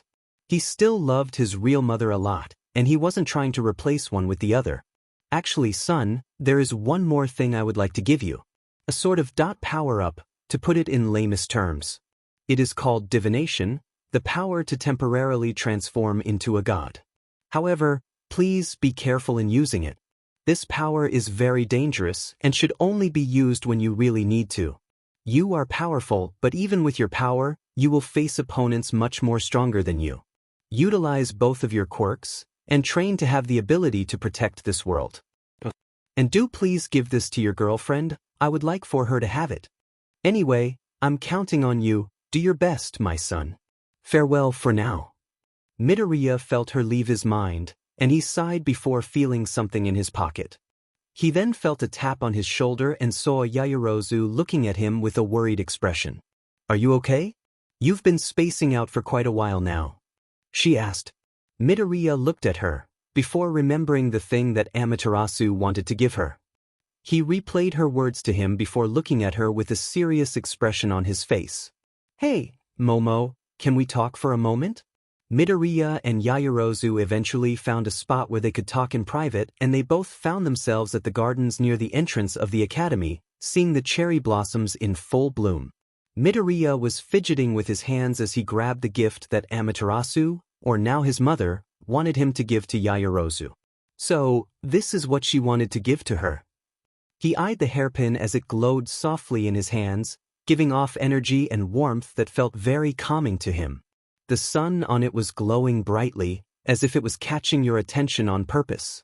It was the main detail of the hairpin, while the clip of it was a golden tone, and overall, it was very beautiful and the craftsmanship was exquisite. He turned to see Yaoyorozu looking down as she clenched her jacket, as if she was expecting for something bad to happen. Midoriya was confused as he got closer to her and placed his hands on her shoulder, startling her. "Are you okay, Momo?" he asked his girlfriend, who looked everywhere but at him. He sighed and finally figured out why she was like this, but he didn't ask about it in fear that something bad would happen, knowing his luck. He fished the hairpin out of his pocket and hid it from her as he was trying to find the right way to do this. "Why don't you put it on her yourself, my son?" Amaterasu's gentle voice played through his mind. Midoriya couldn't think of a better solution, so he did what his mother had suggested. As he gripped the hairpin, it then started to glow and then changed into a hairband, but with the exact same design of the hairpin, only difference was the sun was now bigger, like the size of most flowers on a headband. He felt the change, but didn't question his mom's reason for making it a hairpin first, and then changing it into a hairband. "Momo, can you please close your eyes for a moment?" Midoriya asked nervously. She looked at him in confusion before closing her eyes, and after a couple of seconds later, she felt his hands flow through her hair as he was gently stroking her head, causing a massive blush to appear all over her cheeks. She then felt something on her head as she no longer felt his hands in her hair, which disappointed her a little. "Okay, that you can open your eyes now." The first thing Yaoyorozu saw was the blushing face of Midoriya as he scratched his cheek sheepishly. She then hovered over her hair until she felt the hairband and slowly took it off. She gasped as she saw the hairband, and then looked over at Midoriya as tears started to appear at the corners of her eyes as she launched herself at him, causing him to lose his balance, and both of were sent tumbling down into the flower beds. Midoriya felt the wind knocked out of him, but he still wrapped his arms around her as she had wrapped her arms around his neck. They stayed like that for a while, until Yaoyorozu sat up in Midoriya's lap as she placed the hairband back into her hair and smiled. She felt the warmth of the sun and Midoriya when she had the hairband on. "Izuku.I. Thank you," she said as she leaned down and pressed her lips onto his, surprising the boy as he wasn't anticipating it. She pulled back and smiled at him. Midoriya silently thanked the heavens for bestowing him such a beautiful and caring girlfriend, causing his mother, who was still there, to laugh softly at him. "I'm glad she liked the gift. I'm sure you're wondering what it does, and it's just a simple protection charm from any dangers she might face. It also increases her power, granting her a small portion of solar energy, but it won't be tapped into unless she gets training. I advise to train her after the festival, as it would just make her lose focus. Anyways, she's a very lovely girl, son. I'm expecting grandchildren," Amaterasu said as she left the area. Midoriya sighed and grew red as he imagined little babies with both of their looks, eventually frying his brain due to an overload of cuteness. But he quickly gained his head as he felt Yaoyorozu getting up from his lap and held out her hand for him. "Come on, they did a 5-minute call for the remaining people for the final event. We don't want to be late now, do we?" she said teasingly as she gripped his hand and pulled him up to his feet, then proceeded to drag him to the stadium. They managed to get there in time as both of them were panting slightly, causing a couple of people to look at them weirdly, but no one questioned it as Midnight walked up to the stage with a box in her hands and placed it on a table that had appeared from the stand. People were anxious as the final event was about to be revealed. For the final event. It is, dash. Midnight was about to say it, but Ojiro raised his hand up, catching the pro hero's eye. "Yes, Mashireo Ojiro?" Midnight said, waving her whip. Midoriya turned and saw the look of someone that lost his will to continue forward, and the air around him confirmed it. The green-haired boy looked concerned as everyone else was now looking at his classmate. After a couple of seconds, Ojiro sighed and looked at Midnight. "I would like to resign from the final event." Everyone gasped as Midoriya and Yaoyorozu looked at him with confusion. Hagakure ran up to him. "Why, Ojiro?" Hagakure asked. Concern was present in her voice, but he didn't meet her gaze, or didn't try to look at her. "Are you sure, Ojiro? This is a rare opportunity for all of us. Are you sure you want to do this?" Midoriya asked as he looked at his classmate with concern. Ojiro met his gaze and a sad smile appeared on his lips. "I don't remember much of the cavalry battle. I felt like a puppet. That wasn't how I wanted to proceed with the festival while everyone got here with their best efforts, but not me. That is why I want to resign from the event. I want to win with my own powers, not by being a mere puppet," Ojiro said, his voice projected throughout the entire stadium. Several people were concerned for him as he had a downcast look on his face. "Ojiro, are you truly okay with this?" Midoriya placed his hand on his shoulder. Ojiro looked at him and nodded. "My pride is on the line. It's the last thing I have right now." Class Republic. Midoriya turned to see Hagakure looking at him, and Yaoyorozu looking on with concern. After thinking about it for a couple of seconds, Midoriya turned to Midnight. "I believe Ojiro should be able to resign."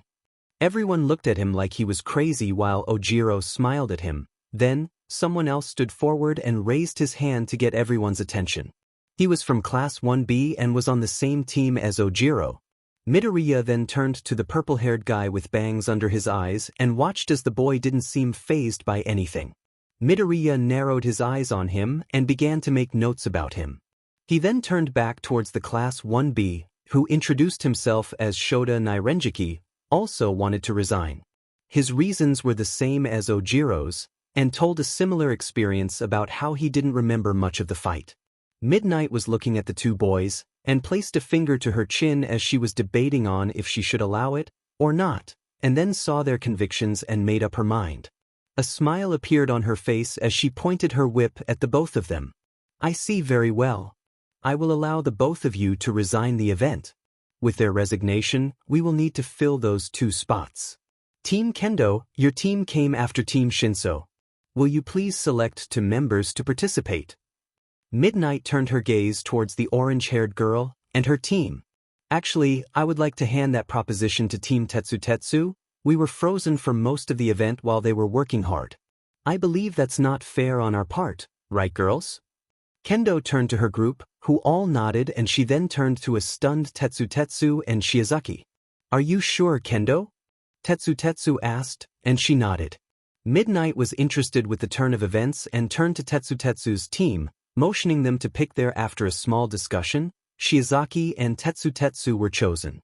Midnight smiled as the event was now ready to begin, so she smiled and walked over to the box. She tapped her finger on it and looked at all of the freshmen. "All right, will the remaining students please come up and grab a lot from the box?" Everyone walked up and grabbed a lot before returning to where they were standing. After a while, the paper disappeared and was replaced with a bracelet as it clasped around their arms. Midnight then asked everyone to scan it up on the stage, which took 10 minutes to do so. Once everyone scanned the bracelet, it disengaged from the arm and fell to the floor. A screen began to appear as Midnight had a smirk on her face. "Now, we will see the brackets for the final event. A 1v1 match tournament." Midnight shouted, and the audience went nuts as this was what they wanted. Several agencies began to take out notebooks and get situated so that they can scout for potential internships. Midoriya felt pumped as he got a chance to see Tetsu's and Shiozaki's quirks in actions, plus he got the opportunity to test his actual combat prowess against different people. Murmurs traveled among the group while the screen suddenly started to cycle through the faces of the remaining freshmen. "It's displaying the matches of the first bout," Midoriya said as he looked at the screen closely until it stopped and sighed when he saw it. He felt someone staring at him from behind, but Midoriya didn't think much of it as he gazed at his opponent's picture on the screen. "I see, so that's the leader of the group that Ojiro and Shota were in. His quirk must be something that can force someone to become a puppet. Problem is, what's the condition that needs to be triggered for him to do so?" I'll talk to Ojiro after this. The first bout is between Class 1A's Izuku Midoriya and Class 1C's Hitoshi Shinso. The rest will follow after. After that, the matches were all set as people were pumped from the event, especially Kirishima as he was facing Tetsu. Midoriya made note of the matches as he began to create a couple of scenarios in his head. Todoroki will win, not discounting Zero, but he isn't as strong as Todoroki. Who knows? Something might happen unexpectedly. Kaminari and Shiozaki will be interesting as she was in the top 10 from the entrance exam, and she has a lot of power. That fight will be tougher to come up with a conclusive winner, while the match between Ishido and Aoyama favors Ishido more. Ida and Hatsum, I truly don't know. My main concern is Uraraka and Momo. He turned towards the two girls, who were talking to each other about something. He then looked over at Bakugo as he stared at the screen in confusion, as if he didn't know Uraraka at all. He felt the air around Momo grow colder as the minutes passed, but he didn't want to intervene as of now and began to walk towards the designated spots for where they should wait. He went to the room as he was the first match of the event. He then proceeded to go into deep thought as he didn't know the trigger for Shinso's quirk, so he thought about it, not hearing the door open and close. Midoriya. The green-haired boy quickly turned, seeing a familiar tail and white uniform. Midoriya relaxed and set his hands on the table before looking at his classmate, watching as he took the seat across from him. So, was there something that you wanted to talk about, Ojiro? Midoriya asked. Ojiro nodded and began to explain what happened with him during the cavalry battle, and how he couldn't control his body while his mind was unaffected. Ojiro continued to explain what he felt like when his body was under Shinso's quirk, which made Midoriya furrow his eyebrows as he listened to Ojiro's story. Midoriya held his hand up and waved it in front of him, getting the tailed boy's attention. So, what happened before your body was manipulated? Midoriya asked him. Ojiro thought for a bit and then a light bulb went off in his head. It was when everyone was looking for members, he approached me and said something that angered me. I responded to him, anger getting the best of me, and then, I was his puppet. Ojiro clenched his fist. Midoriya looked at him before connecting the pieces together, or the fact that Ojiro gave him what he needed was apparent. Midoriya nodded and stood up as the match was about to begin. All I have to do is not respond to any of his comments, verbally, definitely. I'm not sure about something like sign language or something along those lines. Anyways, I'm pretty sure you had already figured it out. I appreciate the advice, and I'm sure I can win this fight. Midoriya said as he made his way to the door and gripped the knob, hearing Ojiro getting up from his chair. Good luck, Midoriya. Thanks. Midoriya opened the door and walked out to the center stage with Ojiro following close behind until they reached the intersection. Ojiro looked at Midoriya and began to walk up the stairs to Class 1A's booth, hearing Hagakure's and Ishido's voice coming from there. I'll win this for you, Ojiro. The blonde stopped and looked at him, seeing the green-haired boy giving him a thumbs up and walked towards the arena. Ojiro looked at the retreating figure of the class representative before making his way up the stairs, only to be knocked to the ground by Hagakure once he had made it to the top. He saw his class looking at him, all smiling at him. He grinned and patted Hagakure's back before taking his seat next to Jiro and Kaminari, then Hagakure took the other spot next to him. Everyone was anxious for the first bout as they were trying to contain their excitement. All right, it's time for the first bout of the final event, ladies and gents. Here, our two fighters are coming out of their respective entrances. First off, we have Class 1A's class representative, Izuku Midoriya. He has successfully stayed in first for the entire festival thus far. Will he manage to continue that trend? Find out. As for his opponent, the only Class 1C student to make it, Hitoshi Shinso. Which one of them will win, but make sure to give your plus ultra. Plus ultra. Everyone shouted as the two contestants made their way up onto the arena that was made and centered. Midnight appeared as she stood on a platform, as she was the referee for the event. A timer also appeared right next to her, displaying 15 minutes on the screen. Midoriya nodded as he looked at his opponent. He calmed his nerves as he stretched his body, while Shinso just looked at him with a passive look. People in Class 1A were concerned for Midoriya like Ojiro as he had a troubled look on his face. "Are you okay, Ojiro?" Hagakure asked him, a concerned look on her face. He didn't say anything as he nodded and planted his gaze at Shinso. "I'm worried about the match." "Is it more like you're worried about Midoriya?" "Don't worry, I'm sure he can win this. He isn't the class representative for nothing. Go Midoriya!" She shouted out to the green-haired boy, which he heard and smiled at the invisible girl before going back to his stretches. Ojiro found his nerves to be calm, and his mind free from his troubled emotions from a couple of seconds ago. Now he felt more at ease. He felt someone place his hand on his shoulder, and saw that it was Kirishima and Kaminari behind him. "I don't think there is anything to worry about, Ojiro. Midoriya's got this in the bag, he's very strong, and I doubt he came into this without a plan.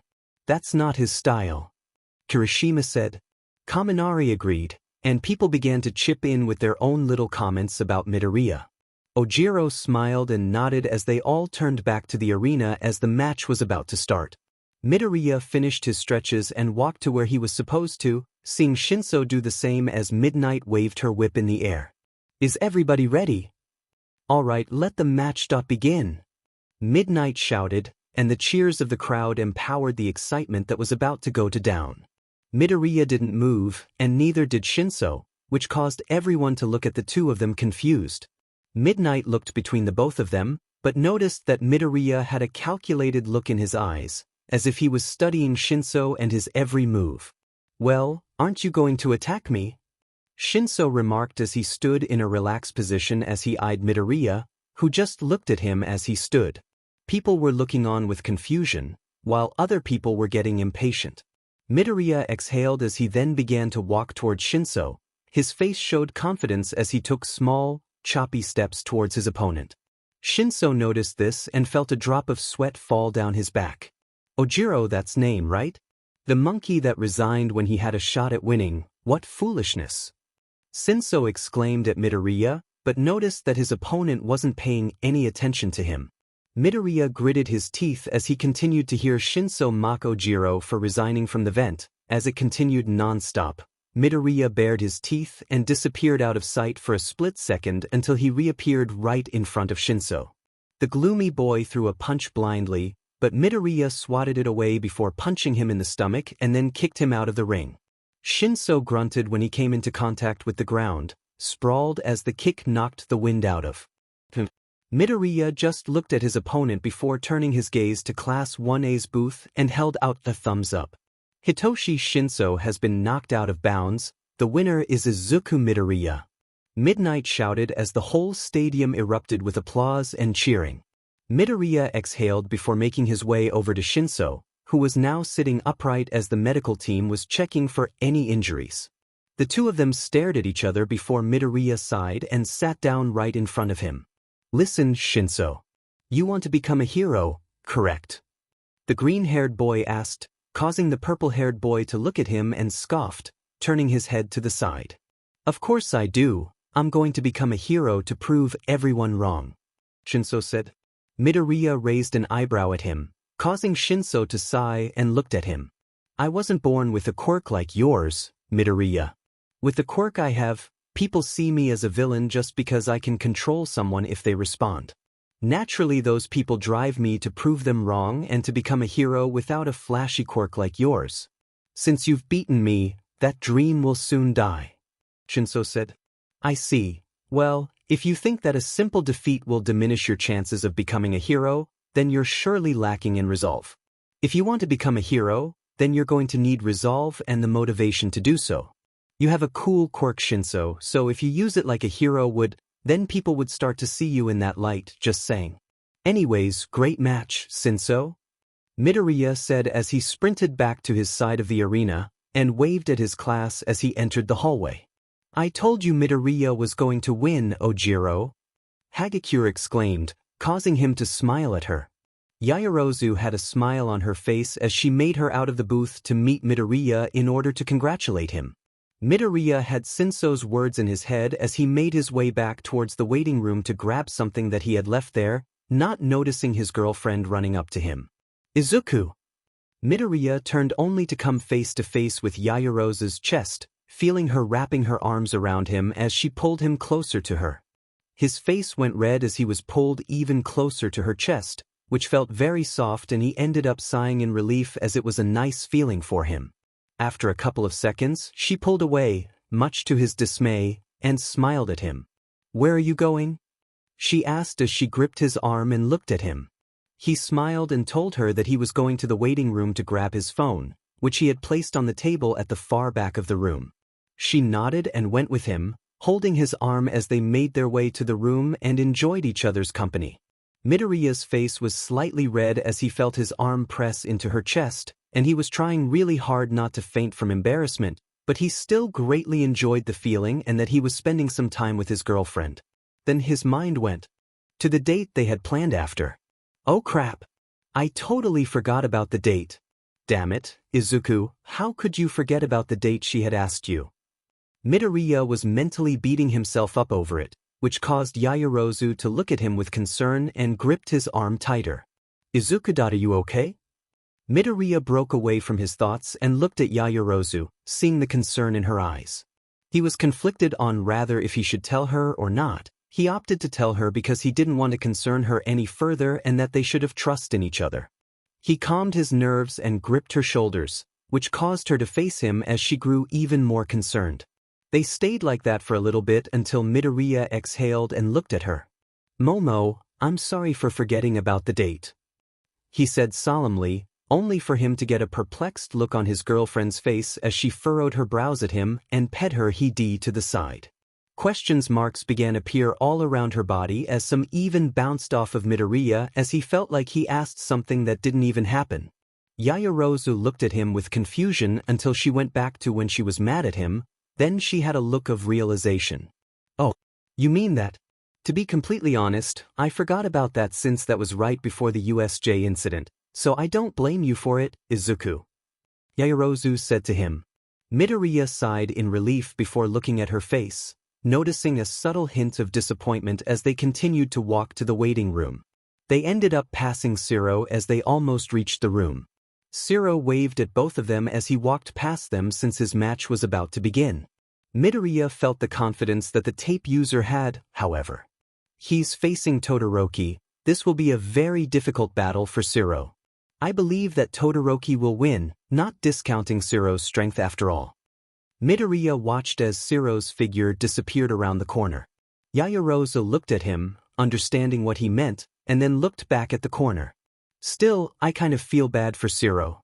He has to face someone way above his skill level, and so early too. What's even worse is that Todoroki isn't even using his left side in the fights. It makes me wonder why he doesn't use it in the fights, as it would make him even more of an unstoppable opponent, she said as they entered the waiting room, and Midoriya jogged over to the table to grab his phone.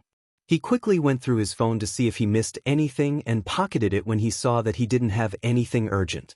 "Say, Momo, about that date, would you like to go on one after the festival?" Midoriya stuttered out as he fidgeted with his fingers, and was sweating bullets. Yaoyorozu blushed a bit but hugged him from behind and inhaled his scent. She felt so warm and safe every time she was near him. "Of course, Izuku. I am your girlfriend after all," she joked as she spun him around and wrapped her arms around his neck, pulling him closer to her as she smothered her lips onto his. Midoriya's mind went blank as he savored her taste as he gripped her waist and pulled her in closer, pressing her onto his chest as they enjoyed each other's embrace. They broke apart as they needed to breathe, and that the next match was about to begin as Present Mike announced that Todoroki had won, which surprised the both of them. He won that fast. Anyways, it seems like I'm his opponent next. We should get moving, your match is coming up soon, Midoriya said, and she nodded as they made their way back towards the booth, passing by Kaminari as his match was about to begin. He waved at the two of them as they had a little chat over the blonde's match. Midoriya and Yaoyorozu wished him luck as they made their way to the booth, taking a seat next to Uraraka and Ida as the third bout was about to begin. Kaminari and Shiozaki walked up to the arena from their respective sides as midnight began the match. Kaminari started out with sending a copious amount of electricity at Shiozaki, but all she did was turn around and summoned a wall of vines that insulated her from the shock. She then grabbed him with her vines as the blonde was currently in his short-circuited state. She then hung him out of bounds, making her the winner of the bout. Midoriya was writing notes on her quirk while he had a smile on his face as Jiro was almost crying as she watched Kaminari was being carried out of the arena to the medical room. Her quirk is pretty powerful. If I'm going to fight her, I need a plan, as she did come in fourth in the entrance exam. Surprised she isn't in class 1A, unlike a certain purple-haired pervert I know. He did a quick glance at Mineta before concluding his notes over Shiozaki until he felt something hit his head, and recoiled back a bit as it almost hit his eye. He gritted his teeth and looked over and saw Monoma looking at him with a smug grin on his face. Whoops, my bad. That was just a celebration as Shiozaki beat one of you class 1A hotshots, he said smugly. Midoriya glared at him as he gripped the side of his head. Yaoyorozu looked at Midoriya with worry before she stood up and glared at the blonde. Jiro was on a similar boat as her earjacks were ready to gouge out his eyes. Everyone else could feel the bloodthirst the two girls had as some of them backed away from them while others were really interested in and continued to watch on. What the hell is wrong with you? That was uncalled for and on purpose. Yaoyorozu growled out as she was ready to gut the smug BSRD, as said BS didn't take the hint and smirked at her. Oh, and what is the VP of Class 1A going to do? Monoma said as he gripped the barrier between the two classes. Kirishima also got up and was about to step in, but suddenly there was a loud whack as the face of Monoma dropped out of view, and the face of Kendo took his place as she had an apologetic look on her face. I'm sorry about him, Midoriya. I hope that it didn't hurt too much. I don't know what's wrong with this guy. Once again, I'm sorry, Kendo said and then disappeared from the view of Class 1A. People dropped their guards as they turned their attention to Midoriya as he gripped the side of his head.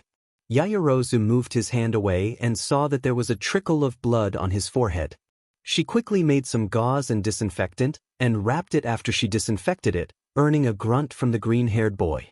After some basic medical attention, Yaoyorozu sighed as she finished her operation. Midoriya felt better as he hovered his hand over the wrap and then smiled at her. Thanks, he said, causing her to blush and nodded. They then saw Tokoyami grab the can from the ground and threw it in the trash. I'm glad that it didn't hit your eyes. That would have been very bad, Midoriya, Tokoyami said. Shoji agreed as he looked at the barrier between the two classes. Hagakure was ranting towards Ojiro as she was jumping sporadically and was using very colorful language while the blonde tried to calm his friend down. Man, what an a-hole, Jiro commented as she looked at Midoriya. Most of them agreed. Midoriya sighed and then turned to find Hatsum stepping out of bounds and sweat dropped. Everyone else followed suit and as the fourth bout was over, and Midnight declared Ida the winner. Midoriya sighed as he would have expected something like this with Hatsum even though he just met her not too long ago, but he couldn't deny that it was a great way to expose herself to the world. The next bout was between Ishido and Aoyama, which ended rather quickly as Ishido used her quirk to swiftly tire out Aoyama, or in this case his stomach would. She used this opportunity as he had used his power too much and she took the initiative to uppercut him, knocking him out of the ring, declaring her the winner. Yaoyorozu stood up from her seat and motioned for Midoriya to follow her, which he did and the two of them descended down the stair and into the hallway, meeting up with Ishido in the process. Hey guys, Ishido said as she skipped to them, her face beaming with happiness. Yeah, that was a great match, Ishido. Keep it up, Midoriya said to her, causing her to chuckle as she swatted his back hard. He yelped and playfully glared at the pinkette. Thanks, Midoriya, but my match can't compare to your and Todoroki's fight once it starts. People are already betting on who's going to win that match. I placed a bet on you, of course. Right now, it's split down the middle. Anyways, Yaoyorozu, your match is about to begin soon, right? Good luck on that. I need to go to the infirmary just in case anything happened that I didn't catch. Ishido waved as she sprinted down the corridor. Ishido sure is lively, isn't she? Midoriya said and looked at Yaoyorozu, who smiled and nodded as the two of them leaned on the wall. Midoriya, look, Yaoyorozu said, looking at Midoriya as she held the hairband in her hands, playing with it as she looked at him before handing it over to him. He looked at her before slowly grabbing it from her and waited as she smiled sadly at him. I gave it much thought, and I also noticed that the hairband you gave me had some amount of energy that you possess with you, Quirk. I would like if it wasn't like that. I want it to be a normal hairband and not something I can use in combat. I don't feel right using this in the fight with Tokoyami. It feels as if I'm cheating in a way, and I don't want that. I want to win my own way with my own Quirk. I appreciate the thought, but I don't want to keep on relying on you for everything. Yaoyorozu said as she looked at him. Her conviction was sound. Midoriya looked at her before smiling a little and nodded, grabbing the hairband and absorbing the energy from within until there was nothing left. Would you like it back? He asked, and she deadpanned. No, please throw it away. Of course I would like it back. It is technically a gift from you, even though it was through your mother. She whispered the last part, but Midoriya still heard her and pouted, causing her to giggle and pecked him right in the cheek. Both of their faces were red, but both of them were smiling as they waited for her to be called up. Anyways, Izuku, how is your studies? If you need any help, then please come to your girlfriend for anything. She said to him enthusiastically, causing the boy to chuckle at her enthusiasm before bringing his hand up to his chin, thinking of all the classes. Then he had his subject. To be honest, I'm having trouble in English. The new material is somewhat confusing and hard to pinpoint, like I have some of it down, but I want to have it down 100%. He said to her before stepping back a bit, seeing as how her face was really close to his. Her face was light up with excitement as beams of light were emerging from her, indicating her feelings. Really? I can help you with that. I know. How about you come to my house so I can help you with that, and after that we can go on our date. That sounds like a great plan. What about you, Izuku? Yaoyorozu said as she gripped his hands together, a bright smile on her face at the notion of studying with Midoriya. He chuckled slowly as her obsession with anything academically was kind of appalling to say the least, but he liked that about her. The two of them were always butting head in academics since they were the top two students in that regard. They had a healthy rivalry going on in class to the point where Aizawa forced them to stop answering the questions to give the other students a chance to answer them, which peeved the both of them quite a bit. I'm down for that, actually. But what about the date? He asked her. We can create a plan for that after we finish our study session, and how does 8 a.m. sound for you? You already know where I live and all. Yaoyorozu said. He nodded and then a horn was sounded, meaning that the next bout was about to begin. Smiled and then looked at Midoriya. Looks like I'm up, cheer for me, yeah? She laughed as she jogged out the hallway and into the center stage. Midoriya smiled as he watched her stride into the area with confidence. Good luck, Momo. He said as he was about to go back to the booth, but a bright light appeared in front of him, forcing him to shield his eyes until it dimmed down. He slowly looked at the figure and gaped like a fish at the figure, a radiant smile on her lips as she looked at him. Amaterasu. He looked at her with surprise. She smiled at him as she walked past him and watched Yaoyorozu stretching her body for the fight. Yes? She asked, still looking at the VP of Class 1A. Why are you here? More importantly, how are you here? That's none of your concern, dear. I'm being serious, Mom. How did Yo dash? I said it's none of your concern, dear. Yes, ma'am. Amaterasu chuckled as her son pouted before eyeing the hairband in Yaoyorozu's hair. She then turned to Midoriya, who was in deep thought. She smiled as she crossed her arms over her chest. She didn't want the extra power? I see, so that's her response to can't say I'm surprised. I actually like that. You have a strong girlfriend, Izuku.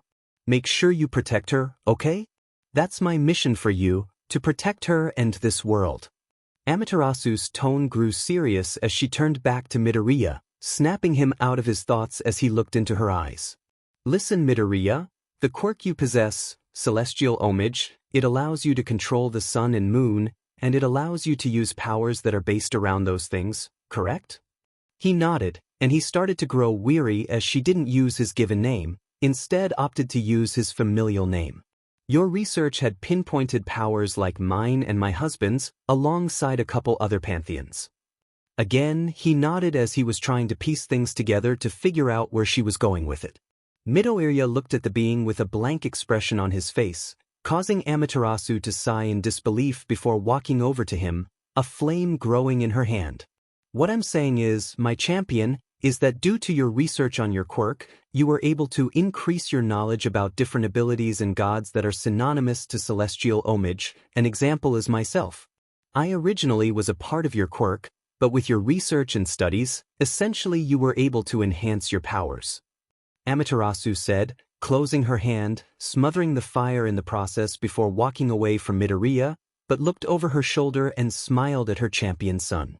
Anyways, my champion, your girlfriend is about to begin her battle. I suggest you pay attention, she said, but Midoriya wasn't paying attention. Instead, he was mumbling to himself and was writing on his hand with his finger. Amaterasu rubbed her temple before walking over to him and lightly tapping him on the shoulder, but that didn't get his attention, but he also lightly slapped her hand away and continued to walk around while mumbling. She shook her head and created a fireball and sent it at Midoriya. He saw it at the last second, and squealed in terror, falling down onto the floor, his heart racing. He quickly got up and was about to glare at Amaterasu, but he saw her pointing to the center of the arena and he understood what she was talking about. We'll discuss things further on when we have the time, however. Right now, please do focus on your girlfriend, Amaterasu said before disappearing. Midoriya looked at the spot she was in before taking it her place as the match was about to begin. He had many thoughts running through his mind, but he pushed them all to the back of his mind, but a lingering thought crossed his mind. As he ran his hand through his hair. Alright, let the sixth bout begin. Midnight shouted as Yaoyorozu was about to charge forward, when she saw Tokoyami standing there and immediately stopped. She looked at him confused but quickly dodged out of the way as Dark Shadow blitzed her, but she managed to guard the attacks as she rushed Tokoyami. He continued his assault, but Yaoyorozu managed to evade and block the attacks as she got closer to him. She swung her staff at her classmate, but he managed to dodge and sent Dark Shadow to push her out of the ring, but she managed to create a flashlight and turned it up to the max, forcing the shadow back as she used that opportunity to strike Tokoyami in the stomach. He grunted and retreated a bit, but she didn't give him any time as she rushed him once more with the flashlight. Weakening Dark Shadow some more, she then quickly stepped to the right and delivered a couple of swift jabs to the ribs, and then delivered a kick using her pole as momentum, sending him back a bit. Impressive, Yaoyorozu, I expected nothing less, Tokoyami said as Dark Shadow returned to him. He was breathing hard from the combo that she did, but he wasn't down for the count. Yaoyorozu wiped some sweat from her forehead as she smiled at him. And I the same, Tokoyami. However, I will win this. She charged at Tokoyami, the flashlight still in her hands as she sidestepped out of the way and whacked Dark Shadow with her staff as it passed by her. She then placed the flashlight in her mouth as she created multiple flashbangs from her arms and threw one at Tokoyami, who used Dark Shadow to encase himself the light, even though it weakened Dark Shadow. This gave Yaoyorozu to create rope as she then sent a couple more flashbangs at the barrier Dark Shadow, hearing the cry of the shadow as she launched even more flashbangs at the barrier. With the rope she created, she threw it at Tokoyami and then opened her top, exposing her black bra to the crowd as she created a mirror and then a bigger mirror from her back as she created even more flashbangs to create another round of cover.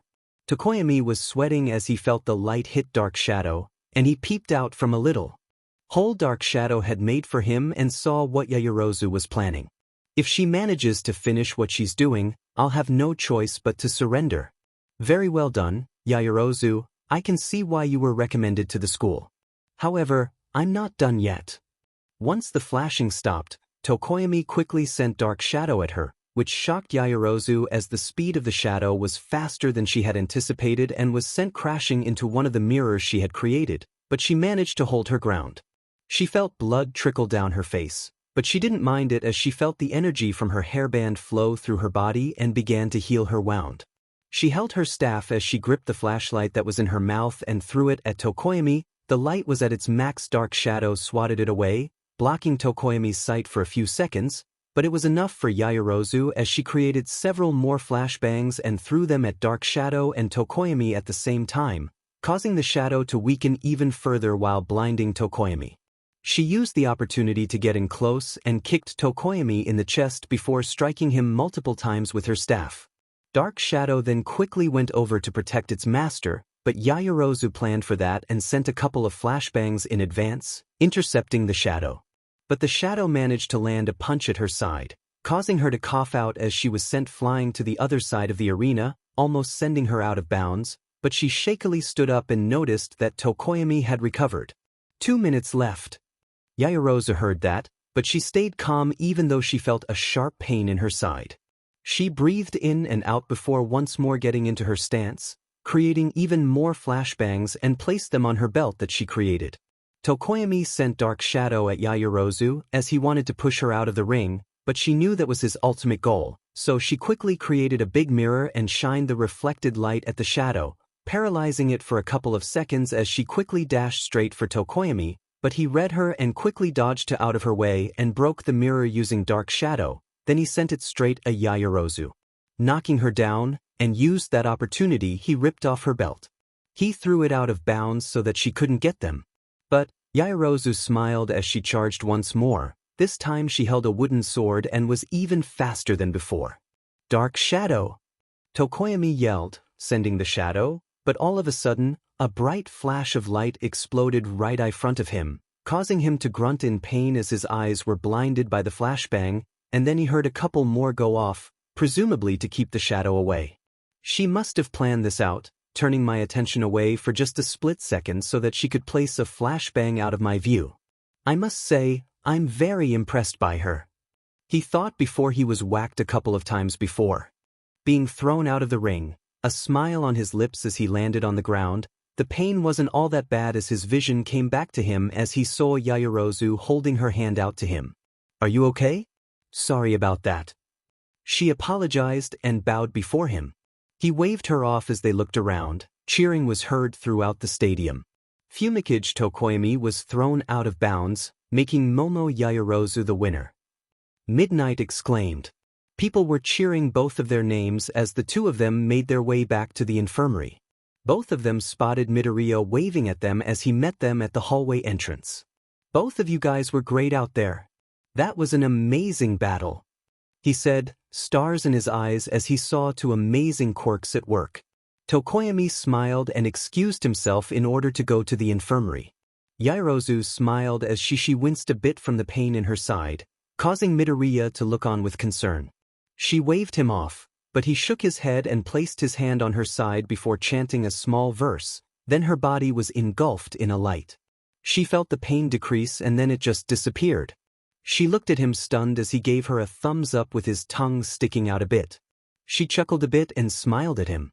Let's head for the infirmary, just to make sure, she said and walked past him, continuing on her original plan of action. He smiled and ran up to her side, making their way to the infirmary. Both of them conversing about the fight and the strategies she had planned out just in case the one she used to win didn't go as planned. The two of them busted out laughing as she explained some of her plans, which were utterly ridiculous. Midoriya smiled as he saw the look in her eyes and couldn't help but feel prideful for a bit, but his smile masked the troubled look that Midoriya had as what transpired earlier was the reason why. But he didn't want to think about it now as he wanted to focus on Yaoyorozu. I'll worry about it later when the time comes. Do you see here, Sonny? Recovery Girl pointed at several X-rays showing the bones in Yaoyorozu's body, more particularly her left arm and ribcage. It showed several fractures and cracks in multiple areas, which would indicate that she would be in some amount of pain, but she was acting all fine when they had arrived. Midoriya was looking at the old lady as she walked over to Yaoyorozu and began to use her quirk, kissing the areas that were shown in the X-rays. Midoriya looked on with wonder, seeing the green aura surround his girlfriend's body as she healed her back to perfect condition. I healed up your bones so they should be good as new. As for you, mister, your healing is amazing. However, you're still a novice in the terms of medical treatment. To elaborate, your healing just handles the problem's first layer, and not the core of it. I suggest you practice your healing ability and to learn more about the medical field, all the while not taking the risk of not handling the problem. Just handle the small stuff and leave the heavy stuff to the professionals, alright? Now, do head on back. the last bout is about to begin, and a patient is arriving shortly. Midoriya and Yaoyorozu snapped their heads over to the older woman, who was currently getting a couple of things together. Wait, what do you mean the last match? What happened with the 7th bout? Midoriya exclaimed as he gritted his teeth, as he didn't get to cheer Uraraka on. But he shook his head and looked at Recover Girl's face fall a little, which automatically signaled something bad happened. The 7th bout ended with the victory of Katsuki Bakugo by a ring out. Achiko Uraraka gave it her all and had him on the ropes, but he quickly bounced back and finished the match. Don't worry, her injuries aren't too severe and just a couple of bruises, sprains, and cuts. Anyways, please leave as I need to set up, and here you go, young lady. She handed Yaoyorozu a sucker and shooed them out of the room. The two of them looked at each other with worry as they saw the bots carrying Uraraka, who was unconscious, and entered the infirmary. Midoriya couldn't help but feel guilty that he wasn't there to support her, but he pushed it into the back of his mind as he looked at Yaoyorozu opening the wrapper and popped it in her mouth. Strawberry flavored, she said as she smiled and looked at him, who had a look of disbelief. She huffed and began walking towards the booth, hearing the steps of Midoriya as he caught up to her and kept in stride with her. The two of them walked the corridors of the stadium, passing by a couple of other people. The two eventually made it to the booth and saw the exact moment as Tetsu and Kirishima knocked each other out, signaling that a draw has occurred. This fight is a draw. Once they regain consciousness and they have rested for a couple of minutes, the winner will be decided via an arm wrestling match. Midnight said as she hopped off the platform and walked to the arena, alongside several recovery bots. Midoriya sat down in his usually spot and Yaoyorozu followed suit as they were disappointed that they didn't get to see the last two matches of the first round. Say, Jiro, what happened in the last two fights? Yaoyorozu asked as she looked up at her friend, who was currently twirling her earbud. She looked at her before bringing her finger to her chin. The fight with Uraraka and the a-hole was, to say it in lamest terms, brutal. That BSD ditched out everything he had against her, but she managed to stand her ground and even had him pushed back. Then I guess he blew a fuse and overpowered her, sending her crashing into the wall. TSK, what a asshat, no chivalry with him. The fight with Tetsu and Kirishima was a draw from the beginning. The only interesting part was what you saw. Jiro concluded. Yaoyorozu nodded and looked at Midoriya, who had an expressionless look on his face, but she noticed how he pawed at his pants and watched as it strained against his leg sleeve. Midoriya.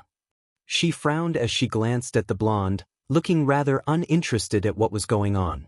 From the moment they had met at the beginning of the school, she began to dislike him, which was further increased as his crude behavior became evident in everything he did, from the apprehension test to the simulation battle, had irked her very core. And at every time he yelled at Midoriya always made something in her snap, but she would always remain calm and collected as usually either the green-haired kid dealt with it himself, or a teacher would. She bit her thumb as her thoughts were swirling around in her head, but the lingering feeling that something is bound to happen stayed put. When will be the day when I finally snap of Bakugo's aggravating personality? She thought as the two boys had recovered from their battle and soon, they were setting up the arm wrestling match. She sighed as she nudged Midoriya, causing him to look at her in confusion. She pointed at the stadium, and he nodded before putting his focus on the match. Midnight then took her spot right next to the concrete block, thanks to Cementos, and ushered the two boys to step up, each taking a different side of the block as they planted their elbows. Their quirks activated as they gripped each other's hands tightly as Midnight placed her hands on top of theirs. The winner of this will move on into the second round of the tournament event. I'm sure you all know the rules to this, and remember, no cheating. Alright, are the two of you boys ready? Both of them nodded as she smiled and released their hands. Immediately, the two boys put everything they had into their hands as they tried to win this. Kirishima gripped the side of the block with his other hand as he put every last amount of strength he had, and Tetsu did the same, resulting in a draw. But the two boys didn't give up as they continued their match, not breaking eye contact with each other. Several pro heroes were commenting on their resolve and passion. Both of them started to yell out as they tried to overpower the other, until the steel in Tetsu's arm began to crack, alarming the Class 1B student, but Kirishima capitalized on that as he yelled out, and eventually slamming his opponent's hand to the concrete. Both of them were breathing heavily as Midnight waved her whip, signaling the match was over. Eijiro Kirishima defeats Tetsu in the arm wrestling match. He will advance to the second round. Give a round of applause to these two amazing contenders. Cheers roared throughout the stadium as Kirishima helped Tetsu up and smiled. Both of them locked looks and firmly shook each other's hands. Midoriya smiled at it, but grew serious as it was now the second round of the event. And now, will everyone turn your attention to the screen as we present the bouts of the second round? Our freshmen are doing amazing out here, and these fights will only get more and more intense from now on. Here are the matches. Midnight motioned towards the screen as the next matches were being displayed. The first bout will be Izuku Midoriya versus Shoto Todoroki. That will be a match that everyone is looking forward to as these are the two students that are projected to win the tournament, alongside Katsuki Bakugo. Who will win? You don't have to worry as it will be the first fight. Second bout will be Tenya Ida versus Ibara Shizuki, another great match to watch. Third bout is Momo Yaoyorozu versus Mina Ashido. And finally, the fourth bout will Katsuki Bakugo versus Eijiro Kirishima. That's the top 8 of this tournament. All these fights will be amazing. You don't want to miss this. Midoriya frowned as he stood up and made his way to the waiting room. He quickly looked around him and quickly opened the door before shutting it behind him. He sighed before looking around the room. Alright Amaterasu, let's talk right now. Midoriya said, lo and behold, she appeared in a dazzling light right in front of him. A smile played at her lips as she eyed the green-haired boy and then sat down on the table. He looked at her before walking up to her and looked at her. You want to continue our previous conversation? Are you sure? You have a big match right around the corner. Amaterasu commented as she drew her blade from the sheath and began to inspect it, putting Midoriya on edge as his instincts alerted him, but she shook her head and sat it down on her lap. He lowered his guard a bit but kept a close eye at it. She sensed his alertness and chuckled as she brandished the sword. Don't be so alert after all. Midoriya saw her hand move, but he couldn't react as she swiftly swung the sword at him. He gritted his teeth as he was ready for the imminent pain, but he didn't. He slowly opened his eyes and saw that the blade was stopped a few centimeters from his body, like a barrier was placed all around him as she slashed a couple more times, each getting increasingly faster and stronger, but it was the same result. Midoriya looked at her as she sheathed the sword and sighed, opening one eye. She glanced at him and smiled. Anyways, like I said before, research will improve your quirk as it did for my own power. By researching ancient myths about the sun, you were able to get a grasp of what you can do with your current abilities, wonderful job by the way, and you were able to improve your quirk by simple research. So, in addition to researching quirks and getting information through observation, you should consider researching more about your quirk and its ties to ancient and maybe even some modern interpretations in the future. Oh, and here is this. Amaterasu held out her hand and showed an image of the sun, causing Midoriya to look at her on confusion. What is that? He asked, but she didn't answer as she gently pushed the image towards him and watched as it glowed right in front of him before disappearing. She smiled and just shook her head. That crest is yours. Well, you have two exactly. A sun and moon, shocker, huh? Anyways, this crest is what binds the two of us together, and is the source of the link that you and me have, sort of like a telepathic tether in a way. Meaning that we can communicate with each other through our minds. Of course this link can be severed if you wish it to be, and vice versa. Do you get that as well?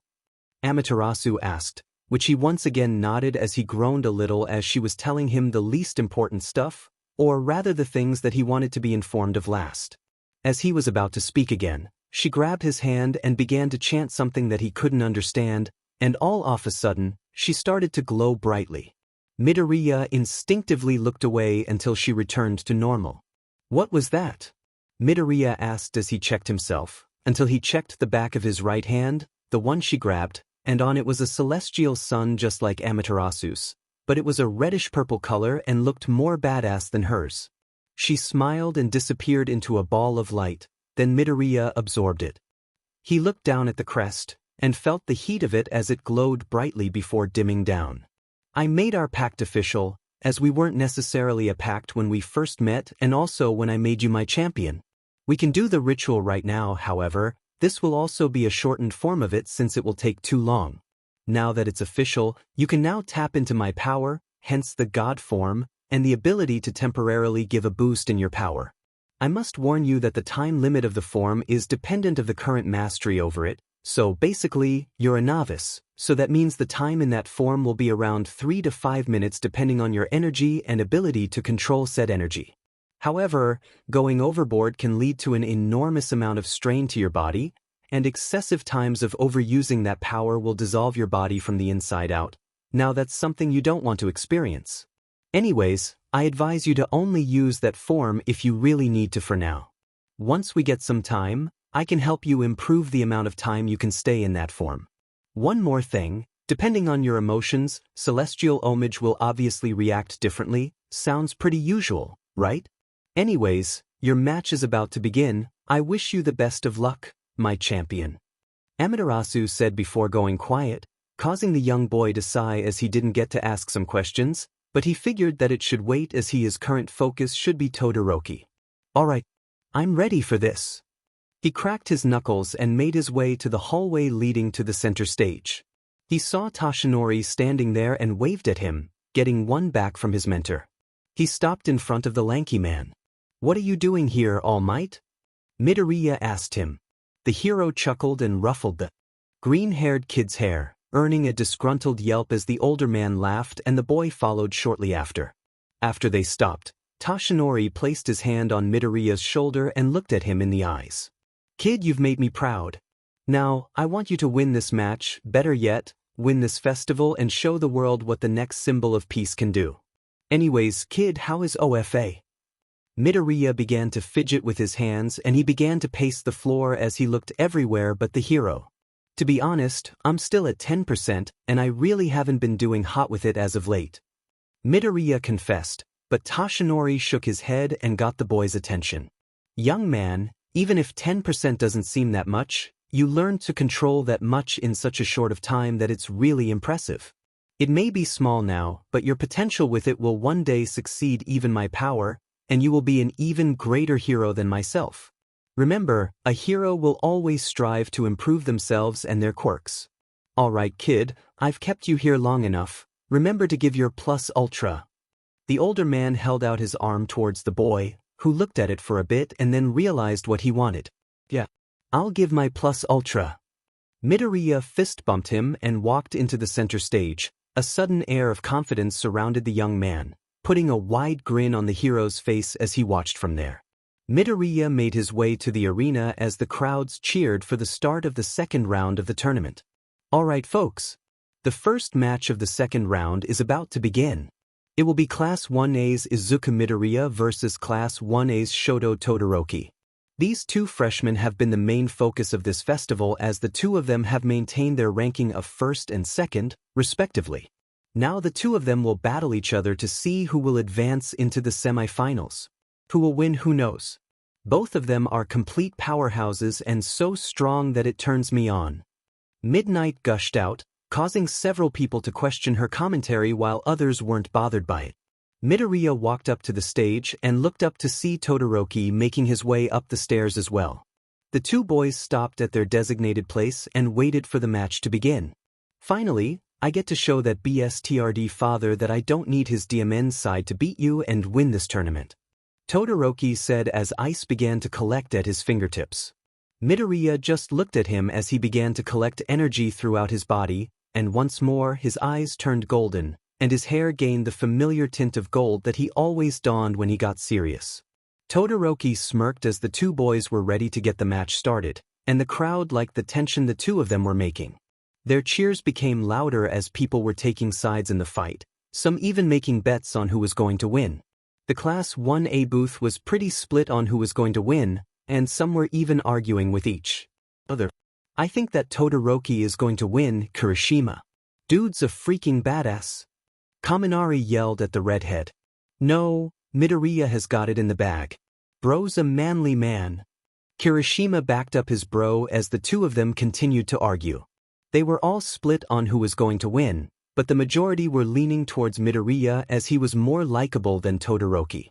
Jiro was chuckling at Kaminari for being stupid, then she turned towards Yaoyorozu, who had a concerned look on her face as her mind was off in her own little world.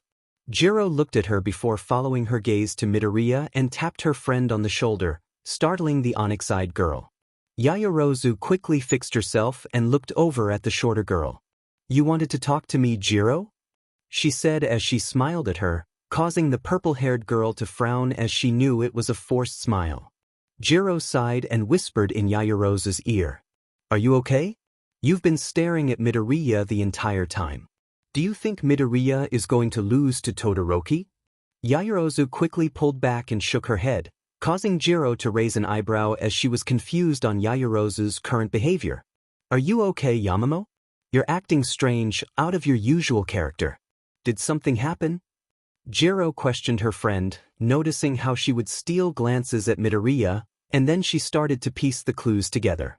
"Wait, you are worried about Midoriya?" Yaoyorozu's eyes widened as she tried to deny it, but couldn't bring herself to do so and nodded timidly.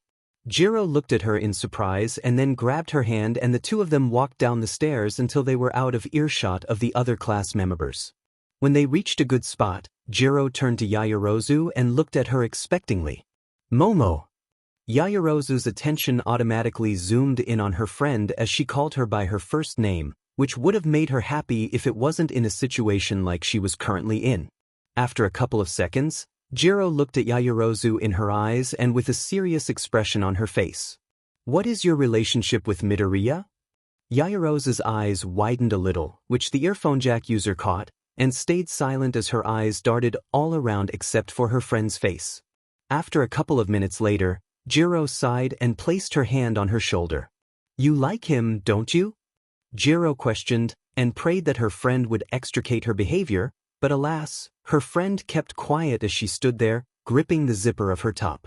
The constant zipper action began to irk Jiro as it continued. The sound of it zipping and unzipping sent her over the edge, and she gripped her friend's hand and held it up to her face, getting the taller girl's attention.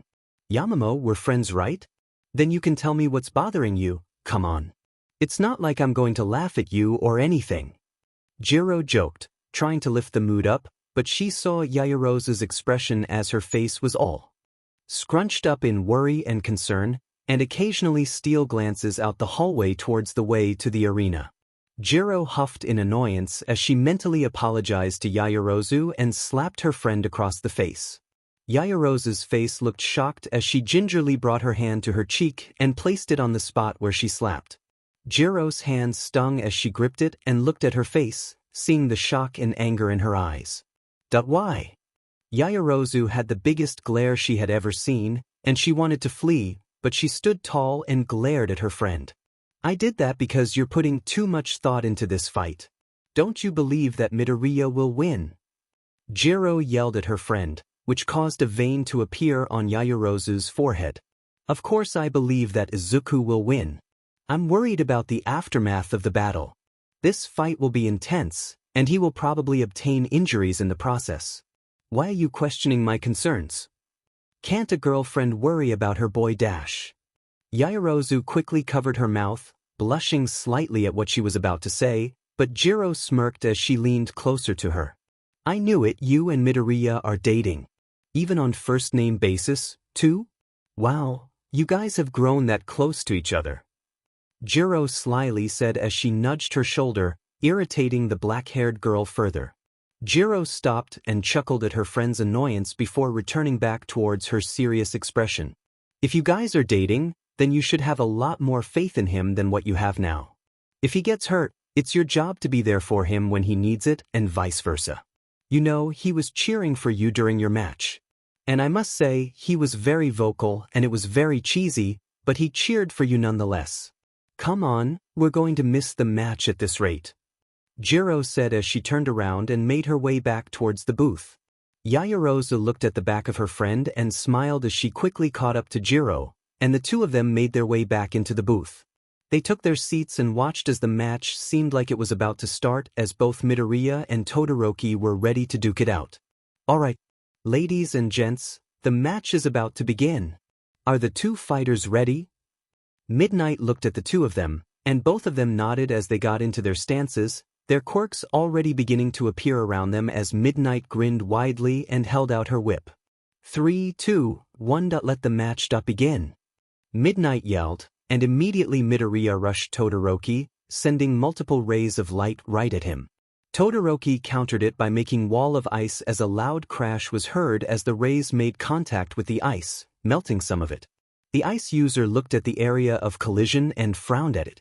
It should have been reflected. How? Todoroki glared at Midoriya. A cheeky grin was on the green-haired boy's face as he held up his hand. The light around his fist looked a lot more sporadic and the color was a more orange-yellow. Midoriya then sent a wave of light, and once more, Todoroki created a wall of ice. His eyes widened and quickly sidestepped out of the way as the wave of light sliced through the ice. He then felt a cut on his cheek and glared at the boy before sending multiple shards of ice, followed up by a wave of ice. Midoriya quickly created a solar barrier that melted the shards before sending the barrier forward, melting the wave in the process, but didn't notice the second wave of ice shards and ended up getting pierced in the shoulder by the tip of it. He grunted as he yanked the shard out and healed the area, but it felt tender.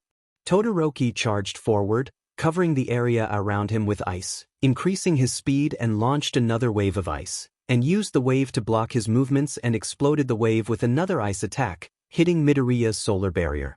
Right where I wanted you, Midoriya said as he fired a ray of light that hit Todoroki square in the chest, sending the boy flying. The ice user grunted and closed his eyes for a brief second. When he opened them, Midoriya was right in front of him as he punched him in the stomach and used the momentum to combo into a roundhouse, sending him into the arena floor. The green-haired kid grunted a little as he looked at his leg to see that Todoroki had frozen some of his leg in the process. He melted the air with his aura and saw Todoroki standing up, a look of hatred on the boy's face as he launched multiple waves of ice. The damage that Midoriya had on his leg forced him to dodge, but still got clipped by the wave and a couple of shard impaled the same leg. In retaliation, Midoriya used lunar energy and created a wave behind the fire ice user as it connected with Todoroki's back. With the wave, Midoriya sent a solar wave at the boy. The two moves collided with Todoroki in the middle, creating an explosion as dust was kicked up into the arena. A wave of ice surged from the impact zone and caught Midoriya off guard as it froze his left arm and leg. Midoriya grunted as he quickly went into a defensive stance, creating a barrier as he couldn't see what was going on. On instinct, Midoriya stepped back as a pillar of ice moved out of the cracks below his previous location, then it began to branch out in unimaginable speeds, forcing the boy to release his barrier and launched a pulse of solar energy, clearing the dust cloud and saw that Todoroki had encased the outer edges and even parts of the center area in ice. Even Midnight's platform was covered in ice, with the pro-hero encased partly with ice. She had an annoyed look on her face as she shivered a little. You're good, Midoriya, but I'm going to beat you using only my right side. I'll prove that I don't need that BSDRD's power. Todoroki yelled as he created a wave of ice that traveled a lot faster than his previous attacks, catching the OFA user off guard, but he quickly countered with two light waves. The first one was the more destructive one and the second traveled a lot quicker than the first, hitting the unsuspecting boy. It knocked him off balance and Midoriya took the opportunity to dash in and sent Delaware's smash at the boy, but it was damaged as Midoriya shook of the pain and punched the stunned ice user, forcing the boy almost out of the ring. Todoroki created a wall of ice that stopped him from going out of bounds. Anger swelled in the heterochromia boy as he sent large amounts of ice at Midoriya, with hopes of crushing him with sheer force. Midoriya looked at the huge amount of ice and held up a barrier, but the ice in the cracks jutted out more spikes, some even impaling his foot and his leg. He grunted as he was forced to drop the barrier and sent a giant ray of light in desperation. The attacks collided with each other with an explosion, several ice shards flew into the air in all directions, and Midoriya came up with an idea and sent copious amounts of solar rays hitting the ice shards, causing them to reflect off of the surface and go everywhere, hitting Todoroki and Midoriya both and even some of the crowd, but Midoriya made sure that they didn't do any harm to the audience. He felt slightly rejuvenated as the warm rays were absorbed into his body, but he noticed several ice shards in his other leg and saw the trail of ice on the ground, with Todoroki at the end. A harsh glare on the boy's face as he sent another wave of icicles at Midoriya, but the boy launched a ray of light, melting the ice and colliding with Todoroki's chest, sending him back, but he once again created ice to stop him. Both of them were breathing heavily as wounds were all over their bodies. Midoriya panted as he didn't bother healing his wounds to conserve energy, and then he looked at his opponent with a smile on his face. "Do you see what's happening? I'm still standing after your desperate attempts at winning. I thought you were going to win using only your right side? At this rate, you're going to tire out before I do." Midoriya taunted as he looked smugly at the fire ice user, getting under his skin as he felt the glare send tingles down his spine, but he forced it back. Midoriya then rushed at Todoroki, catching him off guard as he was there in seconds, and grabbed a hold of the boy and quickly threw him over his shoulder and sent a Delaware smash at the airborne boy. In the spur of the moment, Midoriya teleported and punched Todoroki, sending him crashing into the ground. "I can teleport?" he said as he tried to teleport again, but was caught in a counter by Todoroki as he sent a multiple tendrils of ice and managed to trap Midoriya in it. The fire ice user then sent multiple shard of ice at the boy and got in close and punched Midoriya with his ice-encased fist in the stomach, but was sent back as Midoriya broke his leg free and lashed it out, sending a wave of solar energy at him. "Just give up, Midoriya. You can't win." Todoroki huffed out and sent a wall of ice. However, his frostbite was getting the best of him. The wall was easily avoidable as Midoriya took advantage of it and sent a lunar wave at Todoroki and made it disappear as he dodged a sloppy punch from Todoroki and uppercut him in the chin, and then created a solar fist above the boy and sent him straight into the ring.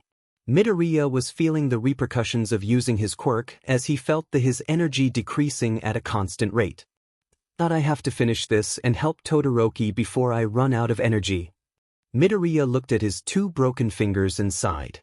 He needed to work on OFA as he's getting sloppy at it, but he shook his head and focused on his opponent as he had trouble standing up due to the amount of damage he had sustained in the fight. "I have to win.to prove I don't need my DMN father's power. In you, Midoriya. Why won't you go down?" Todoroki shouted angrily as he was beginning to go over his limits, and sent a massive ice storm at Midoriya. "DMN, a new attack. Damn it, got to start going overboard too." Midoriya thought as he held his hand out to the sky, his body glowing as a massive ray of light shot down from the sky, engulfing the entire stadium. It lasted for a second as Midoriya fell to his knees, panting heavily, and the corners of his eyes were starting to become hazy, but he pushed through and stood up, gritting his teeth as he saw Todoroki still standing, but barely.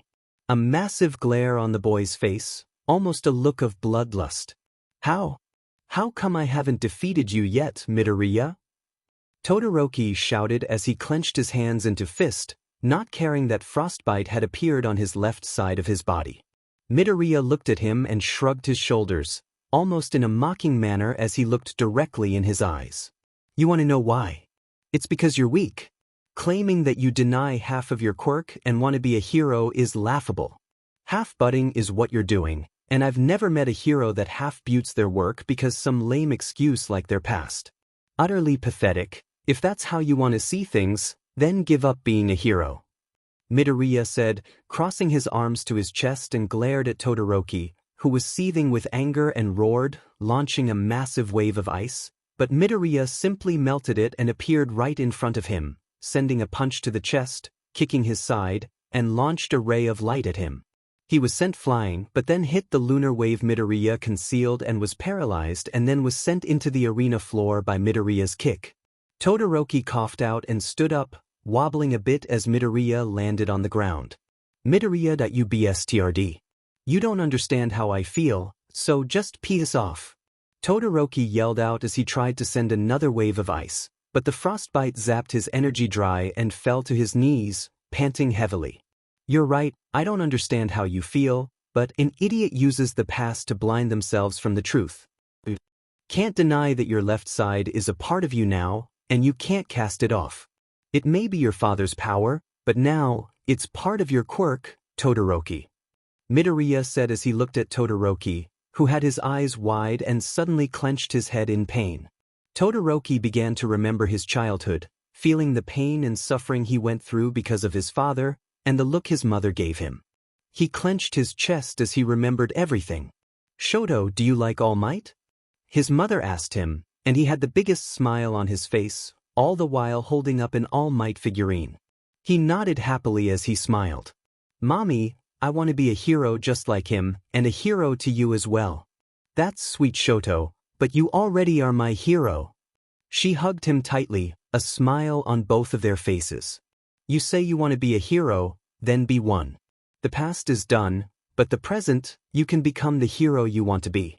Your quirk is your own, no one else's. It may be your father's power, but the way you use it and how you perceive it is your own. It's your quirk, Todoroki. You have the power to be the hero you want to be."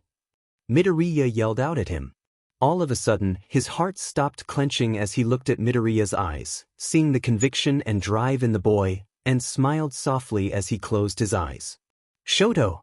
"Yes, Mommy? No matter what people think, your quirk is your own.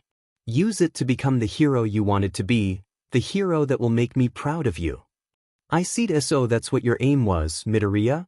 Thank you," Todoroki said, and his left side began to ignite ablaze as the flames grew more and more intense. Todoroki had a grin on his face as he felt the frostbite on his right side melt, and the flames grew more and more intense. "Holy crap! Those are some massive flames. As expected of the son of the number 2 hero, so powerful. Is that Todoroki's left side? Holy crap, what power! I can feel the flames from here." Ashido exclaimed as the rest of Class 1A were staring at the flames in amazement, except for Yaoyorozu, as she was growing increasingly worried at Midoriya and his current condition. She already knew what he was planning on doing in this match, and of course she questioned it as was a gamble. But she shook her head and pushed that worry to the back of her mind, and then she cupped her mouth. "You can do it, Midoriya!" She yelled out as the cheering of the crowds was dialed up a couple as it was getting to the good part. Several agencies were now getting serious in their scouting as they were writing down everything that they could on the two boys. Toshinori was watching the match from the hallway and was growing increasingly concerned for his student, gripping the corner of the wall harder. "Who do you think is going to win?" Nizu said to Toshinori, startling the hero as he turned and looked at the intelligent animal. "Principal Nizu. Good to see you, sir," Toshinori said. The animal chuckled and walked right next to the teacher. "I'm glad that my students are giving it their all. However, I have yet to hear your answer, Toshinori." Nizu looked up at the lanky man, who was deep in thought, and was about to answer, but the animal held up his paw. "I assume you were going to say Midoriya, your successor, weren't you?" "I believe so too," Nizu said before going back to watching the match. Toshinori looked at the animal before looking at his student. "I see you were aiming to help young Todoroki, Midoriya. I am very proud of you." Midoriya looked at the flames and couldn't help but feel amazed at the sheer power of the flames. He then began to power up himself, feeling the sun beating down on him, and the energy he had began to surge through his entire body. However, it didn't feel much as he started to feel his energy was weaker than Todoroki's. He began to think of what he could do, until Amaterasu interrupted his thoughts. "Remember that your quirk is much like Todoroki's, however, since you've been training both aspects of the quirk, you should be able to use both at once. However, it does expend extra amounts of energy, so at the moment I suspect you'll last approximately 5 minutes. This isn't the God form, unfortunately, call it the Yin and Yang form. Keep in mind, since I'm the only servant you've met thus far, the Yang aspect of the form will be more prominent, as in stronger. Anyways, please do win this match, Master." Midoriya nodded and felt his quirk's energy pool together. An aura began to form around him. Silver on gold, swirling all around him as winds started to pick up all around him. It became so intense that people were forced to shield their bodies from the wind. After gathering enough energy, he held out his hand, and a yin-yang appeared in the sky before a blinding light forced everyone to shield their eyes as well. Once the blinding light had dissipated, people quickly looked on the arena to see Midoriya. "Is that Midoriya?" Kirishima exclaimed, seeing the completely different look the boy was sporting. Midoriya's hair was a silvery gold with a golden aura around him. He opened his eyes, revealing one silver eye and a gold eye. Yaoyorozu looked at him in awe and then looked at the sky, gasping at the bizarre detail of it. How is the moon up at the same time as the sun? She asked herself as she already knew the answer and looked at Midoriya, a calm and passive expression on his face. The two boys were showing off their Quirks' powers to the entire world. Both were ready for the final stretch. "Are you ready, Midoriya?" Todoroki said, holding out his flame-engulfed hand, and ice was forming around his foot. Midoriya smiled as his hands glowed silver and gold. The two of them looked at each other before Todoroki shot flames at the green-haired boy, but he blocked it with a lunar barrier and then launched several waves of energy, cutting through the ice that Todoroki had acted. Midoriya then dashed in, blocking the ravenous fire that was thrown at him and kicked him in the stomach before snapping his fingers, sending rays of solar and lunar energy all around the ring. Todoroki quickly recovered and sent multiple ice shards at Midoriya in very close range, getting a couple of good hits in before sending the boy crashing into the stadium using his fire. By now the arena was all cracked and broken, and the battle itself was getting more and more intense, but the crowd was loving it. Several of the classes were amazed by the sheer amount of power that was being displayed, while others were fearful of those too. "Midnight, I believe this battle has gone long enough," Cementos said as he moved into position just in case something bad was about to happen. The risque pro hero looked at the battle and shielded her body as shockwaves shook the entire stadium. She nodded and began to tear her hero costume, causing several people from the stands to whistle in approval, and she sent a flirtatious wink at their direction. She activated her quirk and released her pheromones to incapacitate the two boys, but the force of their attacks caused the mist to be blown back. Midnight gasped as she shielded her body from the increasing amounts of debris. Cementos noticed this and quickly shielded his fellow hero and then turned to the arena, seeing both of them panting hard, but they were collecting their energy as if they were going to finish this right now. The both of them looked at each other as they gathered everything they had and then some. Once they were ready, the two of them charged at each other. They were only focused on the other as they got closer and closer to each other.